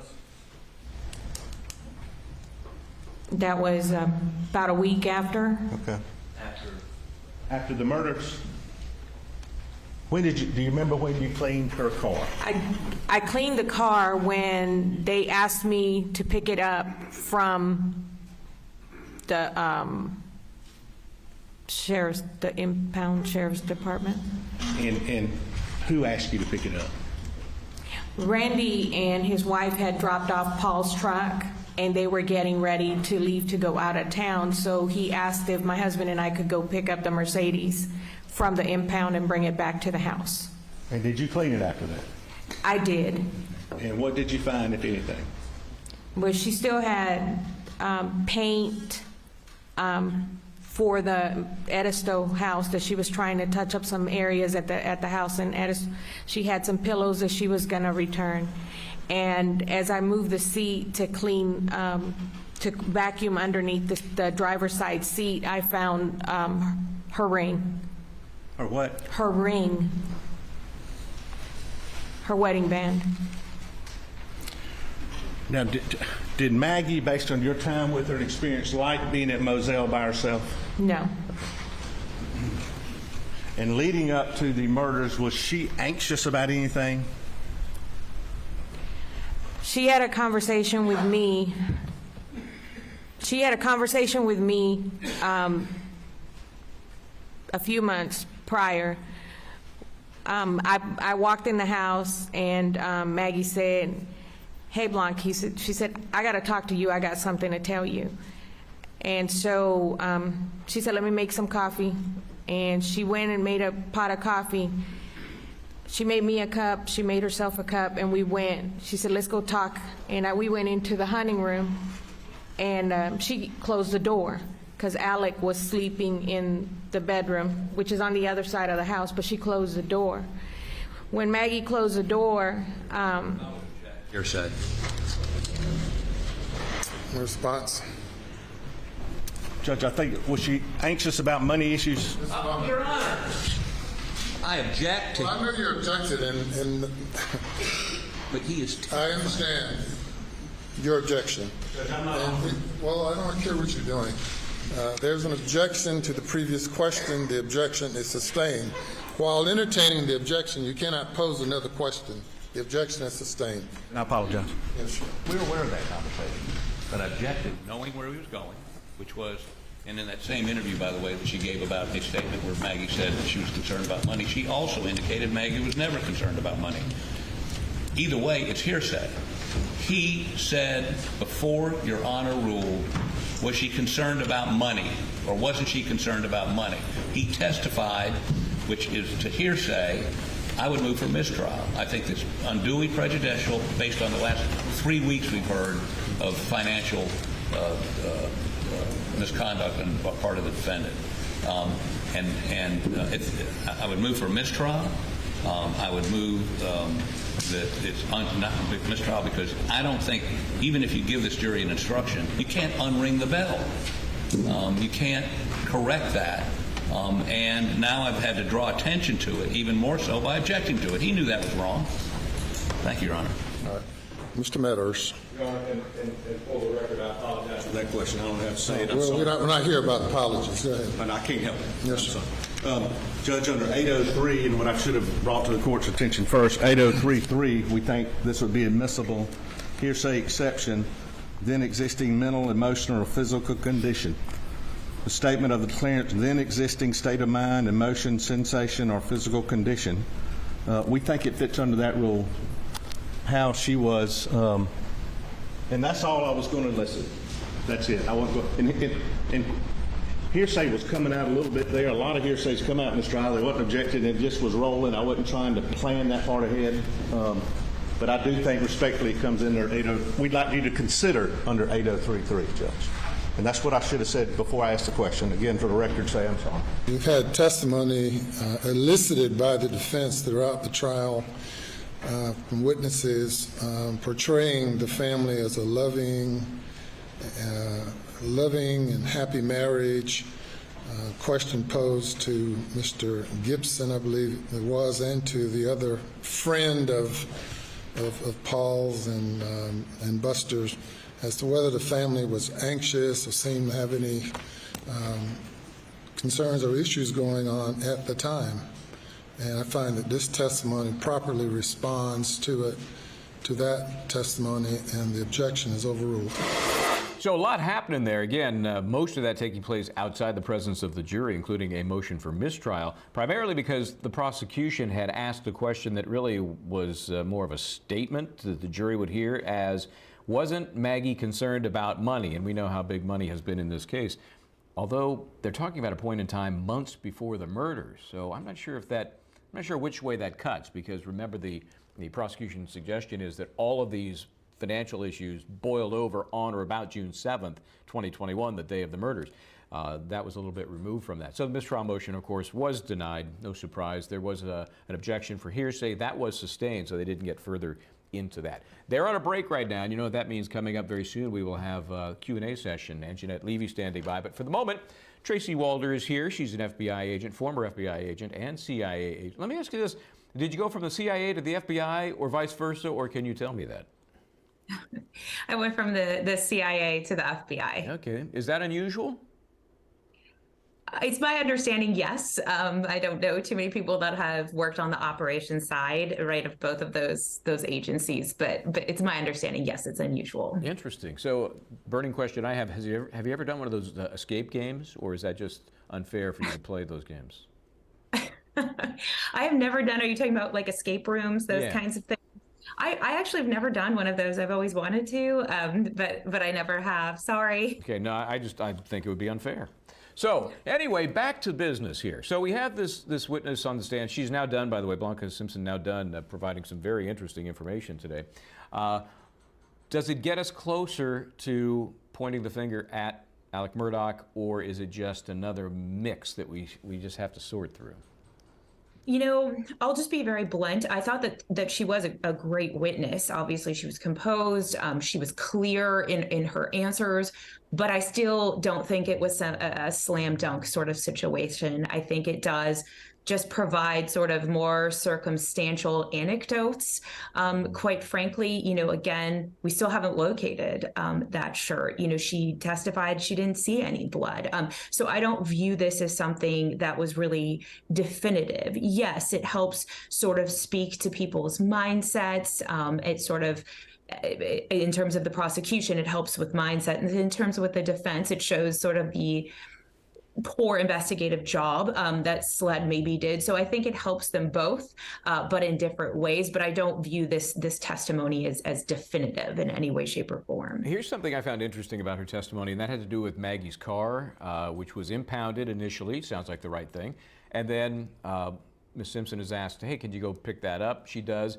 And she, in her cleaning of the car after it comes back from the impound, and I'm guessing maybe there's fingerprint dust and whatever other investigative tools that leave a mess behind. She finds Maggie's wedding ring underneath the driver's seat. Forensically, what does that mean to you?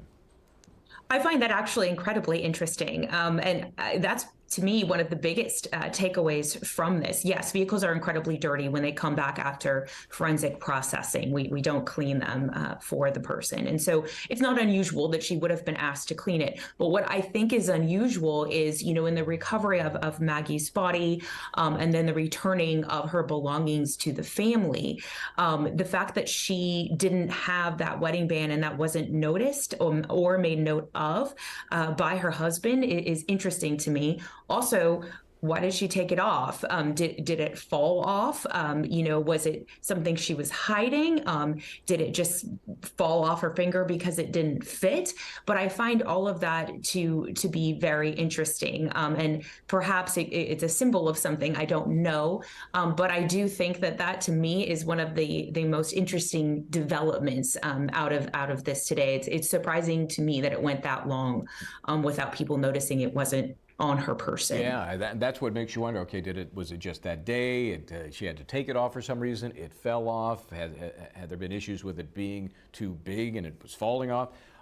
Very interesting. We only know one little nugget of info that there might have been some discord, and that was some story that she had approached a divorce lawyer about 6 weeks prior. That really hasn't been fleshed out. So this ring issue, it really makes you wonder, okay, there's got to be a reason that ring was there. I don't put it at just raw accident. I'm driving and my ring falls off and lands under the seat. I'm not going for that. Okay. So we're going to take a break here, Tracy. Stay where you are. We have the big Q&A session coming up, a little lunch and learn with Anjanette Levy, and Gigi McKelvey is at the scene. So we'll take a break, get into that when we come right back.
I'm Anjanette Levy, and thanks so much for joining us here on Law and Crime. We are taking your questions this lunch hour in the trial of Alex Murdaugh in Colleton County, South Carolina.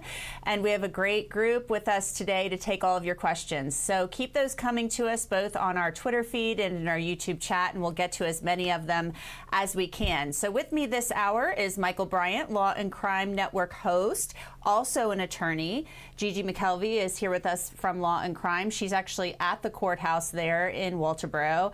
And along with her is Amy Zimmercheck. She represents Curtis Eddie Smith, who is a name we've heard many times related to this case, really not in court really just yet, but he is a distant cousin of Alex Murdaugh's.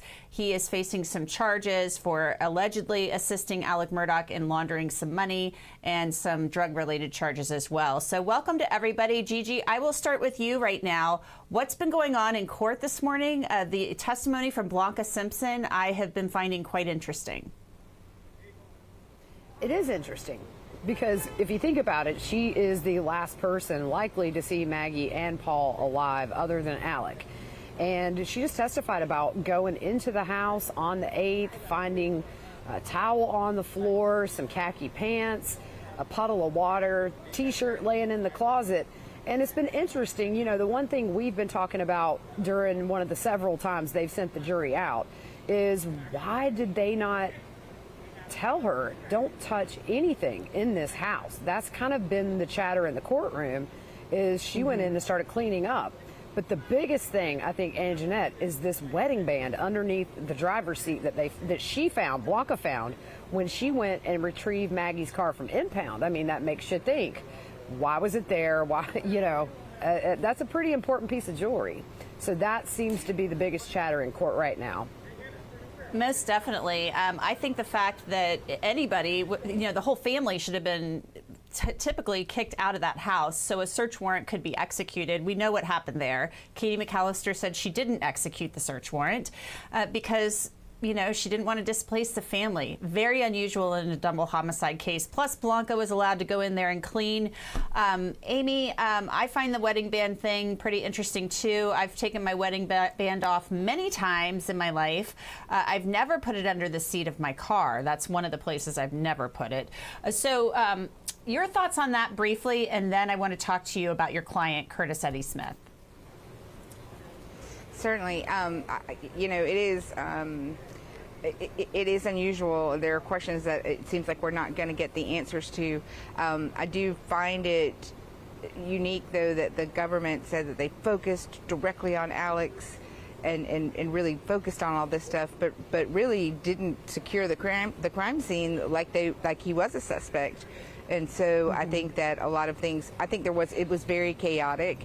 And I think if they would just admit that, it would probably give them a little more credibility.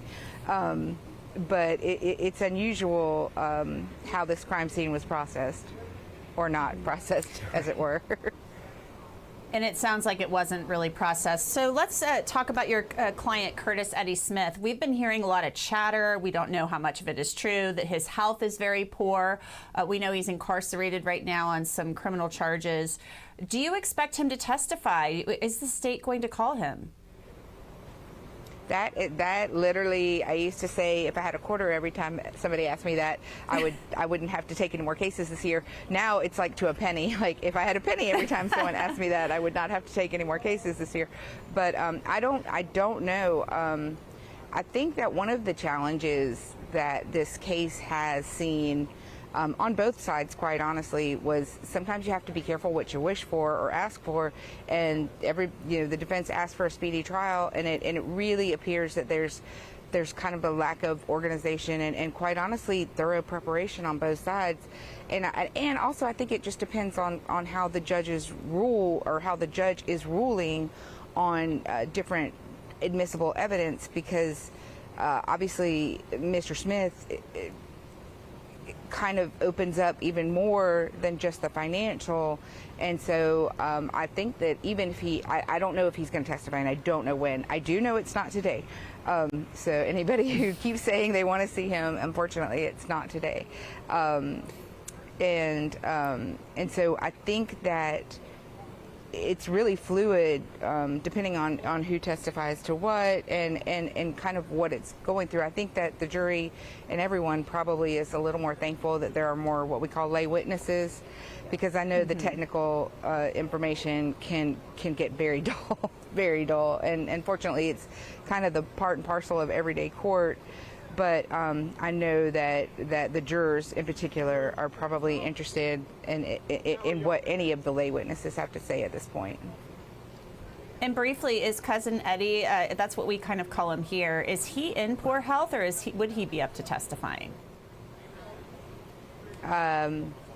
He is not in the courthouse. No, he is still detained at the Lexington County.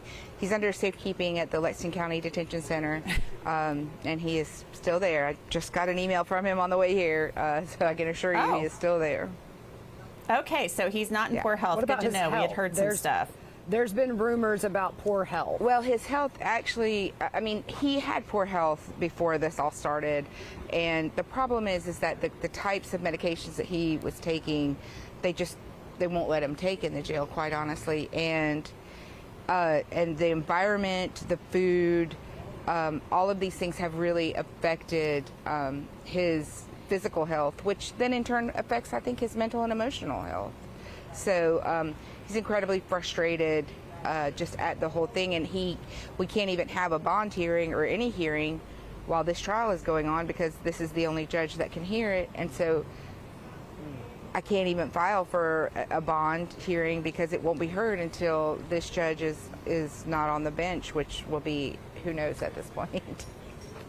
Right. It feels like we could be here for a long time despite what they claim in court. All right, let's get to those questions now. Michael Bryant, I'm going to toss this first one to you. If Maggie told the housekeeper, Blanca, that she was worried about $30 million versus $10 million, could this mean that she, Maggie Murdaugh, may have been told by Alec or someone else that he had been caught for financial misdeeds, or even just that he told Maggie he had been stealing? That's an interesting question, Michael. What is your interpretation of the testimony that we heard? Yeah, I mean, assuming it's true, I think it kind of waters down this theory that everything blew up on or about June 7, 2021. If she already had some inkling, and we believe that conversation was, quote, months before the murders, so it helps water down for the defense that big thrust the prosecution is making. Whether it's true or not is another story.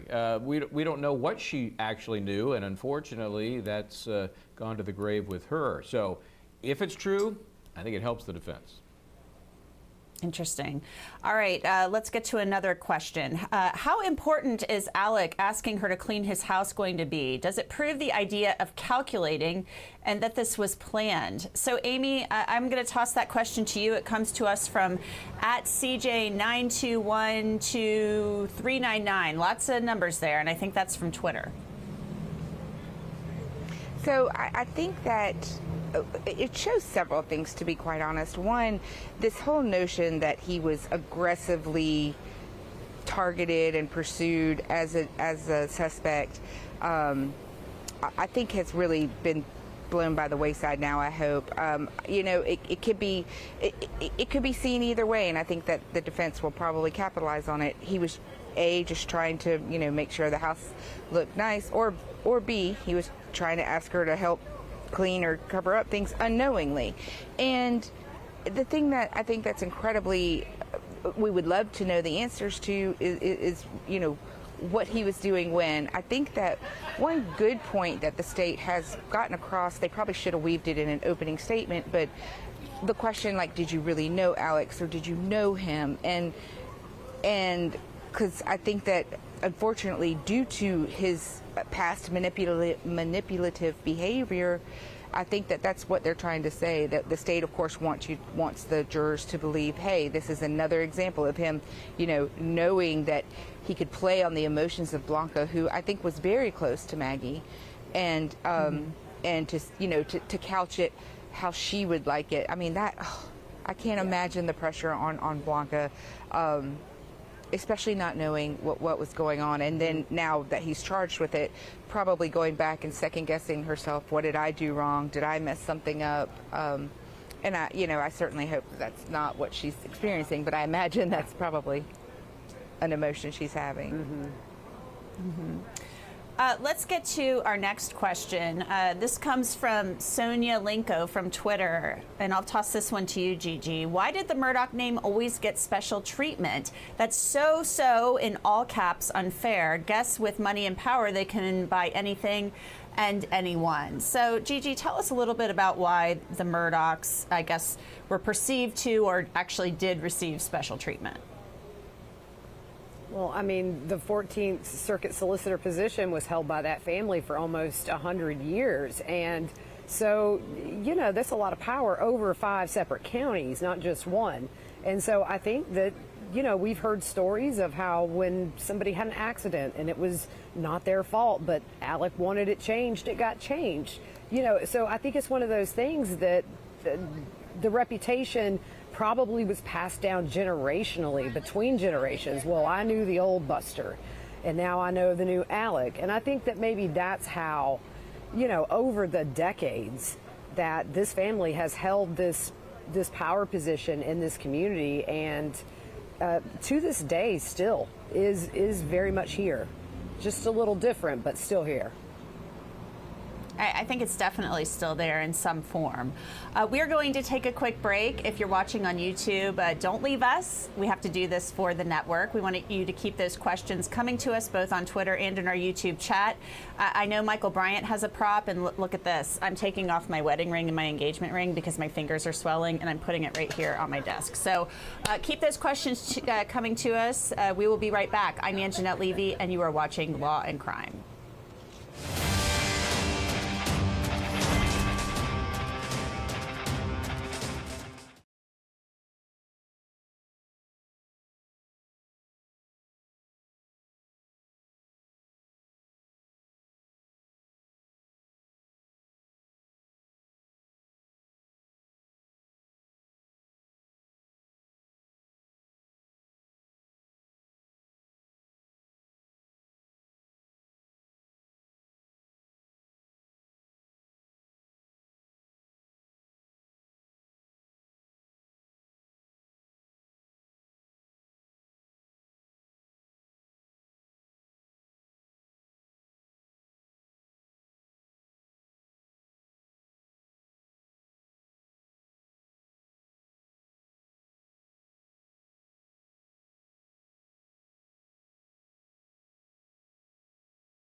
Welcome back. I'm Anjanette Levy, and you are watching Law and Crime, and we are taking your questions as we do every lunch hour in the state of South Carolina versus Alex Murdaugh.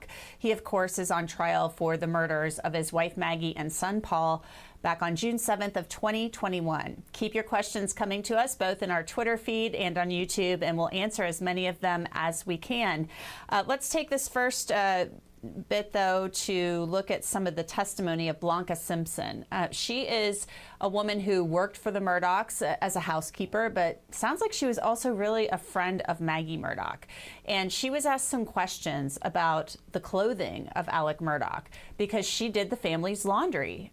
She is familiar with their clothing, so who better to talk about what size somebody wears, what clothing they own, than the person who's going through the laundry and doing it. So listen to what she said, talking about the outfit that Alex Murdaugh was wearing the day of the murders when he left for work versus what he was wearing in that Snapchat video that Paul took at 7:38 p.m. and then what he was wearing later that night. So take a listen and then we'll talk about it. After June 7th of 2021, did you ever see that shirt again? No, sir. There was like a pink one, a white one, a baby blue in the closet. I do not remember that shirt being in there. And on June 8th of 2021, in the morning hours when you came back over there, was that shirt there? No, sir. Were these shoes that you called house slippers, were those there? No, sir. Did you ever see those house shoes again? No, sir. And where did he usually keep them? In the closet.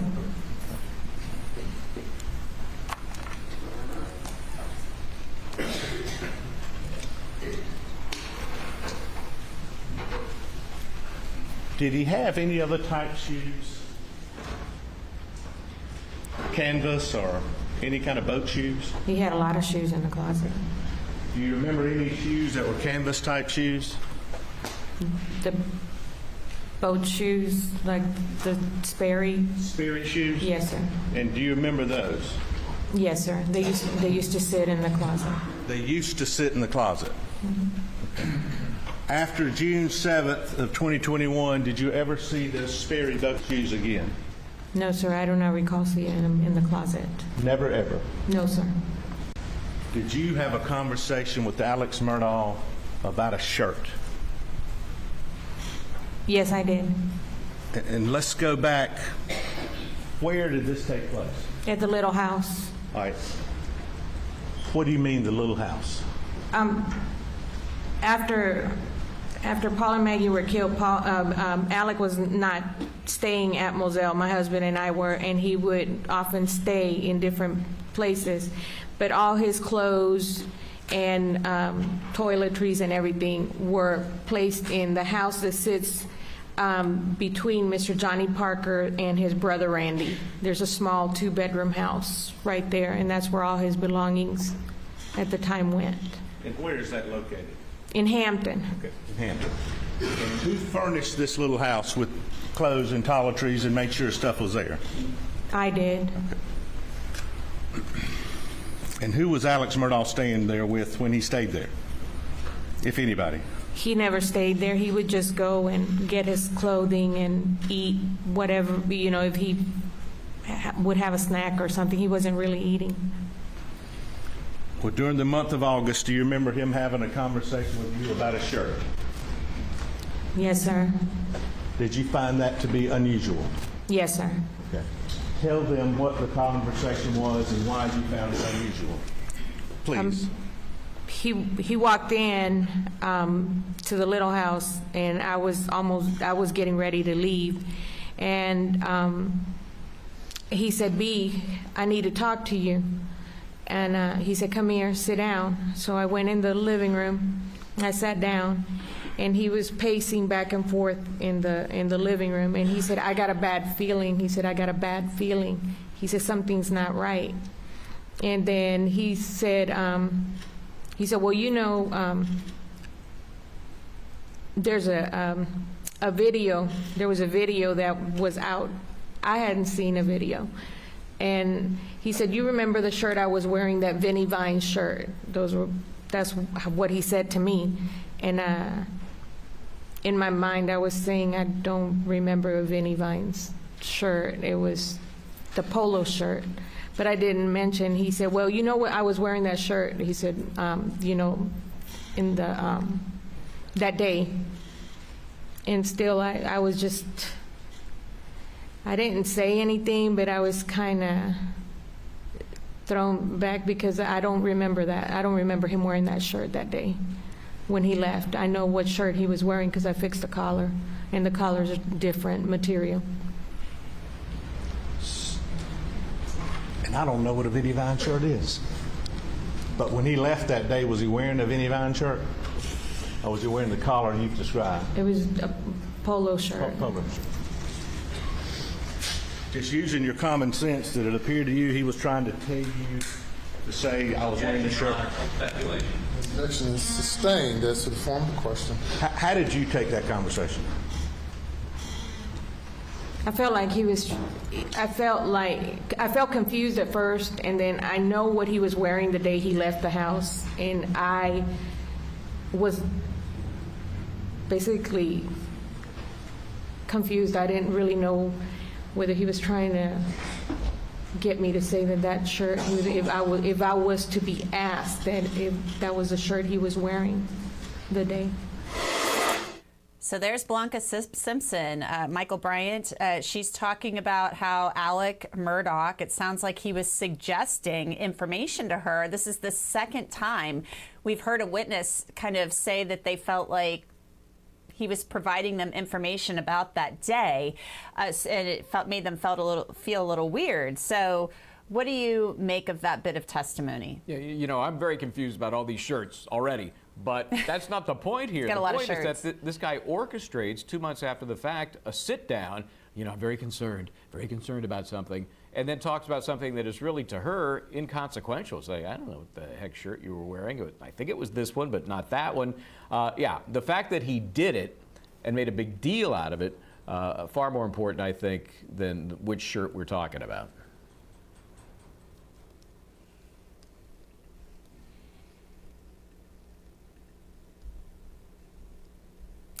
And it really certainly drew attention to it, too. It makes you wonder, why on earth would you even do that? Our next question comes from Heidi Brewster from YouTube, and I'm going to send this one to you, Amy Zimmercheck. Why do they keep making Buster stand up? You're a defense attorney. Why are they doing that?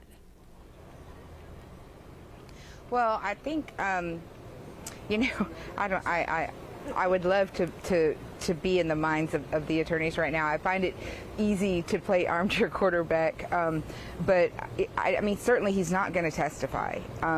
He has nothing, I don't think, to offer as far as information. He wasn't there that night, you know, and certainly he's not going to talk about any other crimes. And you know, it's improper just for him to get up and talk about how much he loved his mom and brother. I think everybody knows that. And I think it's so hard to know what they're doing. So maybe they're just trying to remind them about Buster, and that he still has a child, and that, you know, that he's there supporting his father, apparently. I mean, he's certainly sitting on the defense side. He's been there every day. I think they've had communications back and forth, which I think is why he got moved. But I think that the only thing I can think is that it's garnering sympathy. It's trying to garner some sort of sympathy to say, hey, he's a father. Alec is a father.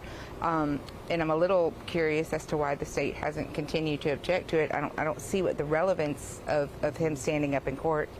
And I'm quite sure he probably doesn't appreciate it. He looks very uncomfortable every time they call him to do it. Mm-hmm. Mm-hmm. Well, Buster, just so our viewers know, is on the defense witness list. And I'm pretty sure, according to Alex Murdaugh's notice of alibi, that he and Buster spoke by phone on the way to Alameda that night. At least that's what I recall from reading that document. So I don't know. I mean, maybe we'll hear from him, maybe we won't. I don't know. But it is interesting that they keep referring to him and asking him to stand up. Let's get to our next question. Gigi, I'll send this one to you. Regal Eagle 11 from Twitter asks, after the murders, Alex Murdaugh spent time at another house where he would eat, get clothes, etc. Did SLED process that house? Also, has SLED reviewed the cell phones and location data of cars belonging to Alex's family brother/sister. So Gigi, I know we heard that they searched his mom's house. He was there the night of the homicides and after, but I don't know about any other houses. We haven't heard. And the thing is, they didn't search his mom's house till, what, September? I mean, it was months after the murder. So that's the only house I know besides the Moselle property that they actually searched. I would be surprised if they did, just seeing, I mean, in my eyes, I always look at it as a juror because I have no law degree, but if I'm on the jury, I'm thinking, man, you know, you guys missed the ball on a lot of the crime scene stuff. So maybe that'll come in, but yeah, all we know is where they found the blue tarp folded up with the dishes and that balled up rain jacket was at Miss Libby and Mr. Randolph's house, and it was months later. All right. Let's take a quick break. Stay with us. We have to take this break for the network. If you're watching on YouTube, we'll be right back, and we'll take more of your questions. I'm Anjanette Levy, and you are watching Law and Crime.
Welcome back. I'm Anjanette Levy, and we are taking your questions during the lunch hour in the state of South Carolina versus Alex Murdaugh. Everybody, I think, is watching this trial. We are getting lots of great questions, so let's get right to it. Michael Bryant, I'm going to shoot this one over to you. It comes from Russell Thomas from YouTube, and he asks, how much does the ring being found sway the jury in your opinion? And he's referring to, Russell, is the fact that they found Maggie's wedding ring underneath the seat in her SUV. Yeah, I've never liked Russell, but I'll answer the question anyway. So it's so fascinating because it's the first time we've heard anything that makes you at least wonder maybe there was something going on in the relationship between the defendant and his wife Maggie. Maybe she routinely took it off. Maybe it fell off innocently. We don't know, but it's weird to find a wedding band under the car seat. And remember that the cops went over this vehicle. It doesn't tell us, that they did a great job going over the vehicle. You think they would have found that and said, oh, by the way, here, we found this ring under the seat. They didn't, so I don't know how thorough their investigation was of her car. Nonetheless, it just plants that seed that human nature is. We got to know, why was that ring there? There are so many possibilities. So our next question is going to be for Gigi, and I will send this over to you. From Taterhead Johnson 710 from YouTube. We've talked about this, you and I have, Gigi. Is Alex covering for Buster? How solid is Buster's alibi? 100%. They have ruled him out. He was in Rock Hill, which is over, right at what, maybe 2 hours from Rock Hill to Colleton. I mean, not a chance he was there. Yeah, not a chance. So I know a lot of people have questioned that, but he wasn't in the area. Emily Flotilla maybe from YouTube asks, what about asking for an insurance card to, quote, set up doctor's appointments on the Saturday he was shot? Oh, that's kind of interesting. I don't know if that's really relevant, but I'll toss that one to you, Amy Zimmercheck, because your client kind of had a lot to say about this, or was, there when this happened. In a way, what I've noticed about a lot of the Murdaugh men is that the women really ran their lives, and the housekeepers were really more than housekeepers. I mean, I think that once you become kind of a working part of that family, you really are inside of a world that not many people get to see, and I think that's why it's so hard for these witnesses, Miss Smith,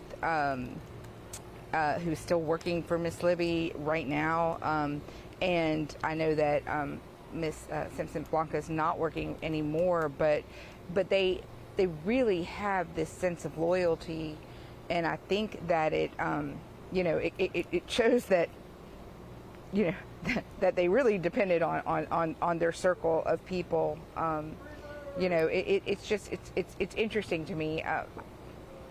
If as a state, I think, is trying to prove everything that he does is so, it appears to be calculated. Maybe not always smart, but it certainly appears to be calculated. And so, to me, that would just be another example of him just like getting in the car and start making all these calls all of a sudden.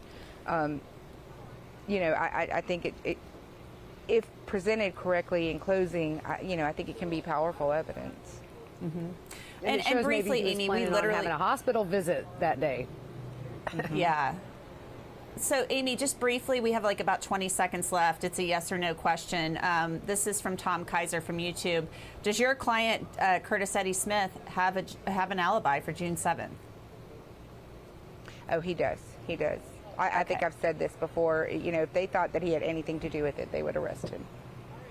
All righty. And he's incarcerated on other charges. Well, Amy Zimmercheck, thanks so much for being with us. We are going to let you and Gigi go so you can grab a bite and get back into court. Michael Bryant and I will still be here, so stay with us. We'll be right back. I'm Anjanette Levy, and you're watching Law and Crime.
I'm Anjanette Levy, and thanks for joining us as we cover the trial of Alex Murdaugh, the double murder trial in South Carolina. Thanks for joining us this hour. We are taking your questions. The lunch break is almost over. With me is Law&Crime host Michael Bryant, who's also an attorney, Judge Fanon Rucker, who's also a former prosecutor and a defense attorney and civil rights attorney, and Jennifer Koffendorfer, a retired FBI agent. Thanks to everybody for being here today for the lunch break.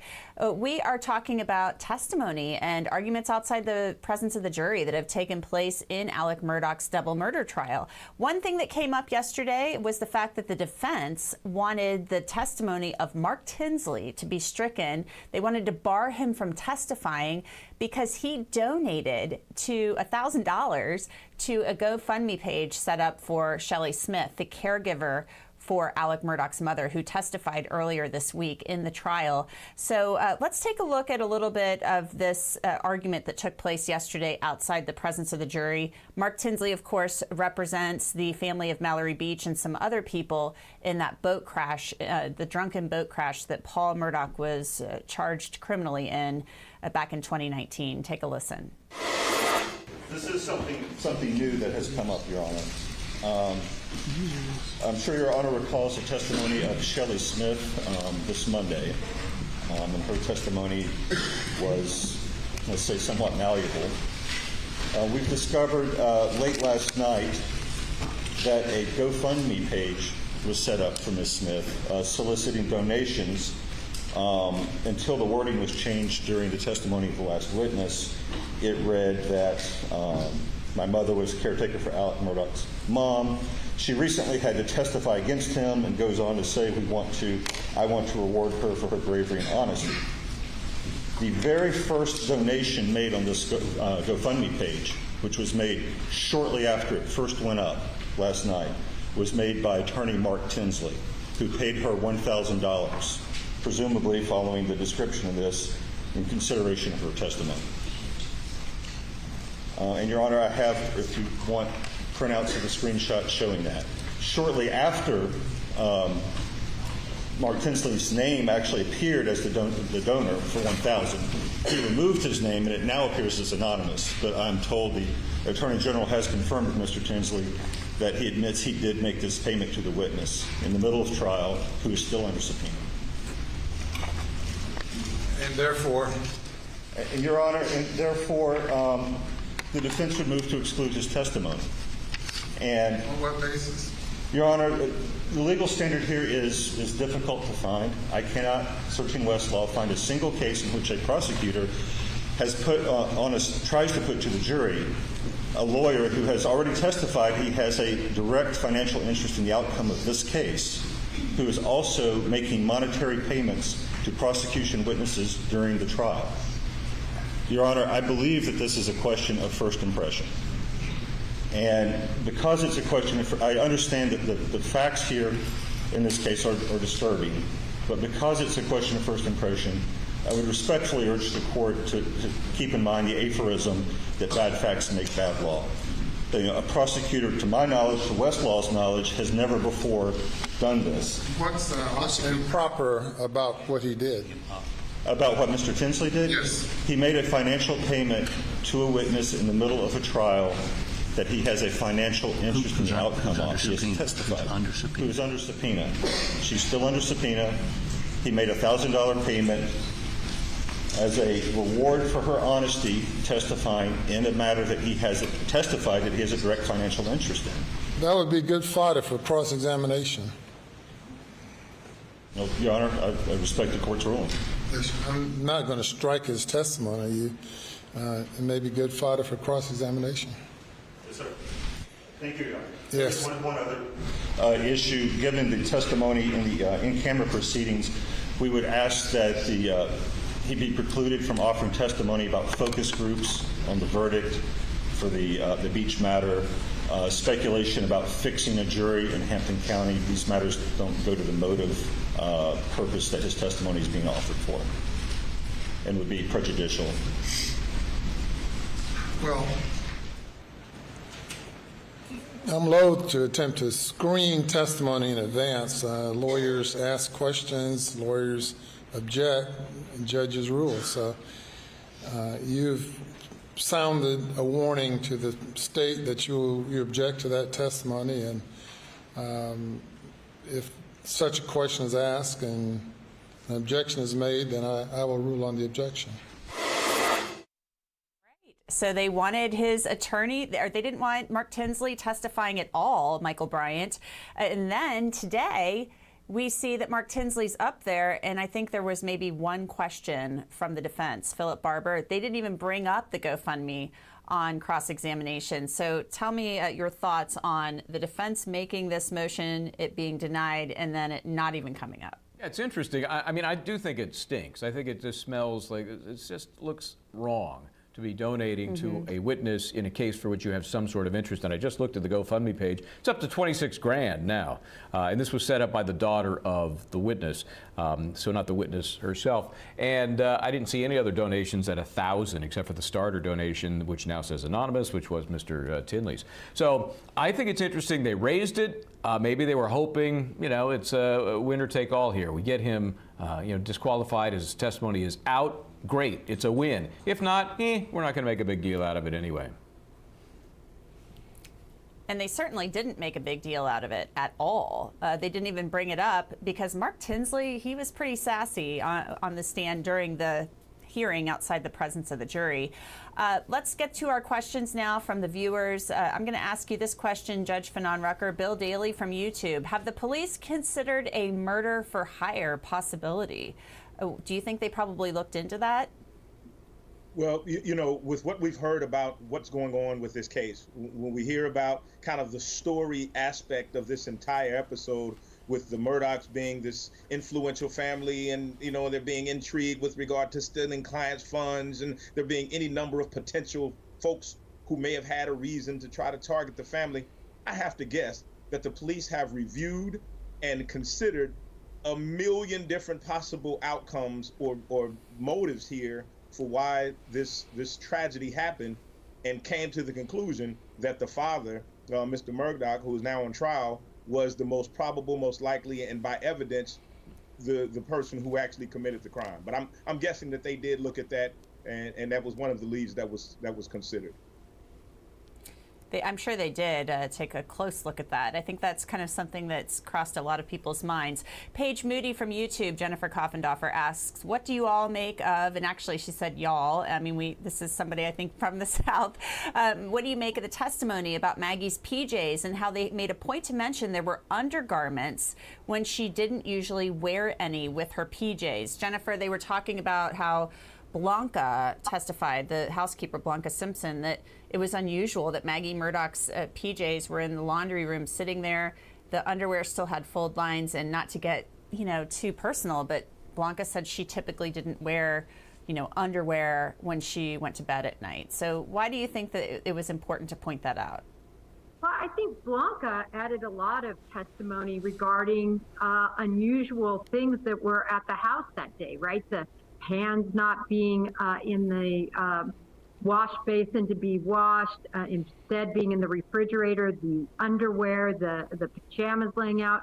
So I think it just lays out that it was an unusual circumstance that she came upon that she hadn't seen before.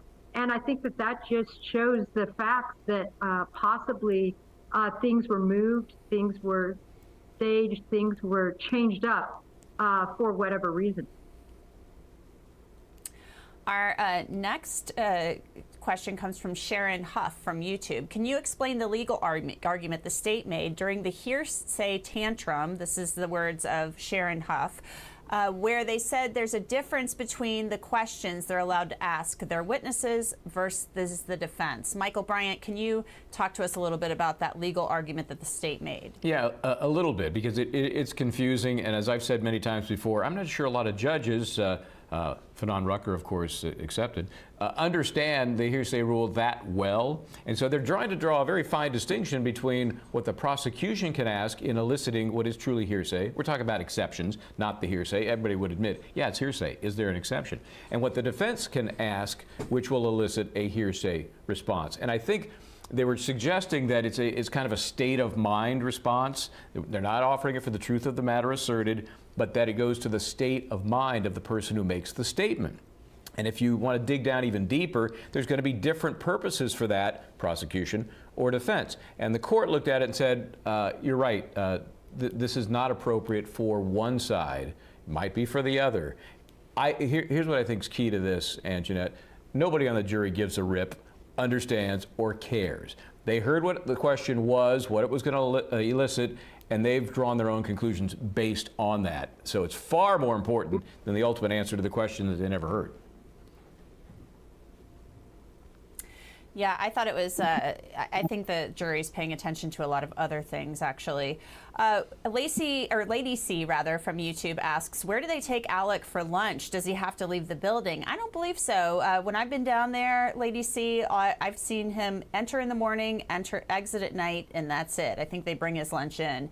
Kelsey Thornton from YouTube, can anyone else get in trouble for missing the financial stuff, like the women that testified? Jennifer Coffendorfer, what are your feelings on that? I believe that Kelsey is talking about the stuff at the law firm with the missing funds.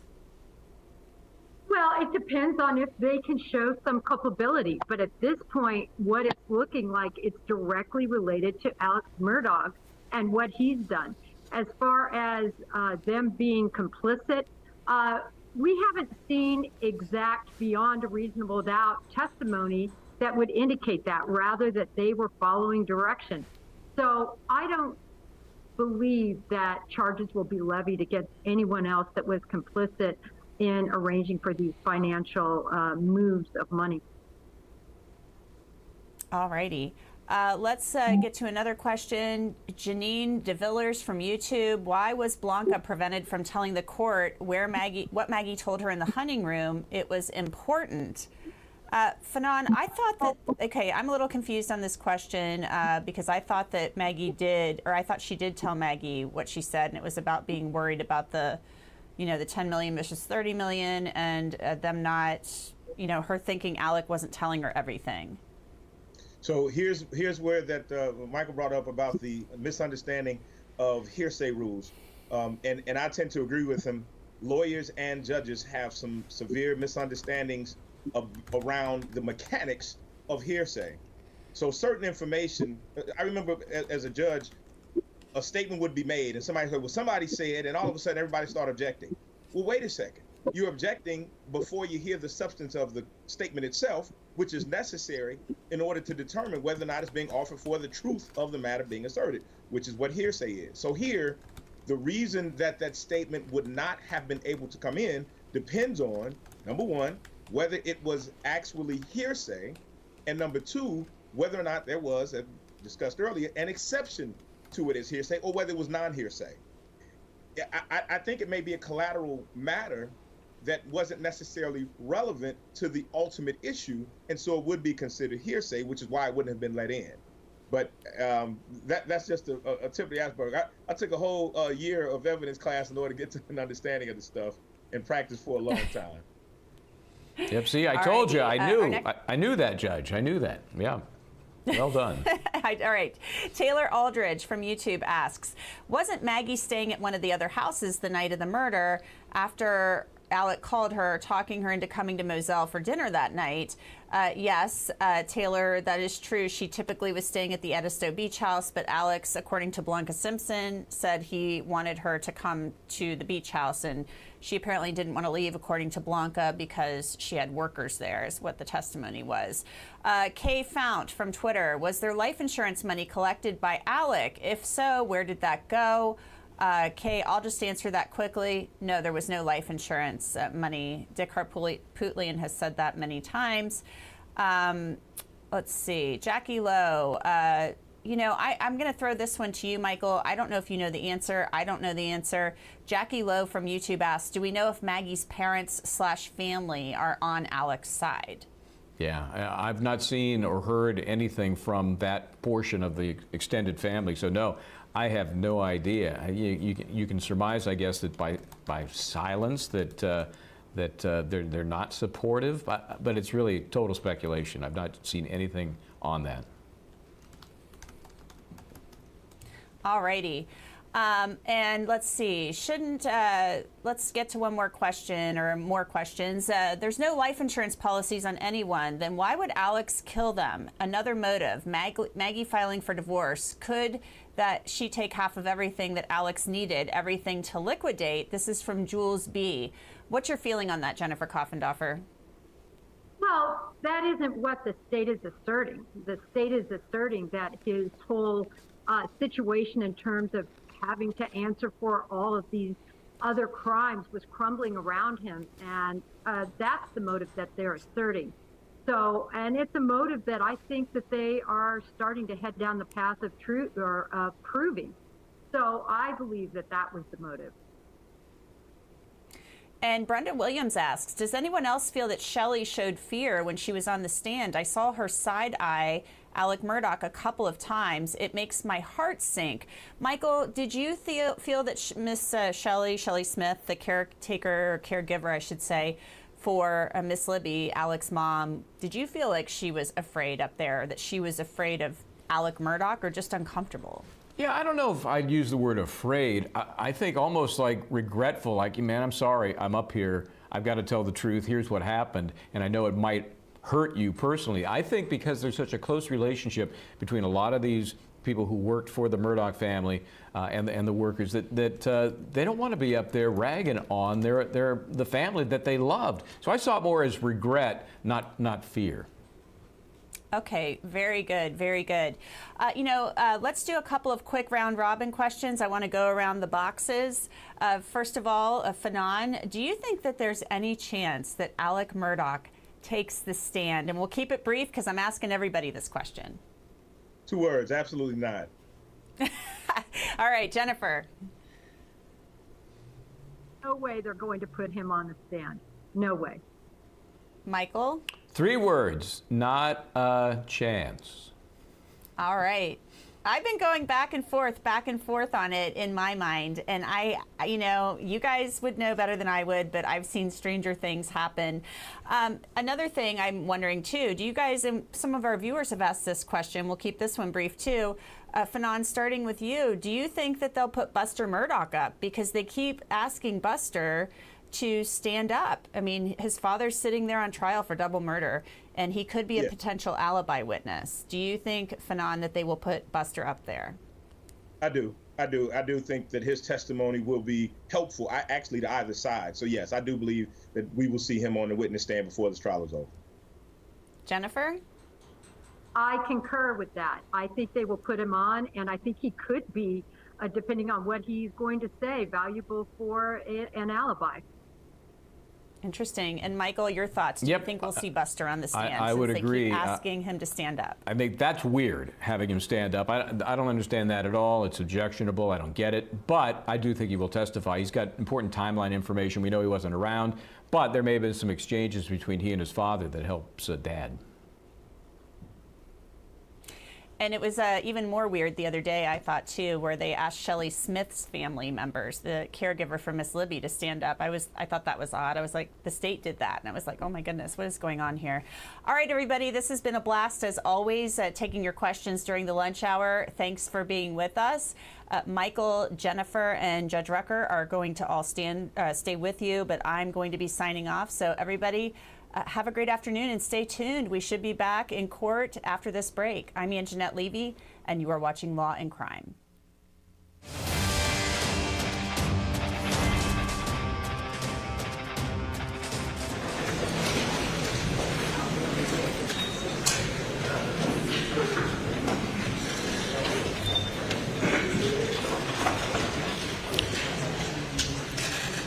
Are you all ready for the jury? State's ready, Your Honor.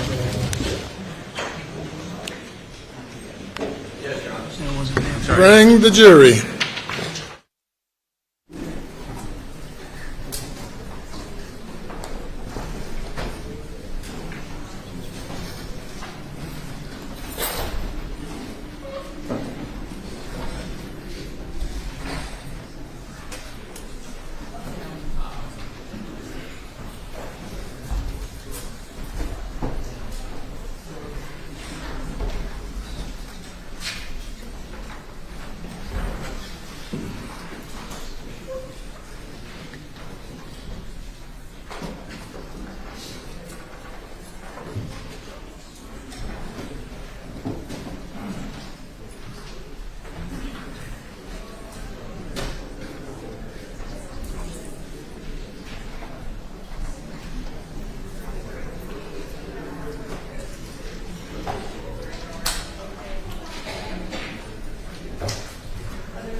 Very good. Welcome back. Your next witness. Thank you, Your Honor. May it please the court. State calls Belinda Rast.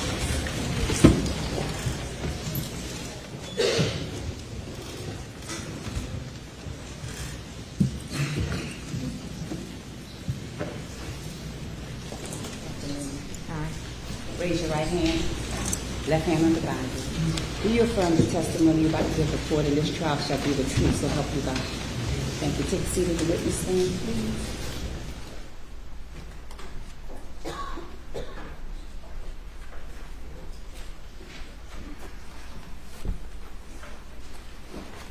Can you please repeat your name again for the record and spell your last name? Belinda Rast.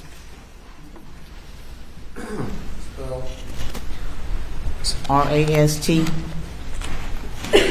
Belinda, good afternoon. Good afternoon. Before we begin, Belinda, are you hard of hearing? I am. Okay. So is it important for you that you can read what I'm saying in order to better understand the question? Correct. Okay. If at any time I say something and I've turned my attention away, just please let us know and I'll re-ask the question, okay? Okay. All right, Belinda, tell the jury a little bit about yourself. Where'd you grow up? Where'd you go to school? And what was your professional training? I grew up in Barnville. I went to school right there in Barnville and Hampton, Wade Hampton High School. And I'm a CNA. I worked in the hospital and home health. All right, CNA is a certified nursing assistant? That's correct. So did you work in nursing before moving into private home health? I did. Okay. And are you now employed as a private home care health provider? I'm a private home caregiver. Okay. And Belinda, I'm going to ask you to put that microphone as close to you as you can. You might have to move it a little bit. Thank you. Okay. Okay, great. All right, well, tell us a little bit about what private home care would be. When you work with one individual or two in a home that's not, like in a hospital or a nursing home, and you take care of that one individual or two at most, and you do their care, whatever it might be. Like when I started at the Murdaughs, Miss Libby was up and about. We just had to watch her, make sure she didn't wander away. She could go to the bathroom. She knew when she had to go, but you had to make sure she cleaned herself and just make sure she eat and stuff. And then with her, her health deteriorated. Her illness got worse. And so she went from that to now she's bedridden, and we have to feed her, turn her, change her, whatever is needed. She doesn't know when she's going to the bathroom or whatever, so we have to monitor her real close.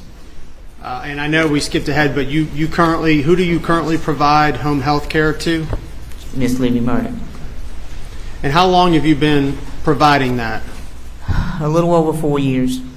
And I think you just said it began as kind of one job, and has it evolved over time into being a more significant job? That's correct. Belinda, are you nervous being here today? I am. Okay. Would you say that you've become fairly close to Miss Libby over these years? I have. She is to me, she's family. She's like my family away from home. So you care about her? I do.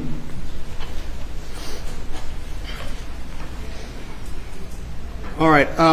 Well, Ms. Rast, tell me about what your typical hourly shift is. From 8 p.m. to 8 a.m. All right. And do you occasionally work weekends? I work every other weekend. And what would your hours be on the weekends? From 7 p. till 8 a.m. in the morning, or 9.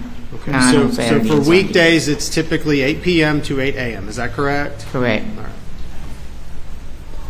And how long have you been working there again at Alameda? Well, I've already been there 4. This year would be my 5th year. Were you employed during the year 2021, June of 2021? I was.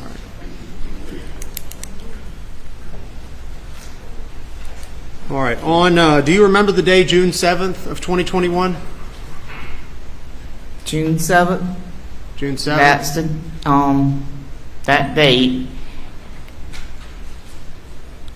Yeah. That was the day I was called and told to come to the house that they wanted to tell me something. Were you supposed to work that day? Were you scheduled to work that day?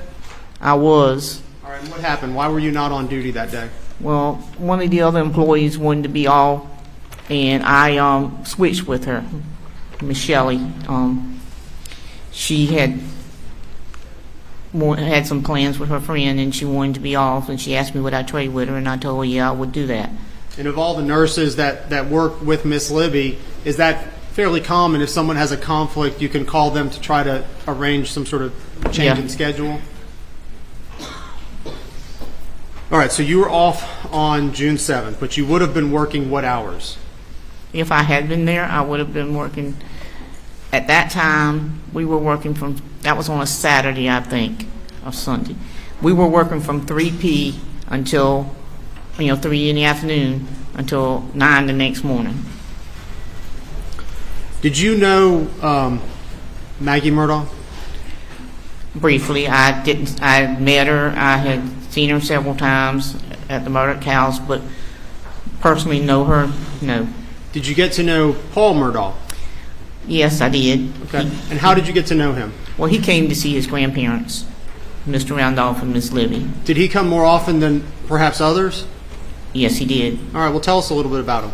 Well, he was always very polite. He always offered to help do things for Randolph and Miss Libby. He would Miss Libby liked ice cream, so he would always say, Miss M, Grandma M, because that's what they called her, would you like me to get you some ice cream? And she would usually say yeah, because that was her thing, and he would say, get it for her, and he would tease her about it, but he always give it to her. So he came around a little more than perhaps any of the other of the grandchildren. Yes. Did you get to know Mr. Alex Murdaugh? I do. All right. Is he here today? Is he here today? Yes, he is. Right there. In the blue jacket? The blue jacket and blue shirt. Okay. Thank you.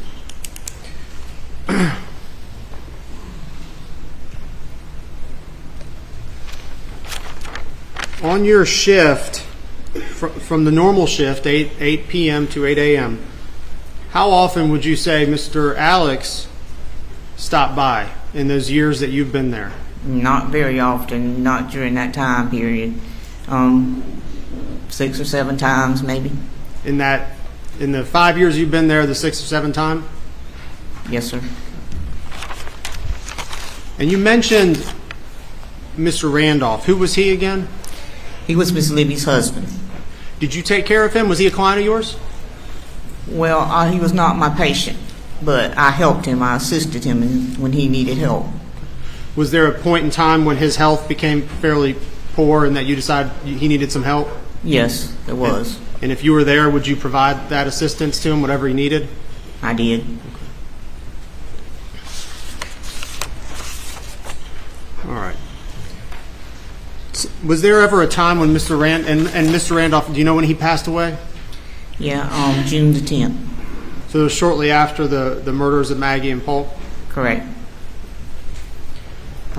Before he passed, was there ever a time when the defendant came over later at night? When he was called, not late at night. Well, yes, there was. It was on the 6th, I think it was, the night before Maggie and Paul. I was there that night, and he and Miss Maggie came. They brought donuts. Okay. Why would they bring donuts? Because Mr. Randolph had asked for some donuts. Did he like donuts? Well, they were Krispy Kreme, and you couldn't get them at the time in our area. So Mr. Randolph liked Krispy Kreme Yes, donuts? he did. All right. Was Mr. Randolph, was he awake, though, when they came there? No, he was not. Okay. And did he ever actually see Alex and Maggie? Not to my knowledge. Alex did go to the room and look in at him, but he was asleep. and they chose not to wake him. I told them they could, but they said, no, let him sleep if he can. And how did he react when he got up and you told him that they visited? He was, he said, they came tonight, and I said, yes, sir. And he said, that's strange. I said, well, you asked for these donuts, and Miss Maggie brought these donuts to you. And he says, well, is there a raspberry one? And I said, yeah. And I got it for him, and he ate a little bit of it, and then he said, I just can't eat the rest. So he thought it was strange that they came that time of night? Yeah, he was surprised. Was there anything that, I know Mr. Randolph was very sick, but was there anything that was going on with his mental faculties? No, he knew what was going on right up to the last time I spoke to him, which was the day before he died.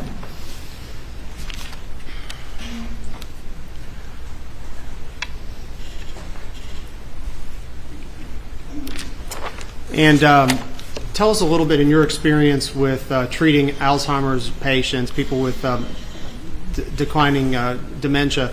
Tell us a little bit about your experiences with them and how they maybe at night, how they rest, and what your treating them involves. Anytime sometimes they're fine with whatever goes on around them. They just ignore it, or they speak out in the beginning and say what they want to say. Sometimes it makes sense, sometimes it don't. As it progresses, they get more like a baby. If you wake them, sometimes they'll go back to sleep. Sometimes they cry. It takes time to calm them and, just guess, because you really don't know. Like a baby, you don't know what's wrong. They might be hungry. They might want something to drink. They might just want to be turned. Okay. Whatever the situation is, you just have to guess and keep trying until you get it right. And what time did you put Miss Libby in bed? Generally at 8 o'clock. But now she don't get out of bed.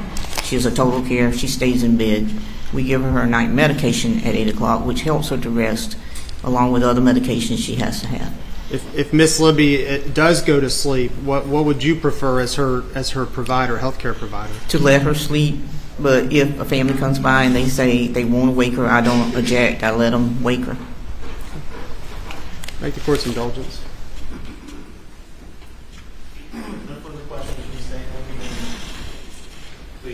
Yes, sir. My name's Dick Harpootlian. Can you read my lips? Dick Harpootlian? I think so. Okay. And I represent Alex. Okay. Now, let me just focus in on, I guess, the reason you're being called here today. You were asked by the state, was it strange for them to show up that Sunday night at late? It was unusual. That was the word you used, not strange, and that's the word you used in your statement you gave about 10 days after the murders to SWAT. Isn't that right? That's correct. Did you know they'd been to a ball game in Columbia before they stopped by? Did Mr. Murdaugh tell you that? I did not know that. Okay. And if Mr. Murdaugh, Alec, had stopped by normally during the daytime, you wouldn't have been there, correct? That's correct. Okay. And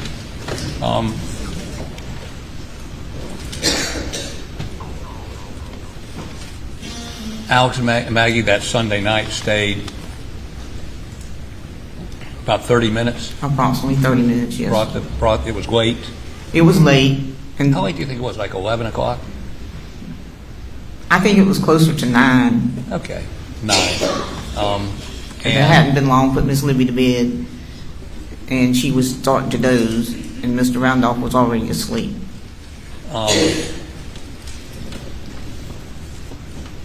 And Miss Libby, let's say 2-3 years ago in 2021, what was her state? She has dementia, is that correct? She does have dementia. Well, Alzheimer's dementia. It is basically the same thing. Okay. It affects the body in the same way. At that time, she could not walk, but we could pick her up and put her in the wheelchair, pivot her, and take her and put her in the bed, and she could feed herself. But now she is deteriorated and she can't feed herself. She can't even give herself a drink of water. Mentally, did she recognize her sons when they came to see her? Sometimes. sometimes not. And has that gotten progressively worse? That is how it works. Was she aware of the fact that her husband of, I think, 40 years had died, Mr. Randolph? We told her. We took her to the funeral, but within a couple of weeks, she doesn't, it didn't seem to recognize the fact. For about, a month, she would call for him from time to time, and then now she doesn't. While you were there, when Paul or some other family member would come over, would that calm her down? Sometimes. Paul had a way of having a calming effect on her. He would always remind her of the past. Like, Grandma, you remember that whipping you give me with that fly swat? Things like that. And did she watch television a good bit? She still does, but she doesn't. She used to play along with the games, but by 21, she wasn't doing that. She was just watching. Okay. Beg the court's indulgence.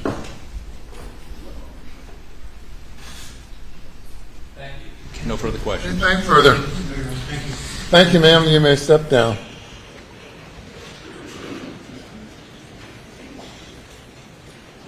Next witness. State Call Supervisory Special Agent Matthew Wilde.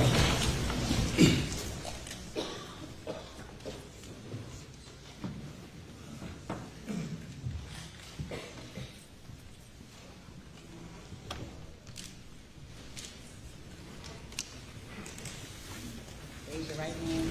Left hand to the Bible. Do you affirm the testimony about to give before in this trial shall be the truth, so help you God? I do. Thank you for your hand. Please give the witness stand.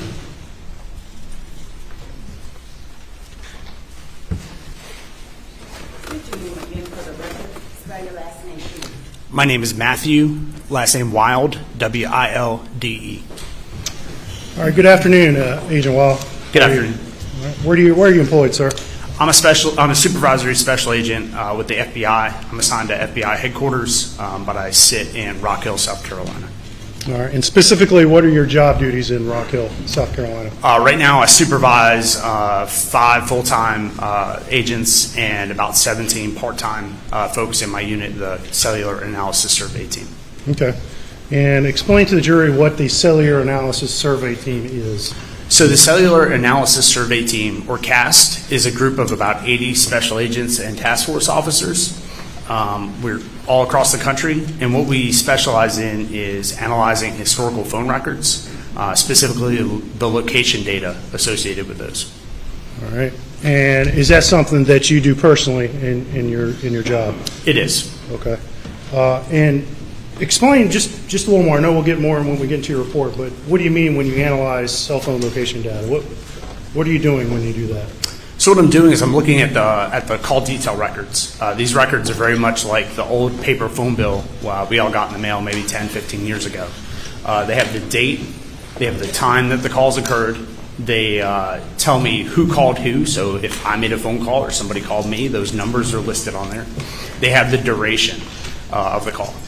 The major difference between the old paper phone bill we all got in the mail and the records I look at is the records I look at have a cell tower, so they tell me which cell phone tower was used to handle that call, and then they tell me which side of that tower was used to handle the call. So what I do is I take that cell tower information, I can compare it to a list of all the cell phone towers for that carrier, whether it be Verizon or T-Mobile or AT&T. And then I can take that date, time, and general location from the cell phone records, and I can compare it to a known date, time, and location. So most of the time when law enforcement is investigating a crime, they generally know what date, time, and location that incident occurred. Okay. And as part of your cell phone analysis, do you also take location data directly from phones, if available, and plot that as well? I can do that, yes, sir. So when law enforcement downloads a phone, it comes in a big report, and there's a location data section on there, and I can also analyze and map that data as well. And how long have you been doing this cell phone analysis? Part-time since 2012, full-time since about late 2016. All right. And have you undergone any training to help learn cell phone location analysis? I have over 400 hours of training. In 2012, I went to a course called Basic Project Pinpoint, where it was 3 days. We learned how to read the records, compare the records to a tower list, and generate a very basic map. I used that technique in every one of my cases from 2012 until 2016. In 2016, I attended Advanced Project Pinpoint, which was a week-long course. And during that course, we took a deeper dive into the different types of records we can get from the carriers and how to use them. At the conclusion of that course, I was selected to go to the CAST certification course. At that time, it was 4 weeks. The first week being training on radio frequency theory, so learning how radio waves travel between the phone and the tower and then back through the network. The second week, we had we had presentations from each of the carriers. So Verizon came into our training. We learned from the network engineers. Those are the people who design and maintain the network. And we also learned from the records custodians. Those are the people who provide the records to us. The third week, we did drive testing. So I have a piece of equipment I can put in my car. I can drive around a specific cell phone tower. And I can figure out generally how far that tower reaches. And then the fourth week was a moot court exercise where we had a real case. We had to read the records, generate a map, go out and do a drive test, and then testify to it. And at the conclusion of that, I was certified. Now, every year since then, I've attended the CAST recertification course, which is usually 4 days where we go back and meet with all the carriers. We get technology updates. And then because we're located around the country and sometimes in different parts of the world, we do case presentations to each other on what we're seeing in our respective areas. Okay. And in your role as a CAS supervisor and prior, have you ever been qualified as an expert in court before? Yes. How many times? Over 130 times. All right. So you've done this a time or two before? Yes, sir. All right. When you've been qualified before, specifically what have you been qualified as? I've been qualified as an expert in historical call detail record analysis and cellular technology. All right. And, Your Honor, at this time, State would move to, as Mr. Wilde, or excuse me, Agent Wilde, as a expert in historical cell phone location analysis, if I said that correctly, sir. No objection, Your Honor. He's so qualified. All right. And in your role as a CAS supervisor, you became involved in this case. Is that correct? Yes, sir. All right. And you can recall approximately when you became involved and how? I believe, so I wasn't a supervisor at the time. I was just I was a regular agent, but I was asked in either it had to be in July of 2021 to provide some assistance in this case. Okay. And asked by who? I believe it was Dylan Hightower. Okay. All right. And specifically, at least in July of 2021, what did he ask your assistance for? Well, he had obtained a few sets of call detail records on some of the phones in this case, and there was a question as to whether or not there was a 911 call that was made, and the tower that was using that 911 the tower that was used to handle that 911 call. There's a question as to whether or not that tower could provide coverage up to Moselle. Okay. And so there was a question about why the 911 call first bounced off a tower in Hampton. That's correct. County, correct? Yes, sir. And Moselle, to your knowledge, is in what county? I think it's in Dorchester County. Or could it be Colleton County? Colleton County, yes, sir. And your assistance was asked to help figure out if that was possible. Someone could be at Moselle and a call could bounce off a tower in Hampton. Yes, correct? sir. And the CAS team, does it have tools that can assist in figuring that out? Yeah, we have something called the Gladiator Autonomous Receiver, and it's basically a box that we can put in our car. It's a computer, and it has a couple of receivers in it. And as we drive around, that box maps out the latitude and longitude, so like where we are with the box, and then it measures all the signals from the cell towers that the box can see in its area. It's very much like the old Verizon "Can You Hear Me Now" commercial. It's just doing that hundreds of times a minute. It's just constantly doing that as we drive around. And just to simplify that a little bit, it would be fair to say that what this tool can do is help you map specifically where cell coverage exists and where it doesn't. That's correct. Okay. All right. And as you move forward, did you go ahead and conduct that test? I did. Myself, as well as Dylan Hightower and another agent with the FBI, we grabbed 3 of those pieces of equipment, 3 GARs. We put them in 3 cars. And over 2 days in the beginning of August, we basically drove everywhere all around Moselle, all the way down to Hampton, all the way up to, I believe it's Earhart, and over to 95. Did you also go on the property at Moselle to take these measurements? I personally did, yes, sir. Okay. All right.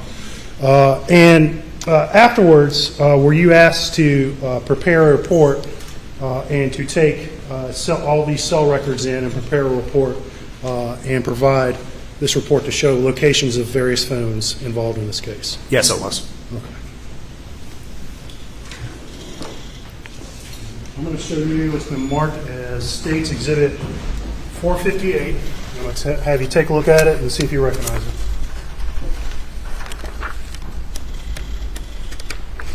Yeah, this is the report that I generated for this case. All right. And when you say generated, what kind of information did you take in to help you generate that report? Well, so I had to take in the cell phone records, so the records that were received from Verizon. I had to take those in. I had to also take in the Cellbrite downloads that came from one of the phones. And then I also had to, after we did the drive test, create some maps to kind of show and display that data. Okay, and for this report specifically, there's a couple of numbers that we don't want read, but whose records did you look at? And for Maggie, Paul, and Alex, you can read their numbers. But whose Verizon records did you look at? I'm sorry, I couldn't hear the end of your question. I'm sorry. Whose Verizon records did you look at? I looked at Alex's, Paul's, Maggie's, and then there's Marty Cook and CB Rowe. Okay. And did you prepare a report showing locations off of towers where those various phones were on the days and of and surrounding the murder? Yeah, I showed the general area where the phones were on the days surrounding the murder. And you mentioned you got some Cellbrite data on a phone, correct? Yes. Do you remember who you got that location information from? I got that from Britt Dove at SLED. Okay. And specifically, whose phone whose location data did he provide you? That was Paul's location data. All right. And did you plot those locations provided on your report? I did. All right. And those would include times as well, correct? Yes, sir. Okay. All right. At this time, State would move to enter Exhibit 458 in evidence. No objection. So admitted. All right. And, Your Honor, the State would move to enter this under seal because there's some phone numbers included. I do have a redacted copy that we're going to publish for now in the jury in the audience.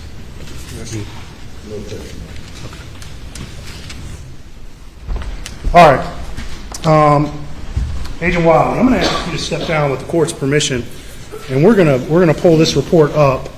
And this is going to be a little tricky. We got some tight areas to work in, but can you stand in that area there?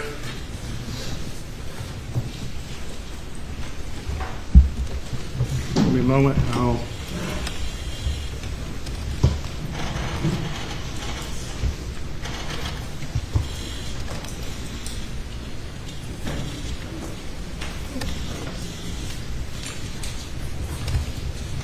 Okay.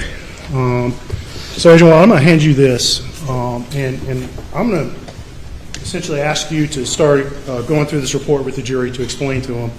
I'll probably only interrupt if I feel like something needs to be clarified. You just tell me when you need to click to the next slide. But at this point, I'm going to let you take it away, sir. All right, so the first slide here, this is just who I am, my case number, and then the telephone numbers involved. So we can go to the next one. The second slide, it just gives a background. So I was asked by SLED to conduct analysis in this case as the first paragraph. Methodology is the second paragraph. So again, I take the call detail records. These are kept by the carriers for billing purposes, for some other technical purposes. But I take these call detail records. I compare the cell tower data on those call detail records to a list of towers And they tell me whether that phone is in Hampton, whether that phone's in Charleston, whether that phone's in Spartanburg or Greenville. It gives me a general idea where the phone is. And then, so the cell site locations, so the towers can change over time. Okay, just in the last couple of years, we've gone from using 3G to using LTE, and now we're all have the 5G bar on our phone, right? So the tower list change, the towers change, and we get updated tower lists on a regular basis from the carriers. So I use the tower list that was in effect around the time of the incident, so around the time of June 2021. The survey analysis section. So again, we took 3 pieces of equipment and we basically drove everywhere, all the way around the area, trying to record all the signals from the different cell towers. What that gives us is a general area of it. Actually maps out the area of where there's coverage from those cell towers and cell sectors. And then, my conclusions. You can go on to the next one. So this slide just shows different types of cell phone towers. Okay, I draw your attention to the one on the top left.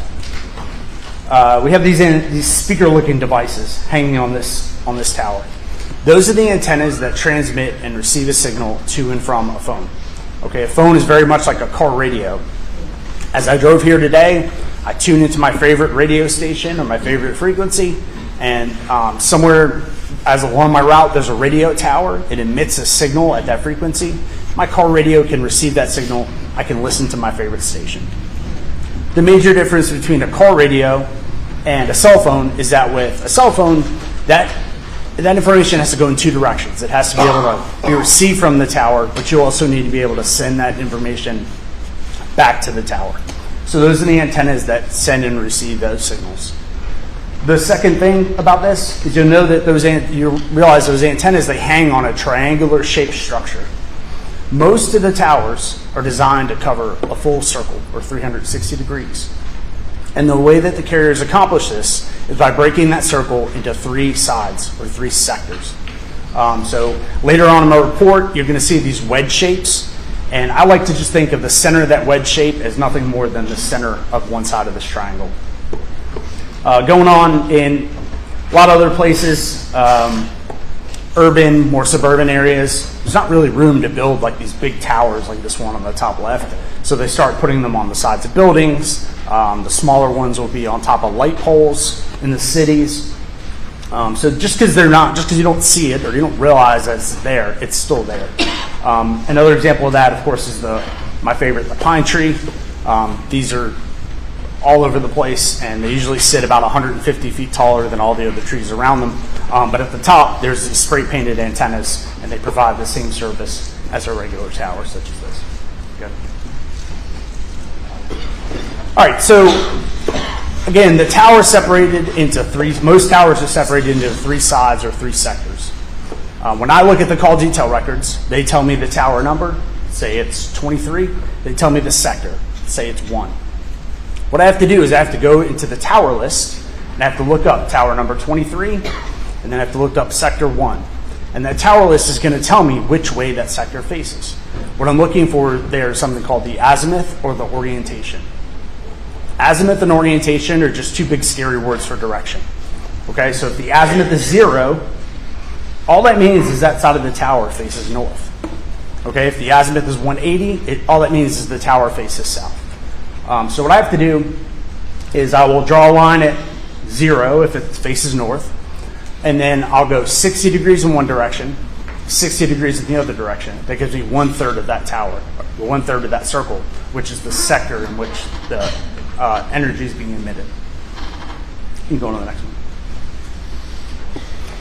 So I display that information using this wedge shape. So you can see this is a 120 degree wedge. There's just shaded area in the middle.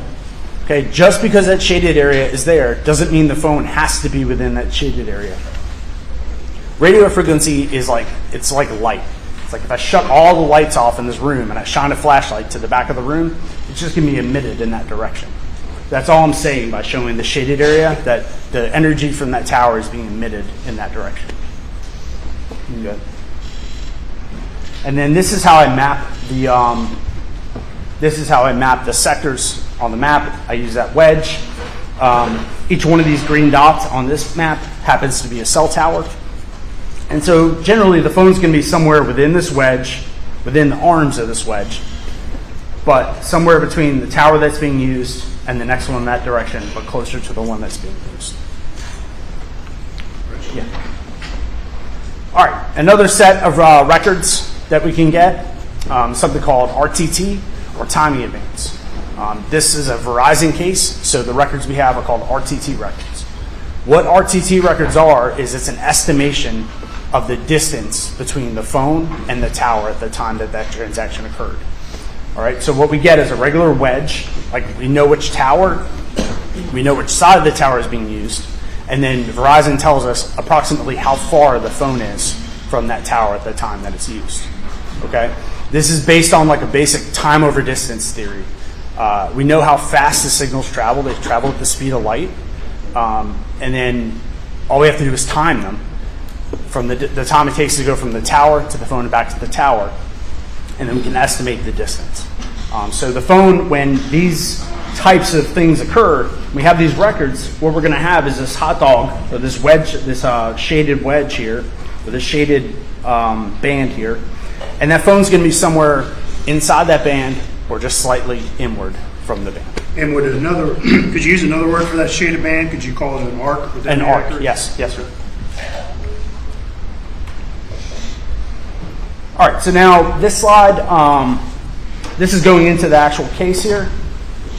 So this is showing the legend. So this is where all the locations in this case are located.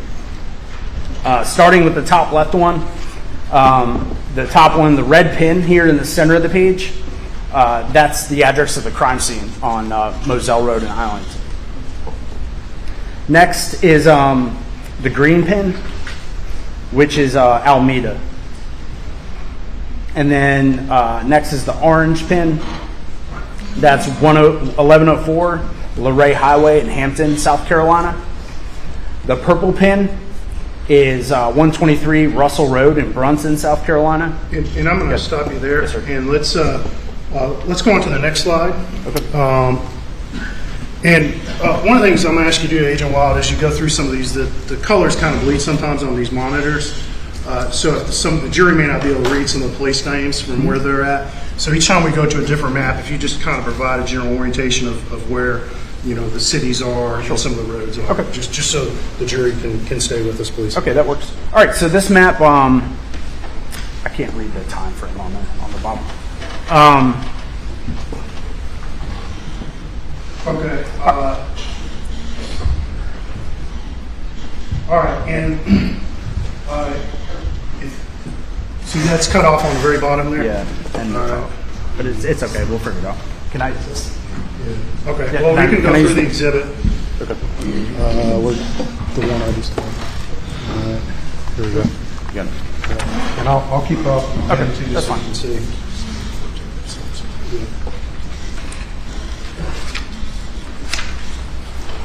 Okay, so this is...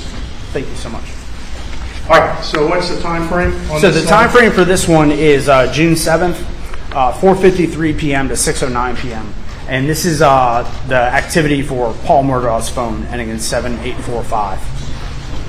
So the blue pin is the address in Okatee, South Carolina. Okay.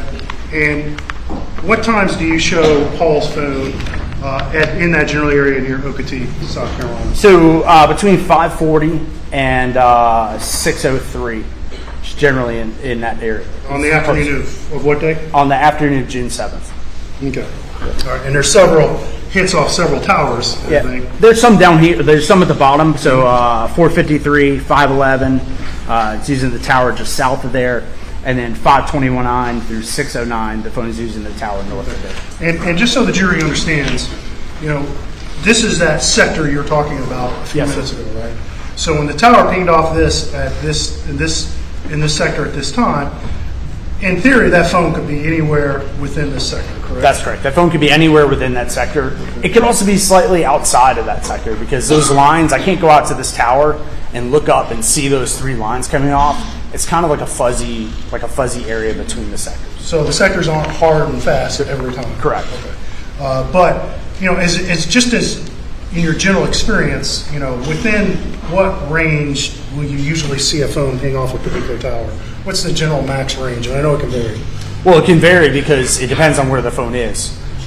In a rural area, the phone could be 6 to 8 to 10 miles from the tower, and it can use that tower.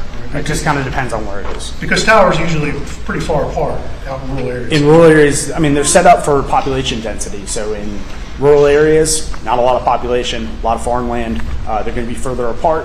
Whereas if you get closer into the city or suburban areas, they're going to be closer and closer together.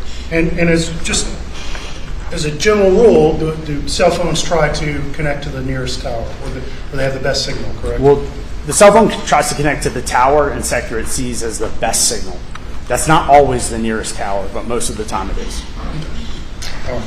And so Paul's phone is in the area of Okatee starting 5:30 p.m. to about 6:09 p.m. on the afternoon of June 7th. That's correct. All right. And just so it's clear for this jury, we say Paul's phone, you can't testify as to who was holding that phone, correct? That's correct. I have no idea whose hand that phone was in during each one of these calls. All we know is that was the phone that we believe he was using. But Paul's phone is in these areas during these times? It is. Okay, we'll continue with Paul's phone. So this next slide is 6:17 p.m. through 7:30 p.m. And basically at 6:17, the phone is way south down here on the bottom of the page. And let's do some general orientation here. All right. What's this town right here? Can you read that? Yamasee. Okay. Yep. And this is where? That's Barnville. Okay. And that green was again what? Alameda. Okay. And red, and this red up here is? That's the Moselle. Okay. All right. So what do you see this phone doing during this time frame starting at 6:24 p.m.? Yeah. So between 6:17 and 6:53, it's traveling north from the bottom of the page up to the side, and then kind of to the top, and then finally where it uses sector 1 here at 7:05 and 7:30, it's consistent with being in the area of Moselle. Okay. And this is just pinging in this area at 6:24, correct? Yeah. These are just the phone calls. These are the phone calls that are coming on the phone. Those are the towers that the phone is selecting as the best tower at that time. And this general direction seems to be traveling up north, and Okatee would be somewhere down in this area off the map, correct? Yes, sir. And that's off to the, for the record, off to the right and below where this slide is. And then you see the general progression north towards Moselle, correct? Yes. And we see sector 3 here. And what time is it pinging in sector 3, just due south of Moselle? It's at 6:53 p.m. Okay. And then we see it switch over to sector 1, which is a north-facing sector, correct? Yes, sir. And what time is it in sector 1? 7:05. Okay. And then at 7:30, it uses that same sector 1 at a distance of 2.91 miles, which is in the area of Moselle. So it's 7:30. It's somewhere in this arc, like we talked about before, correct? Yes. Yes. The arc, the number provided by Verizon is not necessarily 100% accurate, right? It's not, because depending on where the phone is, if the phone's out in the middle of the field, 1 mile from the tower, it should register at a mile. But if the phone's in a house, or let's say the phone's in this courtroom, those signals have to go through the exterior walls of the courtroom, hit my phone, then go back out through the exterior walls. And that might slow the signal down, which will make the distance just slightly further. So it's generally reliable, but not necessarily exactly accurate when you see that RTT distance, It's correct? it's not exactly accurate. That's Okay. correct. All right, but regardless, at 6:53, it's pinging to the south of Moselle in Sector 3, and at 7:05, it's pinging in the same sector where Moselle is to the north, correct? Yes. And so what inference can you draw, in your opinion, of what the cell phone did between those two times? Well, between 6:53 and 7:05, it could have moved from Sector 3 to Sector 1, or it could have been on the line between Sector 3 and Sector 1 at that time and just bounced back and forth. But you would agree that generally this direction is towards where? Towards Moselle. Okay. Yes, sir. Okay, and we're on the next slide. And tell us what we see. This is still Paul Murdaugh's phone, correct? It is. This is 7:30 p.m. to 8:40 p.m. Okay. So here on the right side of the page, starting at 7:30, there's those activate RTT hits at. And that was the same from the last. That's the same from the last one. Slide. Okay. Right, and then 7:33, there's another RTT hit and a call. Another RTT hit on this tower to the bottom left. And then where those arcs overlap, when they're in close timing to each other, that's generally where the phone is going to be. And so you can see that the arcs overlap in the area of Moselle. So by about that time, 7:30 to 7:33, would your opinion be that cell phones in that area? It has to be somewhere in the area of Moselle. Yes, sir. And then we have other calls at 8:40, 8:32, and 8:40 on here as well. Okay. At 8:40, and it pings off of this sector at 8:40? Yes, is that correct? And that's sector which off this tower? That's sector 1 off of that tower. And again, same direction as Moselle? Yes. Okay. And what do we see on this slide? This is 9:03 p.m. on June 7th. And so here there's a call, and then there's an RTT distance of 3.11 miles. Okay. And let's just do some general orientation again. The red is what? This red marker is what? That's Moselle. Okay. And the green is what? It's Alameda. Okay. And then what's this town right here? That's Varnville. Okay. All right. And we have a hit at 9:03:22. Yep. All right. And what? And it's off sector what? It's off sector 3. But again, there could be a little overlap there between sector 3 and sector 1. Okay. And so there's a chance. I mean, the phone's likely still in the area of Moselle. It's just using a different sector. Okay. Your opinion is it's likely in the area of Moselle. Yes. I know for a fact that there's signal from this sector in the area. Of Moselle. You have a slide to show that. I should. Yes. Okay. All right.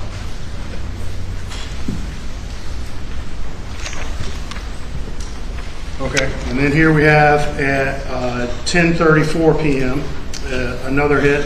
Yes, and again, this is the same map as last time, correct? It is. 10:34 p.m. It's using the same. It's the same map. Just the sector has changed back to sector 1. All right. And in your opinion, that phone is still pinging? It's consistent with being in the area of Moselle. Okay, and now we're transitioning something else with Paul, correct? Yes, sir. What is this? This is the iPhone location data that was taken from his from the download of his iPhone.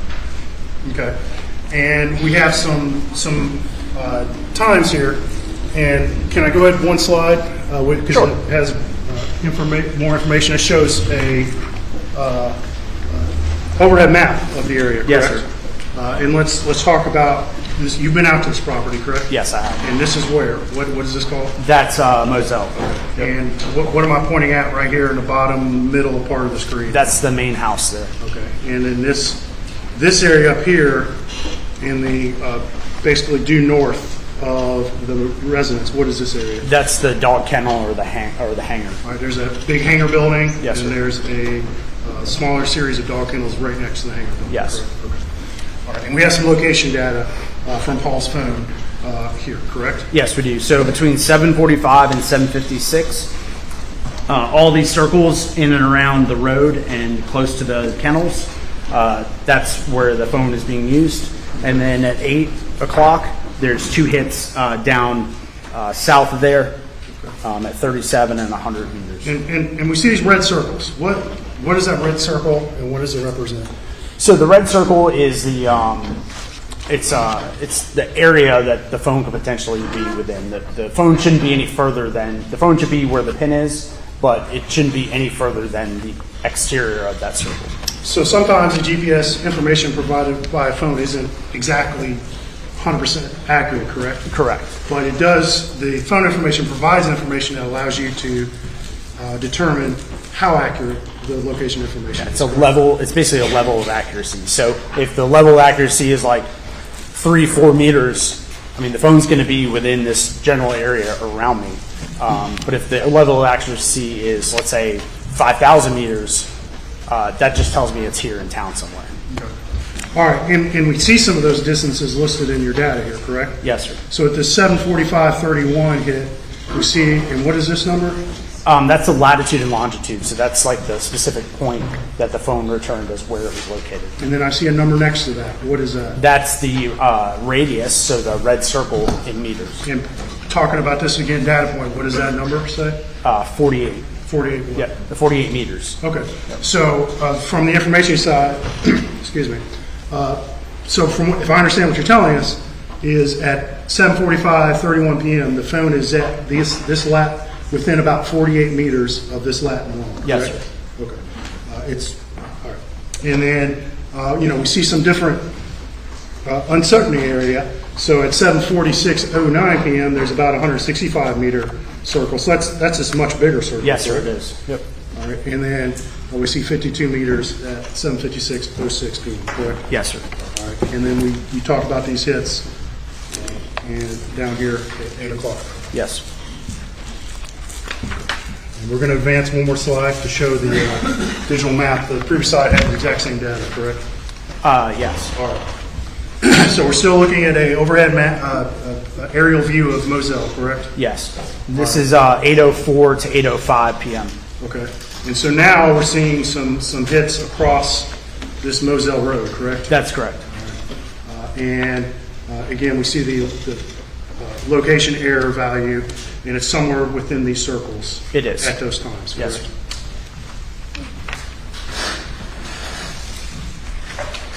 sir. Okay. Now, we're at 8:06:20 p.m., correct? Yes, sir. And at 8:06:20, where do we see the phone? So at 8:06:20, it's here on near Moselle Road, just north of the driveway. Okay. And from there, it moves towards the dog kennel or the hangar.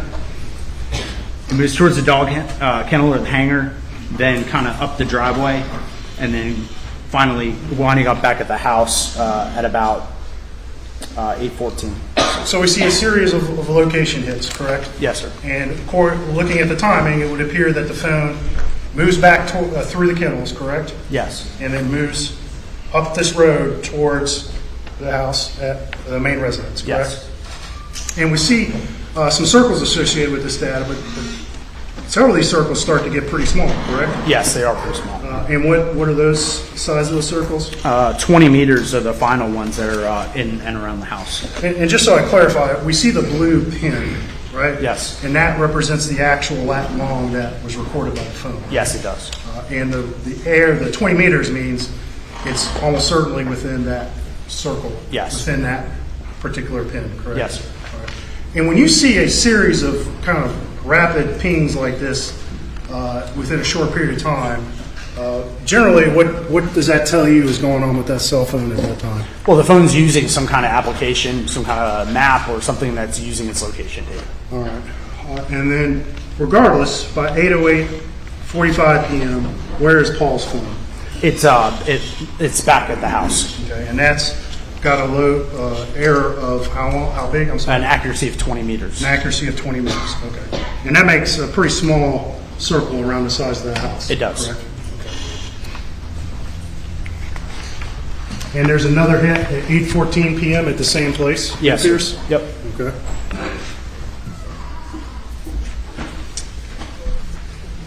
Okay. Now we moved on. We're still looking at this overhead map of Moselle, and we have some more hits starting at 8:14 and going through to 8:35:07 p.m., correct? That's correct. And all these seem to be centered around the residence. They correct? are, yes. Now, there's some varying degrees of accuracy, correct? Yeah, there's one that goes up to 165 meters, but most of them are between 20 and 79. 8:35:07 p.m., that phone, Paul's phone, is within 20 meters of the Moselle residence, correct? That's correct.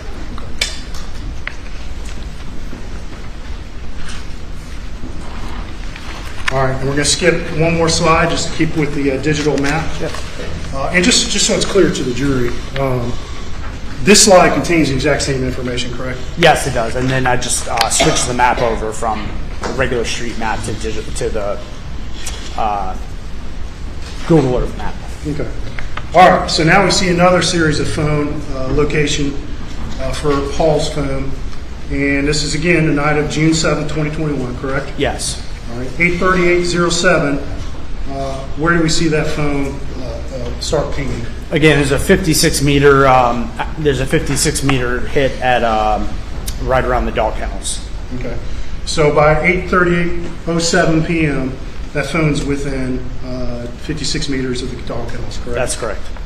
All right. And then we see some more hits. There's a little bit larger of an error starting at 8:44. Yes. But then we see a hit at 8:44:55 p.m.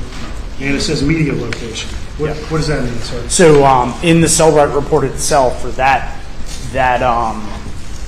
record, it came from a movie file. That's where that location was generated from. Okay. And have you reviewed or seen that video that that location data came from? Yes, I have. And just generally speaking, what is that video? That's the video inside the kennel when Paul's playing with the dog. Okay. All right.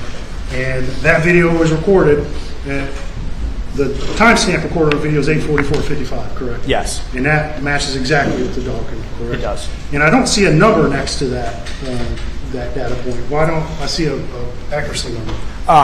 Not 100% sure why there's no accuracy number, but we know the video was taken inside the dog kennel because you can see the video.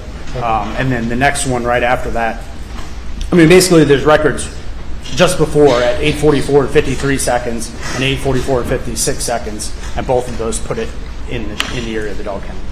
Okay. And I'm going to skip one more slide here. Excuse me. And we're still looking at this overhead map of Moselle, correct? Yes, sir. And we have, looks like a hit location data at 10:18 Yes. p.m. and at 10:18:03 p.m., correct? Yes. And both those are centered on where it is? They're, again, just right there in the vicinity of the dog kennel. Okay. Now, did you plot every single location data point that you received from Lieutenant Dove? No, I did not. So between 8:44 and 10:18, there was a series of location data points, but most of them were between like 4,000 and 6,000 or 7,000 meters. So they wouldn't, in my opinion, they weren't super helpful to figuring out exactly where that phone was at that time. When you see an accuracy of that big or uncertainty of that big, in your opinion, is that location something that can be, is that reliable information? I mean, not 100% reliable because it is such a huge, area it could be in. And going back to the last couple slides, between then and now, between 8:44 p.m. and this 10:18 p.m., did you see any information off of Paul's phone that suggests it went anywhere but stayed at those kennels? No.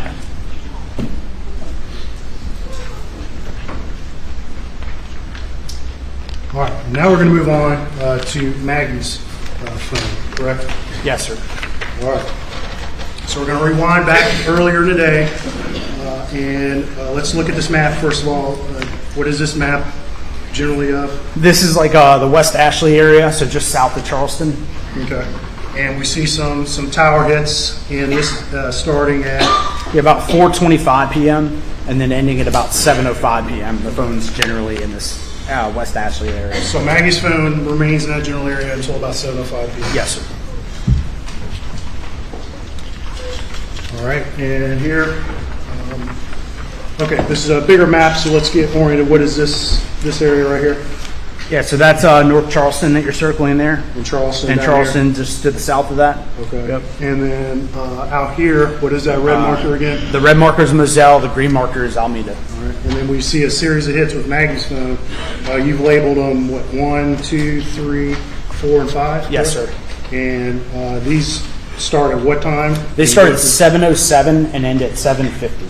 Okay. And so, generally speaking, what does this indicate Maggie's phone is going to you? It's traveling from the Charleston area west towards Moselle or Almeda. Okay.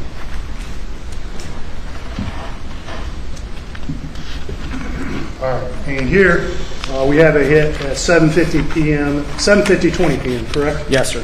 All right. And where is this? That's right in Walterboro, actually, right here. Okay. Right here in Walterboro. Yes, correct? sir. And did you take a look at what appeared to be Maggie's general route from Charleston out towards Moselle during that time? Yes. And what road would she most likely have been on to travel that way? Route 17. And so that route would have taken her right through the center of Waldeboro? It would have, yes. I think right out here, correct? Yes, sir.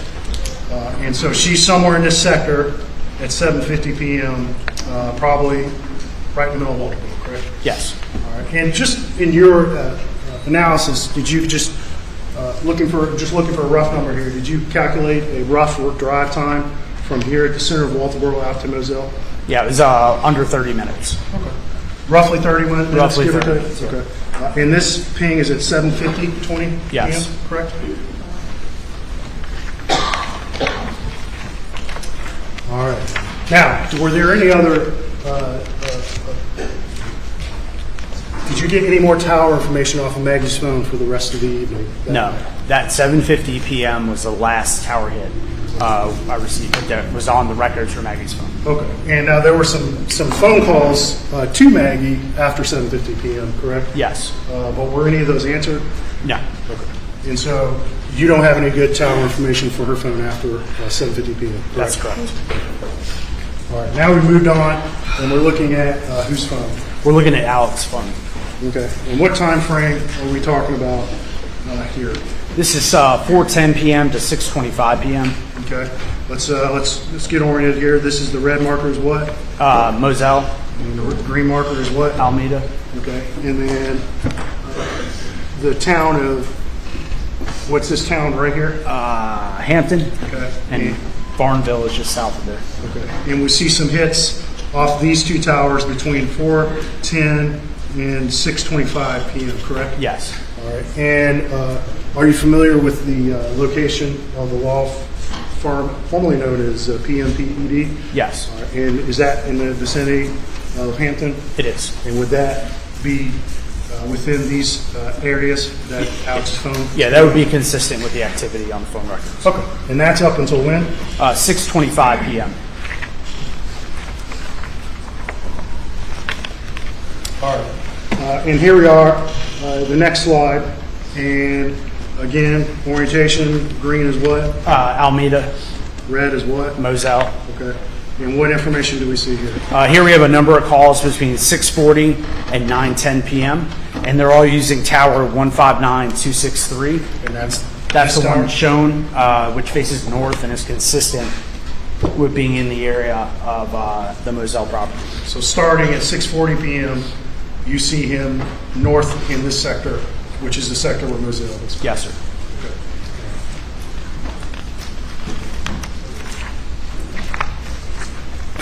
All right. So here we are. Let me go back. And these rest of these phone calls ping in the same sector up until 9:10:47. Correct? Yes.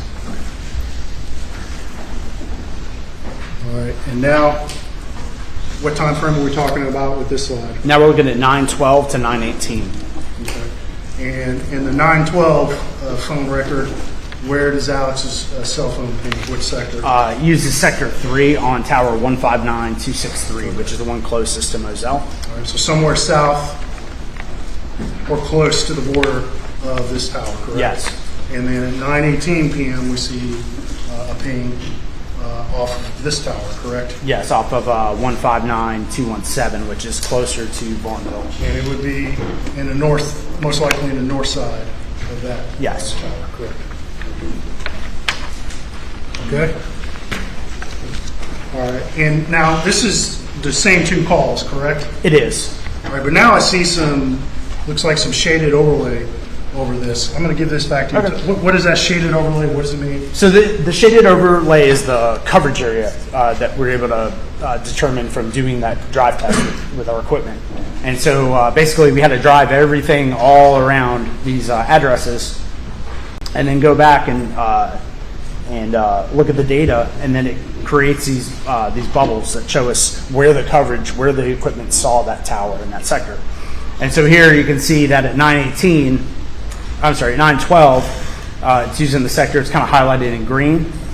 And then at 9:18, it uses this one at the bottom, 159.217, that's in pink. Okay. And so what your drive test found is, you kind of described those neat sectors at the beginning, but in reality they're kind of more messy, correct? They are a lot more messy. And from what you found from actual field testing is you could get coverage off this tower in, looks like it's just south of Varnville, anywhere in this pink area. Yes, sir. Yep. And that's in that particular sector. What sector is that again? That's Sector 1. All right. And then this green area, you could be anywhere in this green area and potentially be getting coverage from this tower up north towards Moselle. Yes. Now, there's some overlap, though. There is. Those, correct? So there's some areas where a phone could potentially connect to either tower, correct? That's correct. All right. And but in 2 minutes, I mean, the calls are 6 minutes apart. Right. So, I mean, within 6 minutes, the phone used both of these sectors at the same time. Okay. And just as a final point, again, the sectors aren't exactly black and white, neatly drawn, correct? Correct. And so, in reality, like this little green corner above this tower, a phone could be in that area and still be pinging off this sector Yes. of the tower. Absolutely. Correct? Yes, sir.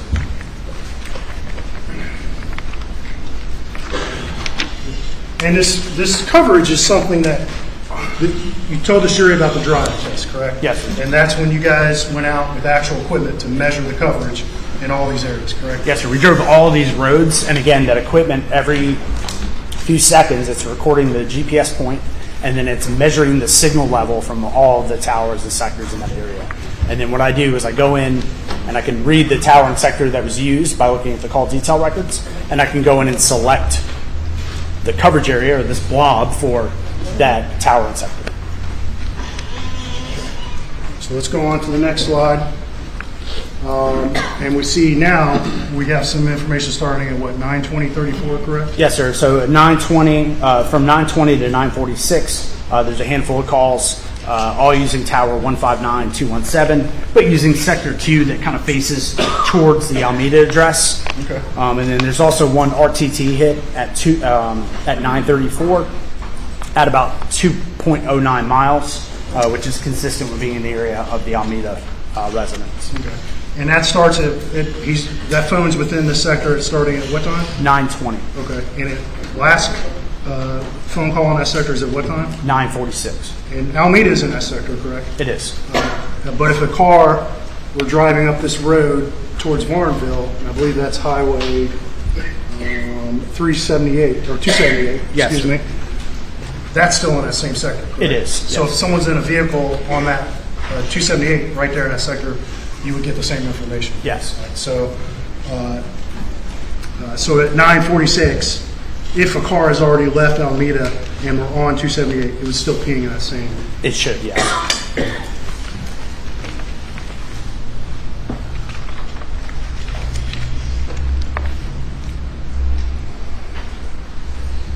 All right. We'll go on to the next slide. And this is still Alex's phone, correct? It is. It's just a zoomed-in version of the last slide. Okay. So it's the same information, but looking closer, and I probably should have made some of those points on this one, but we see that road 278 here, correct? Yes, sir. Within that sector. And there's Alameda. It's also in the same sector, correct? It is. All right. And so, in theory, unless for the RTT hit at 9:34, the phone could be anywhere in this arc, correct? It could be anywhere in that arc. And for the rest of these hits, it could be anywhere within this whole sector. It could be anywhere between this tower and sector and the next one in that direction. Okay. Okay.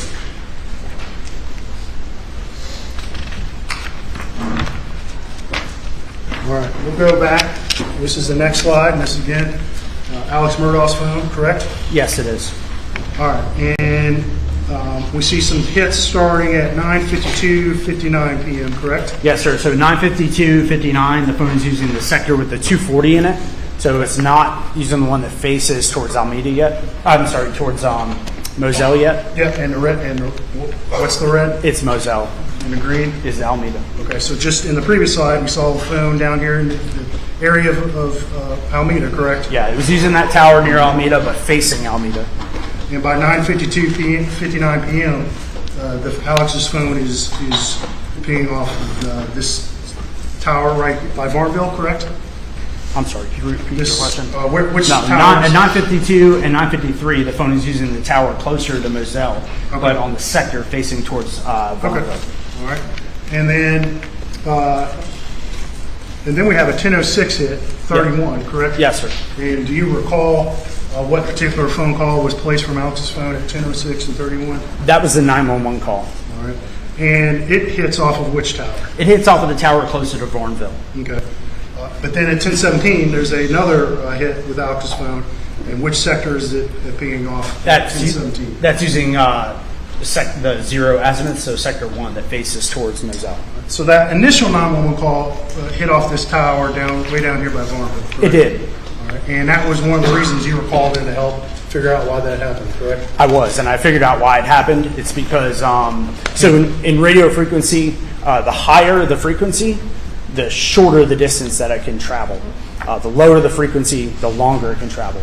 So on this tower, there's 2 different sets of sectors, and one is at a higher frequency, and one is at a lower frequency. So this call here happened on a lower frequency, and therefore the signal can travel slightly further. Okay. So it's, in your opinion, it's consistent the phone could have been up here at Moselle at the time of that 10:06 911 call. It could have been, yes. Yeah. Next slide. All right. And we're going to come up on them in a little bit. Do you have some more detailed maps showing the actual coverage? Actually, yeah, I think this is it. Yes, sir. All right. So what information do we see on this slide? So this is the tower and sector being used at 952 and 953. And again, this blob shape here, that's the coverage area for that tower. And so you can see it's mostly in the center here, but there are some dots out, but most of it kind of faces towards Varnville. Okay.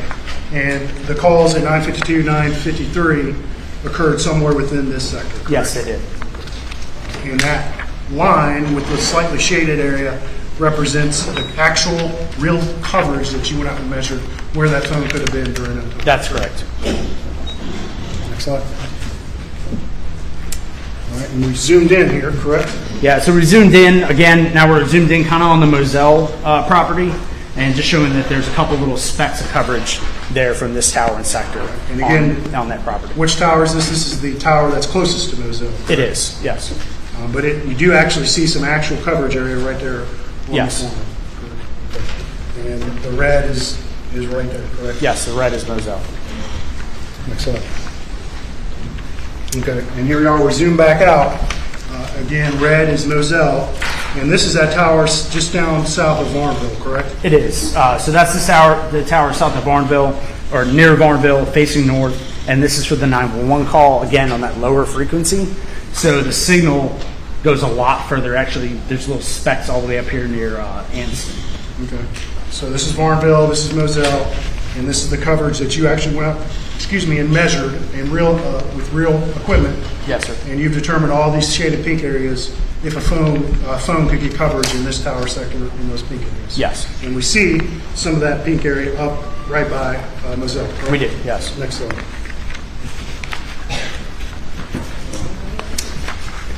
All right, and this is a 1017 beam, correct? Yes. All right, and it's in that sector. Now we're back to the tower that's closest to Moselle, correct? It is. And that's that north-facing sector. Yes, it is. All right. Next slide. Next slide. All right, and here we see, again, that 911 call at 10:06:31 p.m., correct? Yes, sir. That originally pinged off of this Varnville tower, correct? Yes.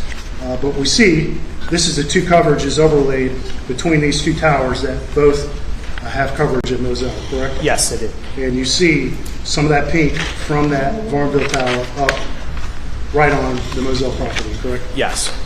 But you see more from the green from this tower sector that covers that same property. That's correct. So, go ahead. Next slide. And here we're zoomed in, correct? Yeah, we're zoomed in now, and now we have both of the coverages showing. So we're showing the pink, which is from that tower down by Varnville facing north, and then the green, which is from the tower right here close to Moselle, also facing north. And you can see there's coverage from both of those towers actually in the area of the kennels. Okay. And in your opinion, that phone could have been right in that area for both these phone calls at 10:06 and 10:17 p.m.? Yes. And that's Alex's phone, correct? Yes. And it does appear there's more coverage from the green sector off of this closer tower, though, correct? There is.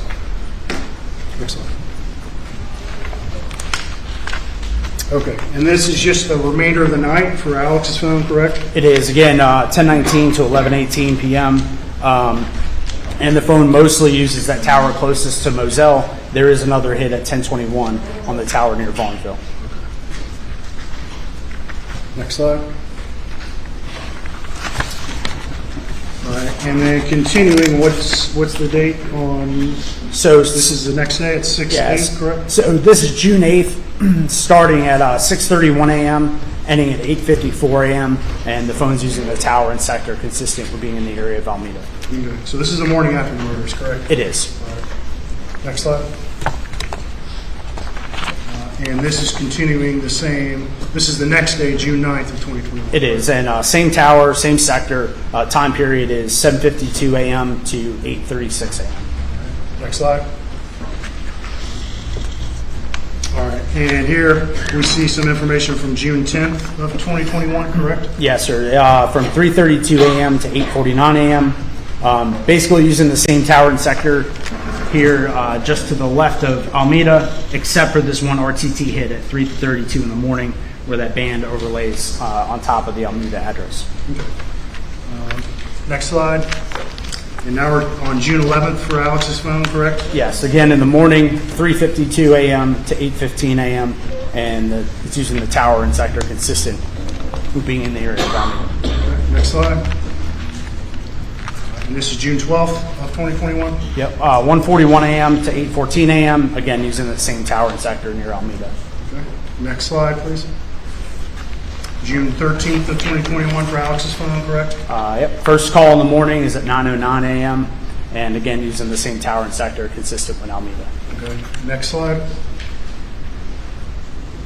Now we're on June 14th, correct? Yes, sir. And what are the times do we see these pings? 12:04 a.m. and then 9:53 and 9:55 a.m. Again, using that same tower and sector consistent with Alameda. Did you see any phone calls from Alex's phone between 12 a.m. and 9:53 that you're able to get tower information? No. On that day? No, sir. Next slide. This is June 14th, later in the day, correct? It is 10:27 to 12:29 p.m. 10:27 a.m. to 12:29 p.m. And now it's using the tower facing north out of Varnville, but also using the tower facing into Hampton. Okay. Next slide. All right, and this is June 14th, continued. And does that phone remain in the area of Alameda the rest of June 14th, at least until 4:26 p.m.? Yes. Okay. Next slide. All right, and then here we're on June 14th. Yep. And starting at 4:33 p.m. up to 6:08 p.m., where do we see Alex's phone move generally? It moves generally from there just south of Alameda over towards Charleston. And that's this area up here. And it's specifically, I don't know if you can read it, but what is that there? Can you read that place name where that last tower is on the map? Is it Somerville? Does that say Somerville? I think so. Okay. All right, next slide. Okay, June 14th continued. Yes. And this is up in the area of the same Somerville, correct? Yeah, this is in the area of Somerville, so between 6:08 p.m. on the 14th and 8:10 a.m. on the 15th, all the calls hit that tower and sector in Somerville. Okay, next slide. All right, and then on June, later that June 15th, what do we see the phone do on June 15th? It travels from Somerville back to Hampton between 8:10 a.m. and 11:40 a.m. Okay, next slide. All right, and then now we're on June 15th for Alex's phone, and what two towers is his phone pinging off of for most of the day? Again, the one in Varnville facing north and the one in Hampton facing towards Varnville. Okay, next slide.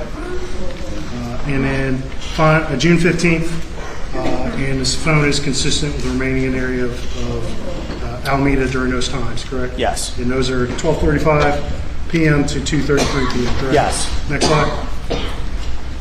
Okay, and just real quickly for these last three slides, you also reviewed the records of C.B. Rowe and Marty Cook, correct? Yes. And you reviewed them for the night of the murders, correct? I did. And in your opinion, from the information you could see from their call records and their tower information, were either of those phones in the vicinity of the murder location between 8:50 p.m. and 9 p.m.? No. All right.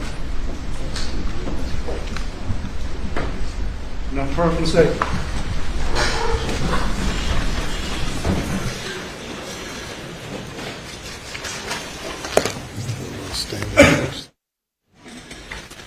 So I'll stand for a moment.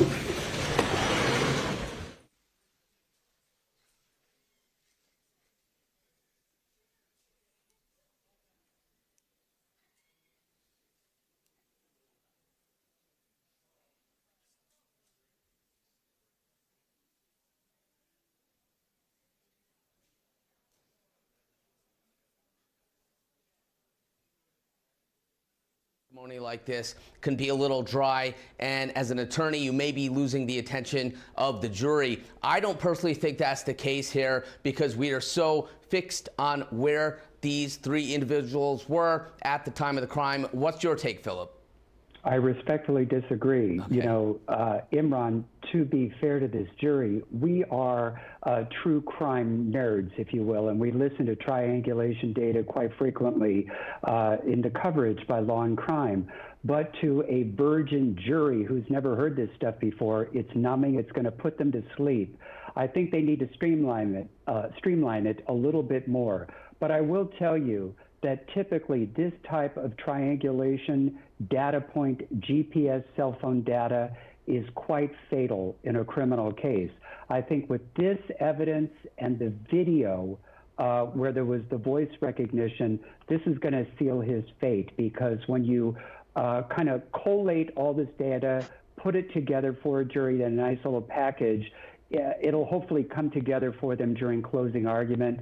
And my advice to Alec is to just get comfortable, because I think he's going to go down on this. Philip, always telling it how it is and not holding any punches. So Matt, I want to get your take on this. So I actually think that this is somewhat interesting, just because the locations of these individuals is so important in this case. And I agree with Philip that the witness after witness after witness confirming that is Alex Murdaugh's voice on that recording is going to be all so important at the end of the day. But Matt, I want to get your take on this particular cell phone triangulation data. Do you think it's allowing the prosecution to tie this circumstantial case together in any better of a way than what they have been doing thus far? No, I think it's important, Imran. There's no question that in a circumstantial evidence case, you got to produce all these little bits of evidence that you're going to put together as a puzzle, so to speak, and each piece is important. There's no question that listening to this cell phone testimony, can cause your eyes to glaze over, even if you're someone who's really enthusiastically following this trial, let alone jurors who've been listening to 15 days of testimony in this case. So it becomes difficult to keep them focused, the jurors, to keep their attention. And I think it's the responsibility of the prosecutor in some way to sort of get to the point and make sure that the jury understands what they're trying to convey in terms of this testimony. But in a circumstantial case, it's bit by bit, and every bit of it is important, particularly this piece of evidence to go along with the other puzzle pieces that the prosecution has already thrown out there. Yeah, I'm lucky that I have two great guests, Philip and Matt, to keep our viewers' attention as we work through this cell phone data testimony. And we're going to take a quick break here at Law&Crime. When we come back, more live trial coverage out of South Carolina. Alex Murdaugh, stay tuned.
Okay, welcome back to Law and Crime. I'm Imran Ansari, and right now there is a break in the courtroom of the Alex Murdaugh trial in South Carolina. It gives us the opportunity to talk to our boots on the ground covering the trial for us here at Law and Crime. I have Gigi McKelvey, who is outside the courthouse, and she's going to give us the update about what she is observing both in and outside that courthouse. Gigi, what's the latest?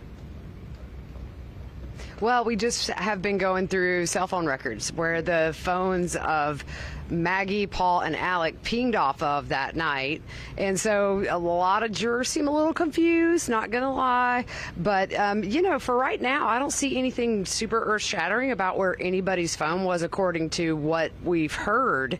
That one ping during the 911 call hit off that Varnville tower. But he explained that coverage area was so large, it could have put him in the area of Moselle. So I don't think this testimony right now so far has given us anything that's made us go, wow. And Gigi, we were talking before the break with my two great guests, Philip Dubé and Matt Mangino, about this kind of evidence and cell phone data, triangulation, and how it could sometimes be a little dry for jurors to receive this, and they may be glazing over. What do you see? Do you see the jurors, are they paying a lot of attention here to this, or do they seem a little bored with this potentially dry testimony? I mean, they're paying very close attention. There's been very few times I've seen the jury not pay attention. They're doing their jobs. It's just you can see kind of the confusion on a few faces in there. It is kind of very technical. And so you're talking about these sectors and the times and things like that. So a few jurors are a little confused. I think a lot of people sitting in the seats are confused. But yeah, I mean, I've written down the times. I just don't see anything that's this aha moment so far. Yeah, Gigi, this testimony can be a little dry for jurors, but it's so important for the prosecution to put forth this sort of data, this sort of testimony when it is a circumstantial case. Gigi, thank you for that update, and we're going to be checking back with you periodically, of course, during the course of this trial. Thanks for your great reporting down there in South Carolina. Thank you. Have a good afternoon. You too. Okay, so this gives me more of an opportunity to bring in my guest, again, Philip Dubé, joining me today, and also Matt Mangino. So, Matt, I want to start with you on this one because you're a former prosecutor, as I was a former prosecutor, and I would present this sort of evidence to the jury. And I would also grapple with, okay, there's going to be a lengthy amount of triangulation testimony and this data. Have you dealt with this personally? And if you did, how would you handle putting forth this sort of evidence before a jury that keeps them engaged? Well, that's a good question. I'd like to think that when I've had to deal with this, that I've kept the jury engaged. But one of the things that's difficult about this is that, yes, a lot of this data that we're hearing about is really not earth-shattering, but it has to be covered. It has to be covered because what you don't want is the defense to come back and say, well, how about this? Or how about that? So you have to be very careful that you put as much information out there as you can so that you're not opening yourself up to some, disclosure on cross-examination that makes it look like you were hiding something. So you're going to put everything out there. Some of it's going to be good. Some of it's not going to be so good or even necessarily relevant to the case. But you have to do that in order to make sure that you don't open yourself up on cross-examination. Yes, it can be boring, but it's something that you have to do to protect your case. I agree. And Philip, let's take a defense perspective from this now. So in a circumstantial case where the prosecution is connecting the dots between these bits and pieces of evidence, how are you as a defense attorney looking to take that eraser and take away and erase those lines being connected, particularly so with this sort of evidence? Well, first of all, there's always a margin of error. This is not 100% accurate. I cannot tell you how many times Agent Wilde said that this is not 100% accurate. And you hammer that on cross, you hammer that in your closing. That's number one. Then you get into the distance within which you have this margin of error. The problem is, if that margin of error, that distance is not great enough, it absolutely undermines and destroys Alex Murdaugh's alibi, his precious alibi. The other thing you want the jury to understand is that cell tower triangulation data is not based on latitude and longitude. In other words, it doesn't stick you at a very specific data point on the planet. Instead, it just puts you in range of where the phone is and where the three main towers triangulate. So then you have to decide from there, how far does Alex live, or how far is Alex's alibi? And from there you deal with it. But you want to focus really on the margin of error, the fact that they said it's inaccurate, and who else could have had that phone in their hand? Now that is likely unlikely, because most men carry a cell phone like a woman carries her purse. She doesn't keep it out of her sight. You hold on to it. You don't let anybody touch it. Yeah, Philip, I'm going to throw you another question because you are leaving us at the top of the hour. I'm going to first also thank you for joining us today. Philip, if you're just like you said, that there was certain concessions there by this FBI agent, that this wasn't perfect science, if you will, and there are inaccuracies. Now, how are you exploiting that particular aspect on cross-examination that we're sort of gearing up and waiting for? The first thing you want to ask him is, in his analysis, do you see data points that put him elsewhere? In other words, the heart of this statement that his analysis is not 100% accurate presupposes that there are data points that put him somewhere other than Moselle or the alibi. The question is, where is it? And why does this fluctuate? Why would it vary? And then what the jury has to decide, is this type of evidence scientifically reliable enough to say they have proven guilt of a double homicide beyond a reasonable doubt, or does this raise enough doubt in the location data to say, no, they haven't proven to me that he was there? Absolutely. Philip, thank you for joining us today again. Matt, you're going to be sticking with us on the next hour, and we are covering live the trial of Alex Murdaugh out of South Carolina. We'll take a quick break. Stay tuned here at Law and Crime. We'll be back.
Imran Ansari, and we are still in the midst of the Alex Murdaugh murder trial.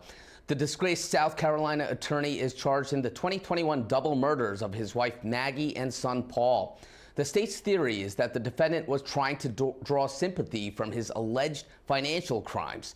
Court is on a brief recess right now, and while we wait for them to return, let's listen to Blanca Simpson. She was the Murdaugh family housekeeper as she discusses being at the home the day after the murders. And when you got to the main house, take us right there. Like right now as you're walking in the house, what were your observations?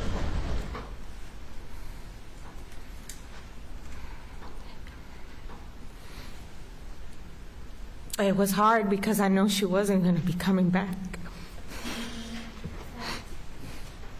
And I didn't want to move her stuff.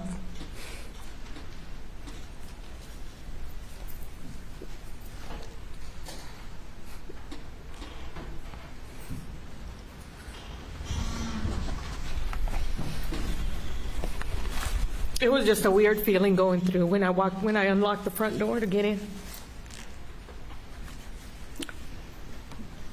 It felt cold. You really cared for her, didn't you? I did. What'd you do when you got inside?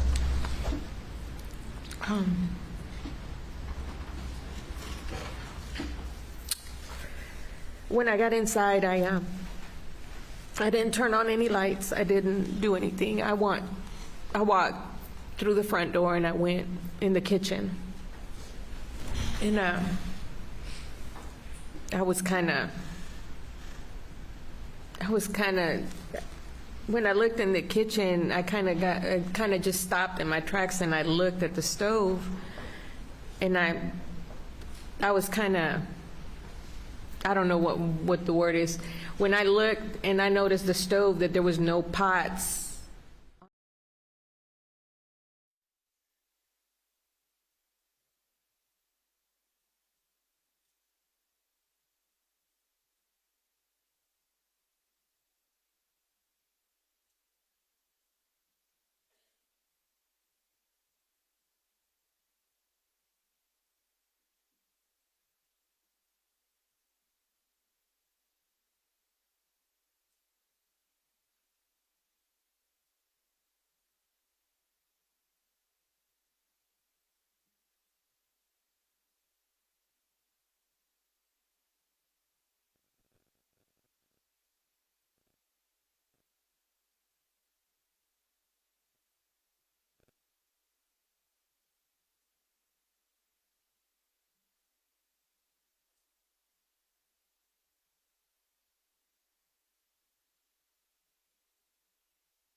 All right, thank you.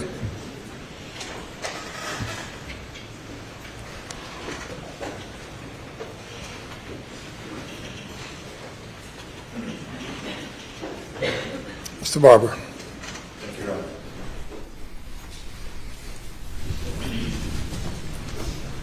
Good afternoon, Agent Wilde. Good afternoon, sir. I don't think I'll have many questions. This won't take long at all. We were looking at a lot of maps, and they had a lot of timestamps, and I think they were referred to as pings sometimes. They're not pings. What are they? They're activations on the record. So whether they be incoming or outgoing phone calls, or those RTT activations, which are slightly different, or the other things with Paul's phone, those are like the iPhone location data records. But we're looking at calls, text messages. Would a text message always make one of those timestamps? No, so on Verizon, which all the phones in this case were, with Verizon, we're not going to get call detail record. We're not going to get location data with the text messages, just the way they're designed. Okay. And I just wanted to be clear when we said that there weren't more calls coming into Maggie Murdaugh after 7, that there were some text messages, but if there were, they wouldn't show up. Correct. They wouldn't show up in her call detail records with cell tower information. What would it look like on these maps if a call, well, let me ask this, do calls hand off between towers while they're still going on? They do. And what would that look like on these maps? So it would look the same way it looks now. So again, before the call's even set up, so if my phone was on in this room right now, my phone is constantly scanning the environment. It's trying to find the tower and sector with the strongest signal. Okay, it's very much like sitting at the airport trying to find the best Wi-Fi to connect to while you're waiting on your flight. So what happens when a call hands off between towers during a call is the records look like they look. It's still going to show the initial tower and sector that the phone saw as the best tower and sector at the time the call occurred. And then after that, let's say the call is an hour long and I drive from here to Columbia, I'm going to hand off tower to tower to tower, but on Verizon, I'm not going to see that handoff in the records. Right, and that I guess was my question, is you're just going to see that first tower. So if you're handed off like tower 1 to 2 to 3, you're not going to see on the same calls hits on towers 2 and 3 on this map. Correct, you're only going to see the initial. And do the coverage areas intentionally overlap to some degree to allow for handoffs? Yes. And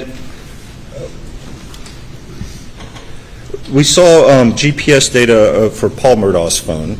Yes. Did you have any GPS data for Maggie Murdaugh's phone? I did not. There was nothing in the location database for the time period that was in question. Do you know why that was? It's either something Paul was running on his phone that generated it, or a lack of something that Maggie wasn't running on her phone that did not generate it. I really don't know the answer to that. I mean, so the answer would be that you don't know. I don't know. Yes, sir. And what about Alex Murdaugh's phone? There was nothing during the time period.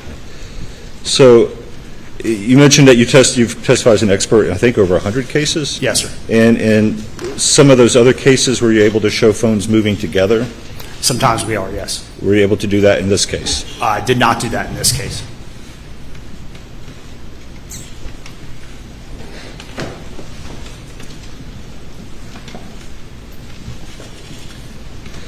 When you were doing the drive around to create that sort of coverage map, did you go onto the Moselle property? I did. Was that with the consent of Alex Murdaugh? Yes, I believe so.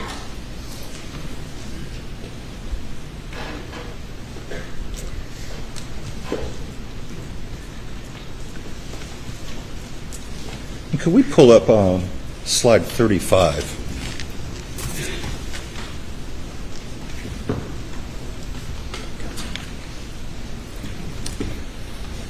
Can you see the screen? I can. And I think the previous testimony was that this 10:06:31 call was the 911 call? Yes.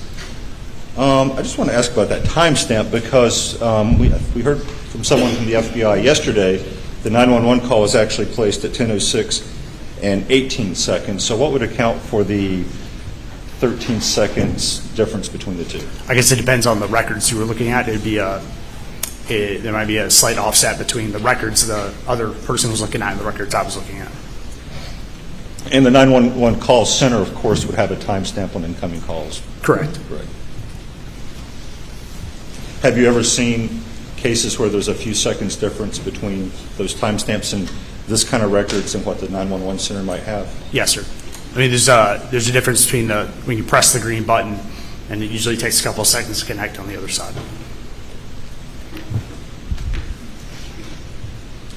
And could we, on the Elmo, go to slide 56? And the reason I would like to do this on the Elmo is I think that the presentation was cutting off the bottom of the screen. It was. And this, can we see the top so we can kind of get context for what this is? Just, slide it down so that the top is visible. So this was Alex Murdaugh information, and this was on June 15, 2021, correct? Yes, sir. And do you know that was Tuesday? I don't. Can we scroll in so we can see the bottom? It says that activity after 2:33 p.m. indicates travel to Somerville. Is that correct? Yes, sir. Okay. Do you have any data after that? Is that the end of the data that you have regarding Alex Murdaugh? Is that the last slide? You have the slide. So this is slide 56 that we're looking at.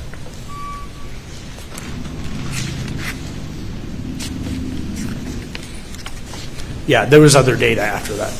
And do you have location data for Alex Murdaugh after June 15? I think so. I think in this report? Not in this report. So in this report, I'm sorry because that's what we're looking at here. Yes, sir.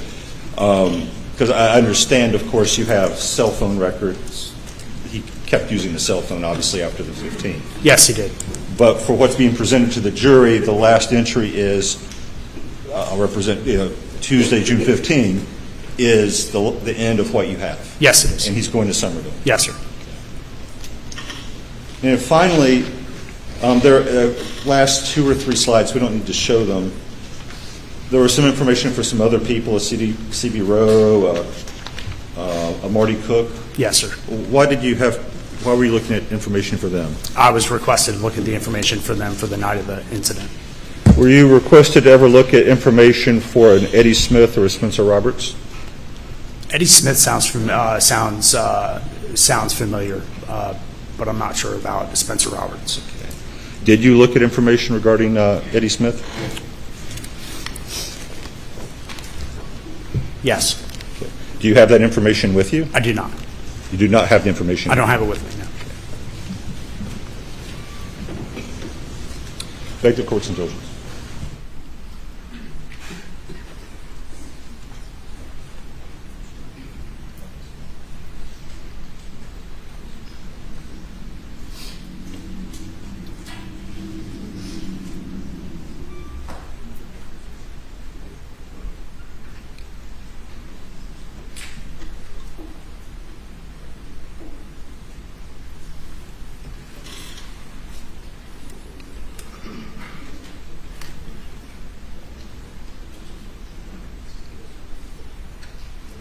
No further questions, Your Honor.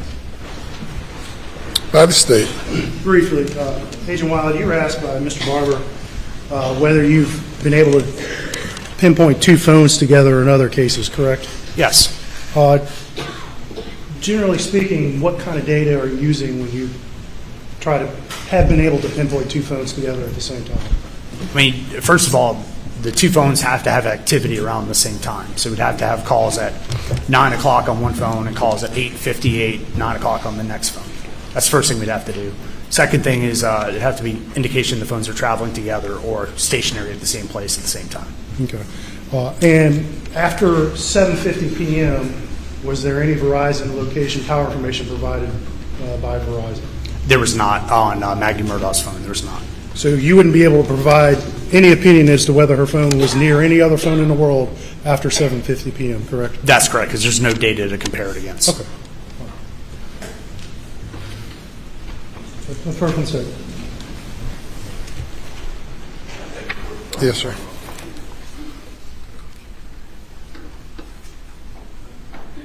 No further questions, Your Honor. Thank you, sir.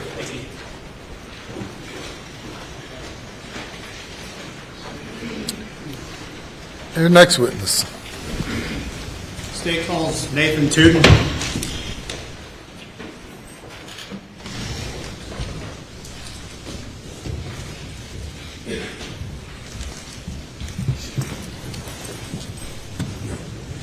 Raise your right hand, left hand on the Bible. Do you affirm the testimony about to give before in this trial shall be the truth, so help you God?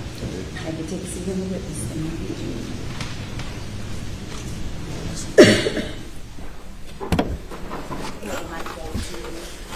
State your name again for the record. Spell your last name. Nathan Tuten, Tuten. Hey, and good afternoon. How you doing? Good. How about you? Doing well. Why don't you tell this jury a little bit about yourself, where you grew up, where you went to school. Start there. I'm from Hampton, South Carolina. I graduated from Wade Hampton High School in 2018.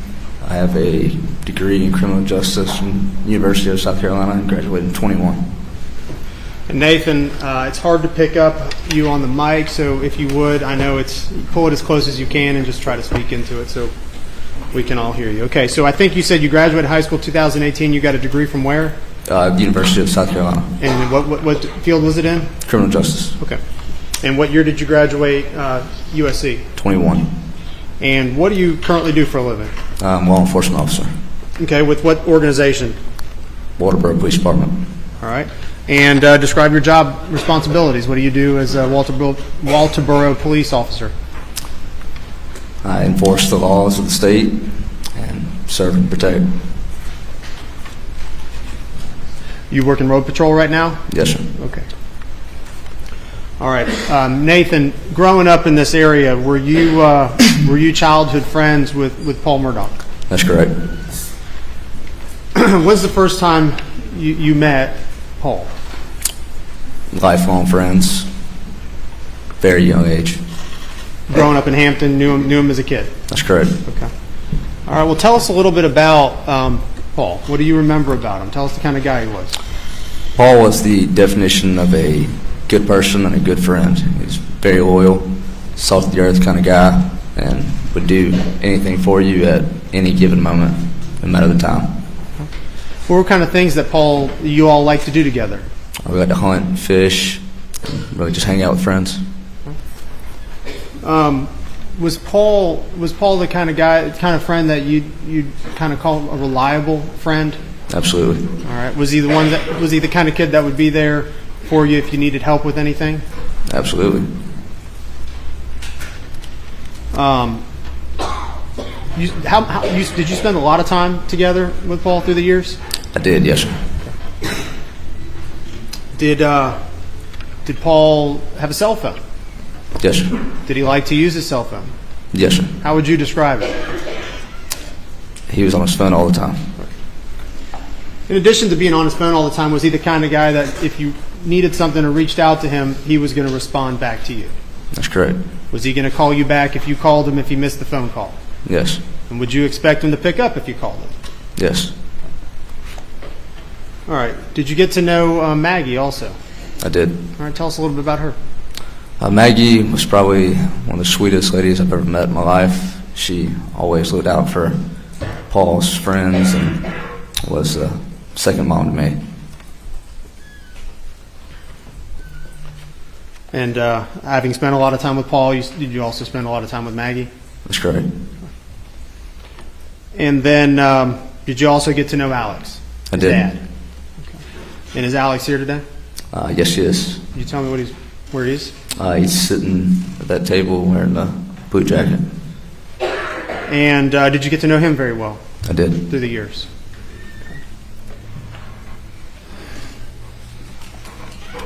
Did you know the family before they moved their primary residence out to what we call Moselle? Did you know them before then? I did. Okay.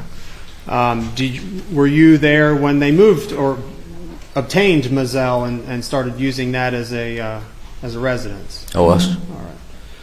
When Moselle was first constructed, how many entrances and exits were there? Just one. And which one was that? That was the one by the cabin, or one that leads into the sheds. Okay. And the sheds, is that the dog kennels in the hangar area? That's correct. And the cabin, I think you referred to, is there a cabin on the at the front of that entrance? That's correct. Okay. And who put the mailbox in there? I believe it's Maggie. And tell us about that cabin. Tell us where it's situated and why you know so much about it. My freshman year of college, Paul and I actually lived together at the cabin. So it's like a small house, basically. That's correct. And where is it situated in regards to the hangar area? A little bit closer to the highway. How many feet or how far away? 100 yards, maybe. And so you lived there, I think you said, for the summer? It's just a semester. A semester? Mm-hmm. All right. How would you describe yours and Paul's friendship? How often would you guys communicate a day? Just about every day. Every other day. Phone calls? That's correct. And texts? Primarily phone calls. And later in life, did Paul go to school? He did. Where did he go? USC. And that's located where? Columbia. And did you see him whenever he would come back into town? I would. Would he come back frequently? No, sir. At the college level, at the college years? No, sir. When would you see him? Would you see him in the summers when school was out? Good bit. All right, and I think you mentioned before y'all did a lot of fishing and a lot of hunting. Are you familiar with firearms in general? I would say so. Did Paul have any guns that he favored, ones that he kept on him and kept with him most of the time? He did. All right, well, tell us a little bit about, however you want to describe those two guns. The two guns that were with us most of the time was a black 300 blackout and a camouflage 12 gauge Super Black Eagle 3. And the black 300 blackout, what was that firearm used for primarily? Anything. Did you use it for hunting? I did. Okay. What would you hunt with that gun? Anything. Did it have the scope? I think you said there's a scope on the top or some sort of sight. How would you describe that? As thermal scope. Meaning you could see heat? That's correct. Okay. And describe the Benelli shotgun that you just mentioned also. What did it look like, and how did you know it was Paul's? It had a very distinct digital camouflage pattern, and he had a gun strap that he's used since I've known him. And that's what stayed on that shotgun. Do you know the differences between? So we hear Benelli Super Black Eagle models, and then I think we've heard 3 and 2 and 1. Do you know the differences between the various models? I do. Okay. So when you look at it, they have distinctive features on them that would tell you whether it's a 3 or a 2 or a 1? Very subtle differences, but yes. But you feel comfortable that you know the difference? Mm-hmm. Yes, sir. Sorry.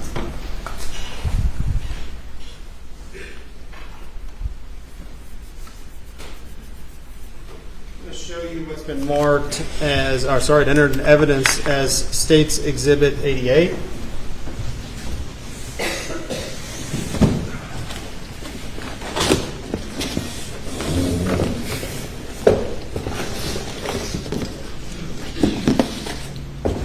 Permission to approach the witness. Nathan, I'm handing you what's been marked and entered into evidence as State's Exhibit 88. You feel comfortable taking this for a second and now telling me if you know what it is? I do. Okay. There you go. Be aware of the muzzle. This is Paul's rifle. And you know that because you've used this a bunch of times? That's correct.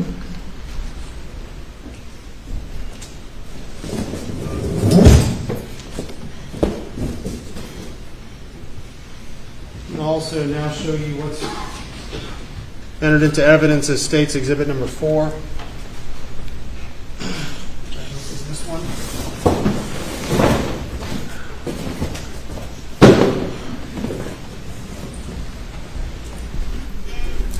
This is State's Exhibit 4. Do you feel comfortable taking a look at this for me for a second and let me know if you know which firearm this is? I do. All right. No, the safety's off.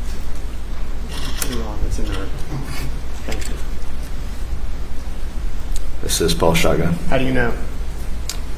I've used it several times in distinct camouflage pattern along with Paul's gun strap. This strap in particular is Paul's? That's correct. How do you know this is a Model 3 Benelli Super Black Eagle? Well, would you let me explain? Absolutely. So there are a few subtle differences. One being the forearm grip. The Super Black Eagle 3 has a slight flare or increase in curve. Another difference would be the trigger magazine port has an indentation that allows you to insert shot shells easier. The Super Black Eagle 2 and previous models don't have that. Another difference would be the button that releases the bolt, which makes the weapon operable. The previous models, being the original and number 2, are circular, whereas this one is more rectangular. I mean, the easiest way to tell the difference is they're labeled 2 and 3. Thank you.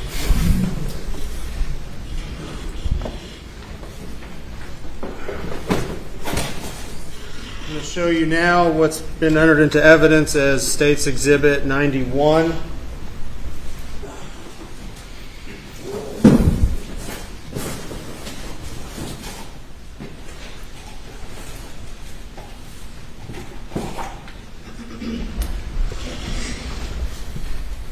Feel comfortable handling this gun for a second? Let me know if you recognize what it is. I do.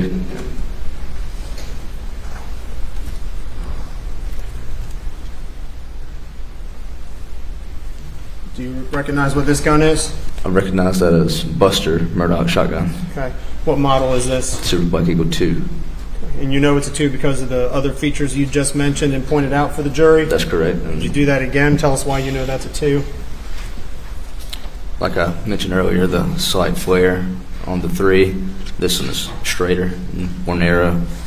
Does not have the indentation for the magazine port, and the button is circular. And you said it was Buster's shotgun. How do you know that? The Mojo sticker on the barrel. The sticker at the top of the barrel there? That's correct. Familiar with it. Mojo. That's correct.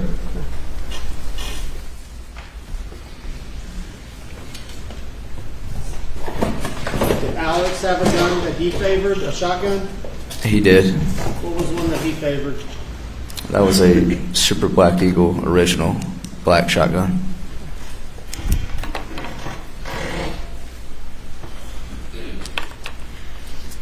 Are you familiar? Did Paul have a 300 blackout rifle prior to the black one you just identified? That's correct. All right. Were you familiar with what happened to that firearm, the original one? I am. All right. Tell us the story. It was a party, and there's a black 300 blackout and a tan 300 blackout. And he had the tan one, and it got stolen from a party one night. Speak up. It was stolen from a party one night. You know what year that was? Approximate year? I'd say early 2018. And that was the firearm that was stolen was what color again? Tan. Tan. All right. At what point in the Mizell property was what year, approximate year, was the second entrance created? That one with the brickwork. I'm not sure. It was a few years though after they'd owned the property. The family had owned the property. That's correct. Was it common to use either entrance by the family to leave and enter the property? Yes and no. All right, we'll explain. Paul and I and friends would use the entrance by the sheds more, whereas Alec and Maggie would use the main gate entrance more. If you all, and let me ask you, before we get to my next question, what the hangar area with the kennels, are you familiar with it? That's correct. Could you describe to the jury just a very basic layout of that area? It was kennels as you were riding into the driveway. The kennels would be on your left. The shed or hangar would be directly on your right. There was another shed that they had built in front of the hangar, and there was a skinning shed for animals out back to the right. And would you spend a lot of time down at the hangar area and kennel area? We would. Why would y'all hang out there? Why was that the kind of the collection place? It's just a central location where everything was located. Tools? Correct. And farm equipment? Correct. If you all were spending time down at the kennels and someone was leaving the house, would it be common for them that someone, whether it's, Alex or Maggie, to stop by on their way out, leaving the property? Yes, sir. That would be what would normally happen? Yes, sir.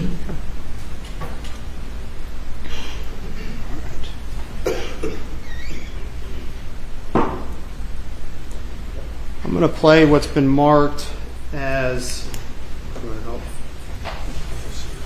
I'm going to show you what's been, not marked, but entered into evidence as State's Exhibit 297. You have a little screen there. If you wouldn't mind watching that for me and listening.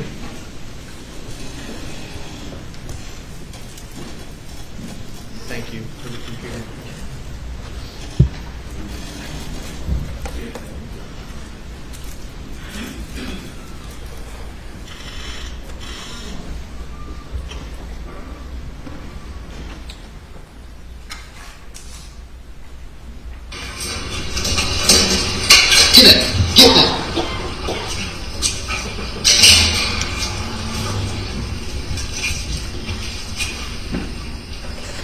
Quit, Cash. Come on. Quit. It's okay. Come on. Come on, man. Come on, Cash. Shit. Come on. Hold still. Cash. Hey, he's got a bird in his mouth. Hey, Bubba. It's a guinea. This is a chicken. Come here, Bubba. Come here, Cash. Come here, Bubba. Cash. Quit.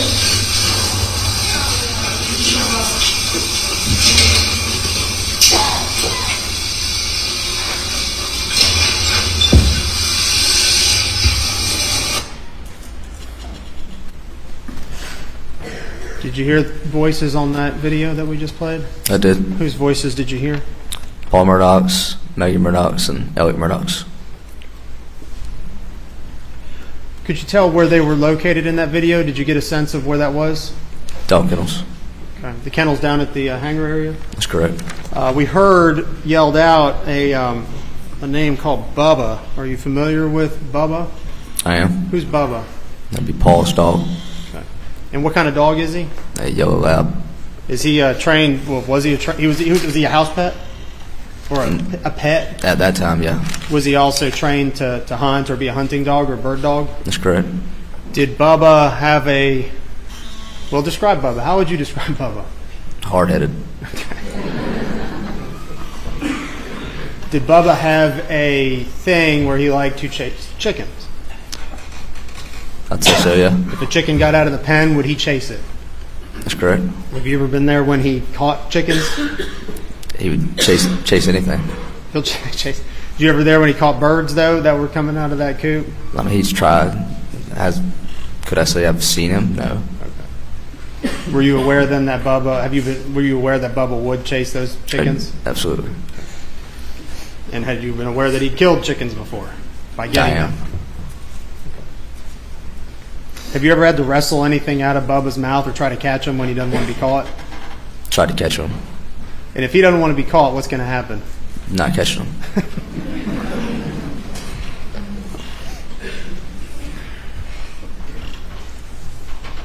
Did you begin working at the law firm we've heard called PMPED? That's correct. All right, when did you start working there? I believe it was February of 2019. Okay, and what was your job there? I was a runner. Runner for the law firm in general?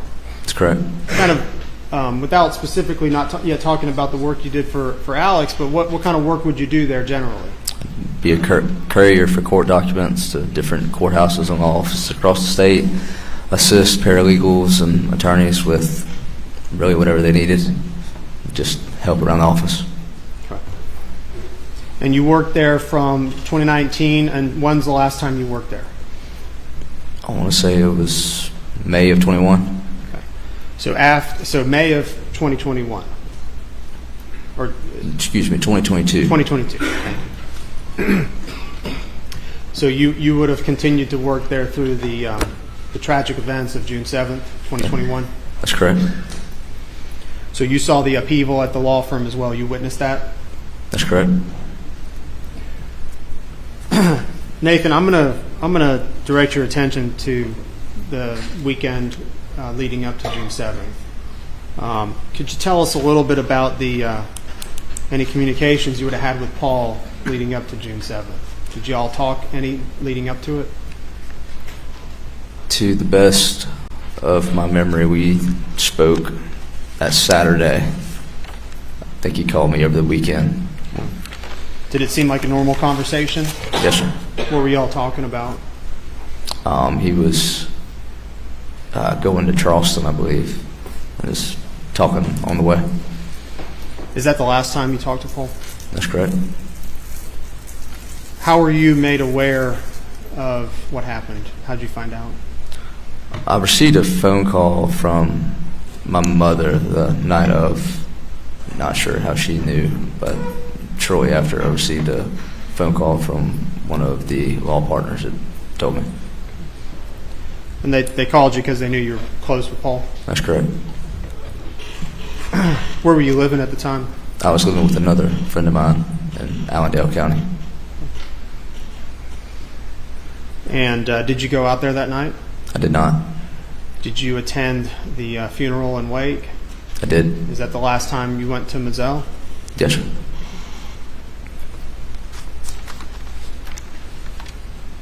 After these events, how did it affect you? It was hard.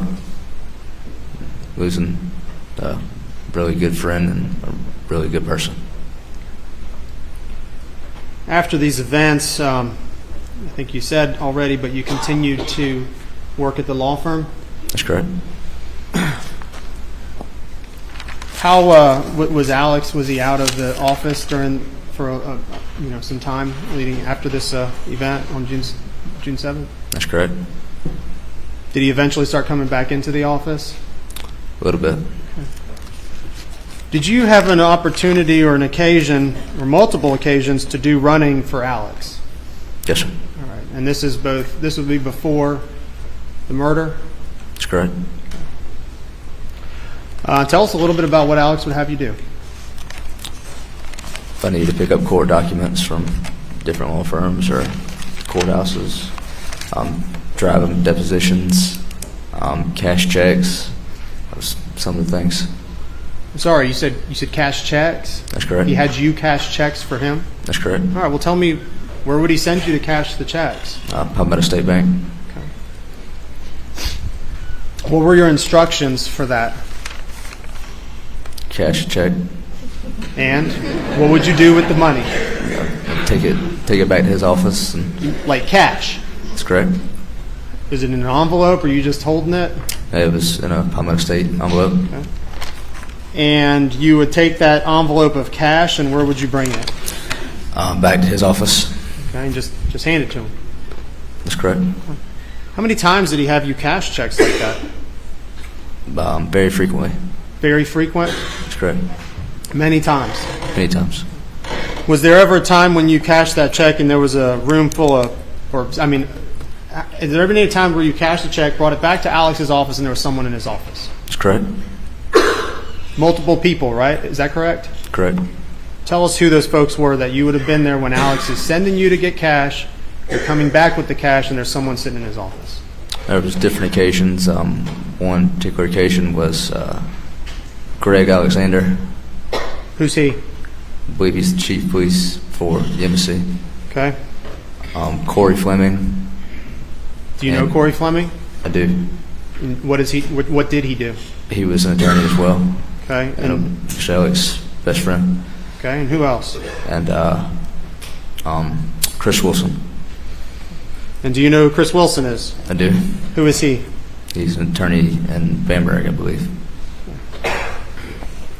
When did Alex stop asking you to cash checks? What was the time frame? I believe it was a few weeks before the murders. So a few weeks. You've been doing this a lot, and a few weeks before the murder, he doesn't ask you to cash any more checks. That's correct.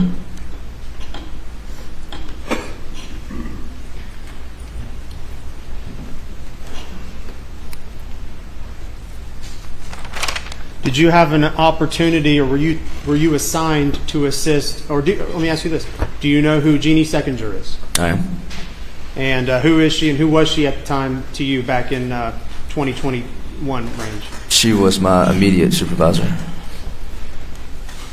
And were you ever, after the events of June 7th, were you assigned and tasked to assist her in her investigation of financial improprieties within the firm?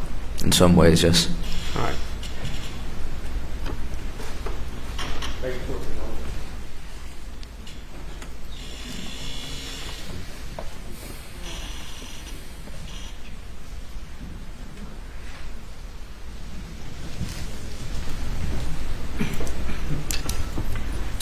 All right, and continuing, you were assigned to assist Jeannie, and what kind of things were you doing in that capacity?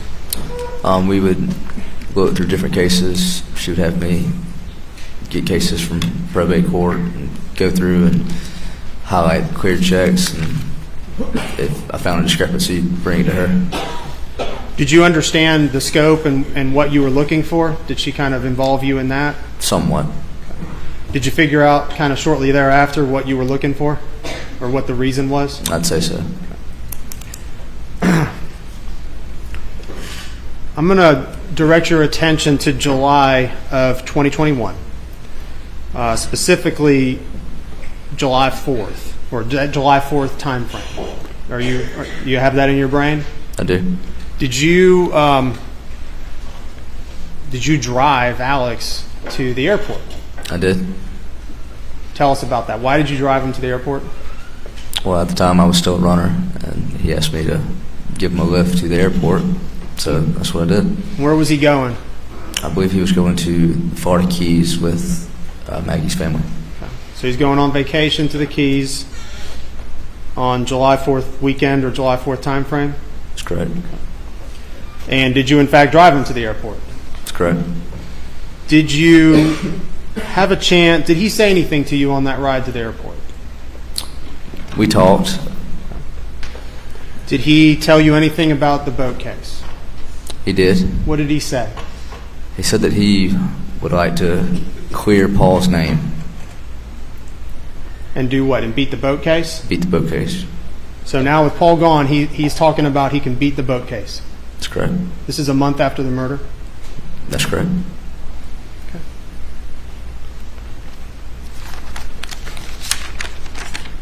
Beg the court's indulgence.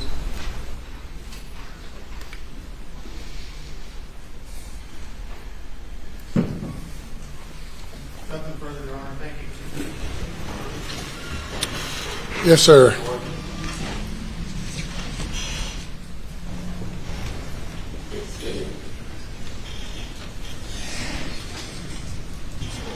Good afternoon. Good afternoon.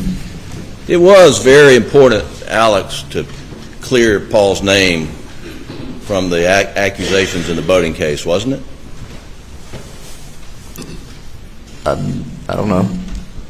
That's what he told you, right? That's what he said, but I don't know what he was thinking. Well, you know that he stood behind Paul all throughout the boating case, the criminal part, right?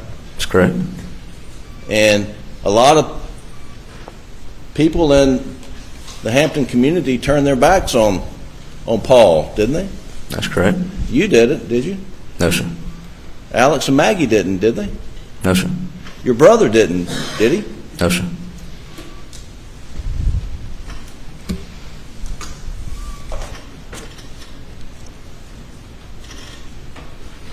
And are you sure it was July 4th? The week of the 4th. That's correct. Okay. And he was going to Florida on a vacation and visiting with Maggie's parents, Maggie's sister, brother-in-law. You understood that? Yes, sir. Okay.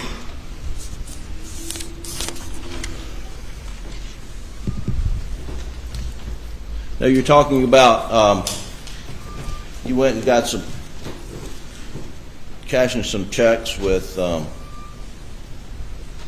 for Alec, and sometimes you'd come back, give him the cash, and you mentioned that Greg Alexander was in his office one time, Corey Fleming one time, Chris Wilson one time. You remember that? That's correct. I mean, what'd you do when you walk in? Just give the envelope to Alec? Yes, sir. Did you sit down and see what he did with the money? Not at all. Are you suggesting that he was giving Greg Alexander any of the money? I'm not suggesting anything. Okay.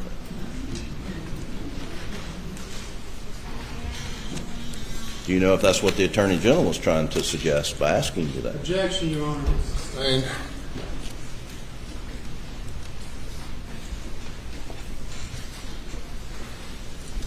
You've known Paul, you knew Paul all his life for the most part, correct? Correct. And how old are you?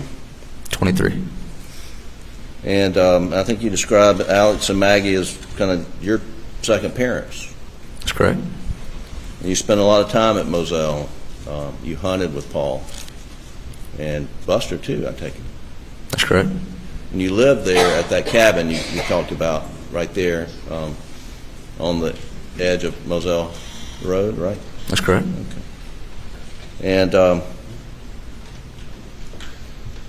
And Paul's go-to guns were a 300 Blackout and the 12-gauge Benelli that you identified here in the courtroom, right? That's correct. But now you knew that Paul's had originally been given a 300 Blackout for Christmas that got stolen, right? Correct. Did you go to the party with Paul and he had the 300 Blackout in his truck? You go in the party, come back, and it's gone? Not exactly how it happened. How did it happen? We didn't realize it was missing for a few days. Okay. And Paul would never lock his truck, would he? No, sir. And he would leave guns in his truck, right? That's correct. Did you know that 300 Blackout had been replaced? I did not. Okay.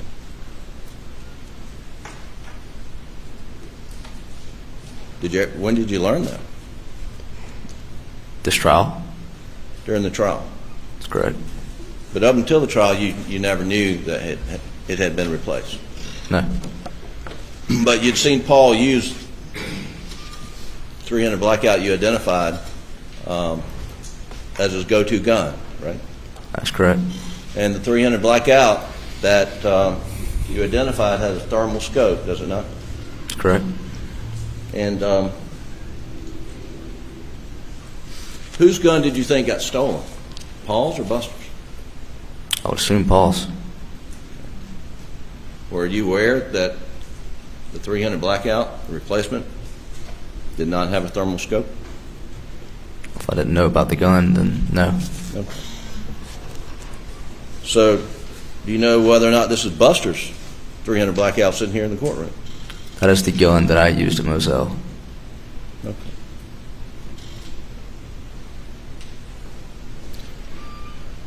Now, when Paul would clean his truck out, he would take, well, let me back up. Paul normally keep guns in his truck? That's correct. 300 Blackout, 12 gauge, anything else? Sometimes some pistols, but... And there were times when Paul would clean his truck out, and then he would take the guns and leave them in the shed down there by the kennels, right? That's correct. And sometimes he would forget that he left them down there, right? That's correct. And I think you described him as being careless with leaving guns around. Is that right? I'd say so. Okay. And he'd even left guns in your truck, right? Correct. Now, Paul was a guy who liked to work with his hands outside, correct? Correct. And he loved the Moselle property. Is that right? I'd say so. And he liked to work the land with equipment and plant for game management, for duck hunting and dove hunting and things like that, right? That's correct. And to do that, he wasn't always on his phone, right? I mean, he liked to work with his hands. Is that fair to say?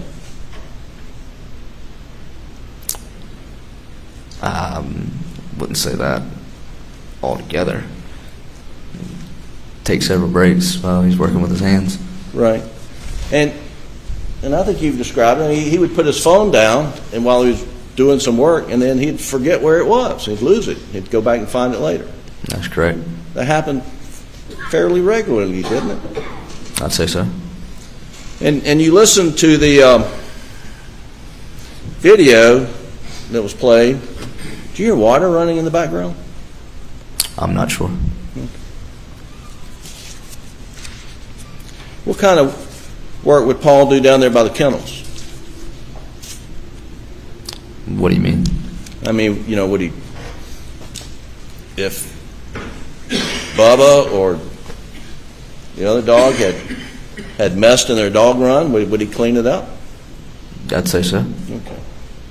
And if he did that, perhaps he'd put his phone down while he did that so it wouldn't get wet? I would assume so. Yeah. It's a reasonable thing to do, right? I'd say so. Okay.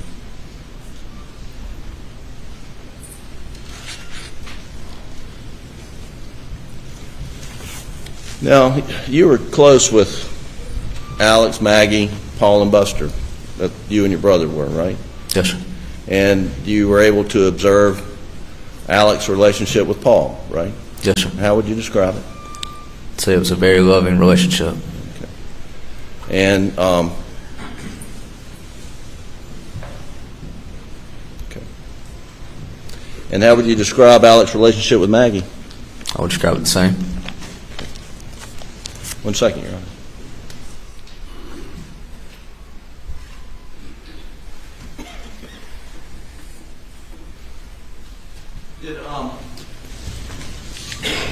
To your knowledge, was after the boating accident, did Paul receive threats of any kind?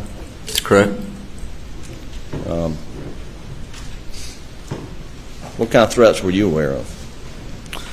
Just threats that he would say people would text him, or different social media platforms, but right. Didn't really go into very vivid detail or anything. I'm sorry? Didn't go into very vivid detail about anything. He just... And his circle of friends got really close, tight after the boating accident, and you and your brother, I mean, he talked to you all frequently, did he not? That's correct. Okay. And then he would go to Charleston to visit with friends down there, correct? That's correct. So he didn't feel comfortable, in the Hampton area where he lived because of the boating accident. Is that right? He stayed away. Yes, sir. That's all I have. Thank you, Your Honor. Redirect.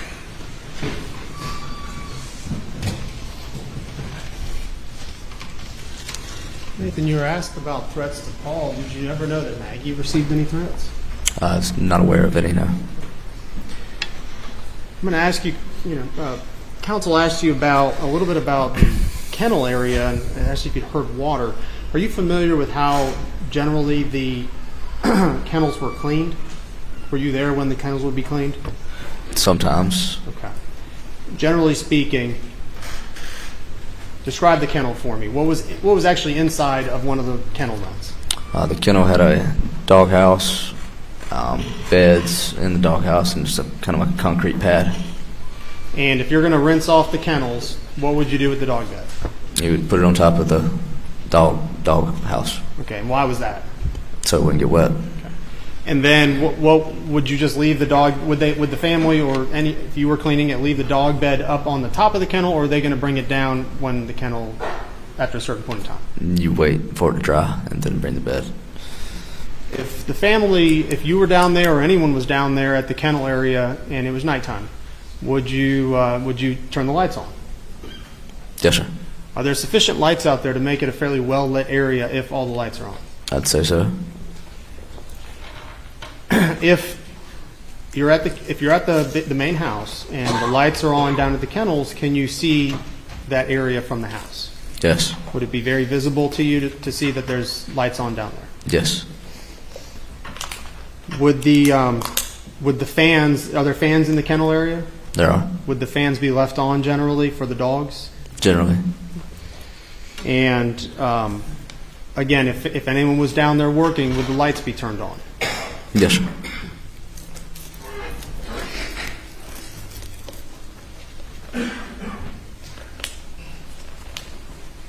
That's it. No further questions. Anything further?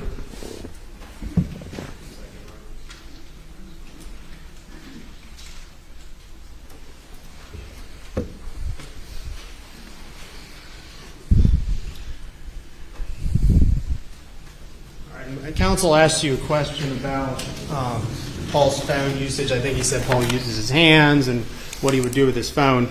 Do you recall if Paul did have to use his phone, would he put it in any of his pockets? If he was working outside in that capacity, the pocket he would put it in would be his back pocket. And that was the common thing he would do almost nearly every time? That's correct. Nothing further. Thank you, Your Honor. Anything further? Just a moment, sir.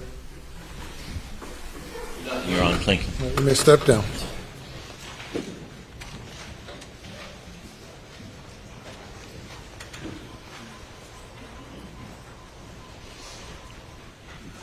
right, ladies and gentlemen, that'll do it for this day. Please, we'll have a good weekend, and we'll see you 9:30 Monday morning.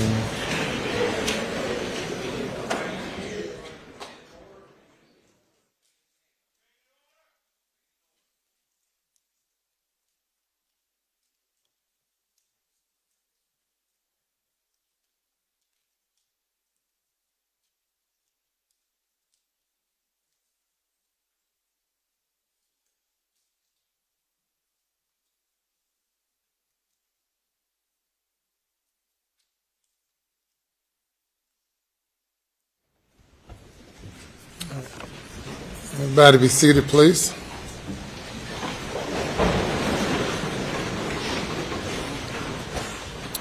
Anything before we adjourn for the weekend? Your Honor, purely for scheduling purposes, a week from Monday is President's Day. It's a state holiday. Are we going to have court or not? I do not anticipate having court on President's Day. I'm sorry. I do not anticipate having court on President's Day. We also will adjourn hopefully no later than 4:30 next Thursday. 4:30 just for that day? Next Thursday. Next Thursday, but we'd be in court on Friday. Yes. I'm just want to make sure. And I wondered if the Attorney General had any more refined position on, I mean, things seem to be moving quickly now. As I stated yesterday, we're shooting for Wednesday, and we're still on track for that, Your Honor. Begin to fly people in next week. So you're going to adjourn at 4:30 on Thursday, but and not have court the following Monday. That's yes, sir. Okay. That's great information. Yes, sir. Thank you. Very good. We're in recess. Yes.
Well, I mean, once they're getting the van ready, it's going to be pretty soon. I'm not always watching the stream, so I don't know how quickly it happens. Gotcha, yeah, I just want to run between here and back. But once they're over here getting the van ready, Yeah. it'll be soon.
They usually give us the 30-second heads up. Oh, okay. It's like when he gets in the elevator. Gotcha. He'll I was usually just wandering say something. around. Do I go to the front to get Buster walking out or come here? This is just closer, so I walked over Yeah. here. Thank you.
That's a wrap.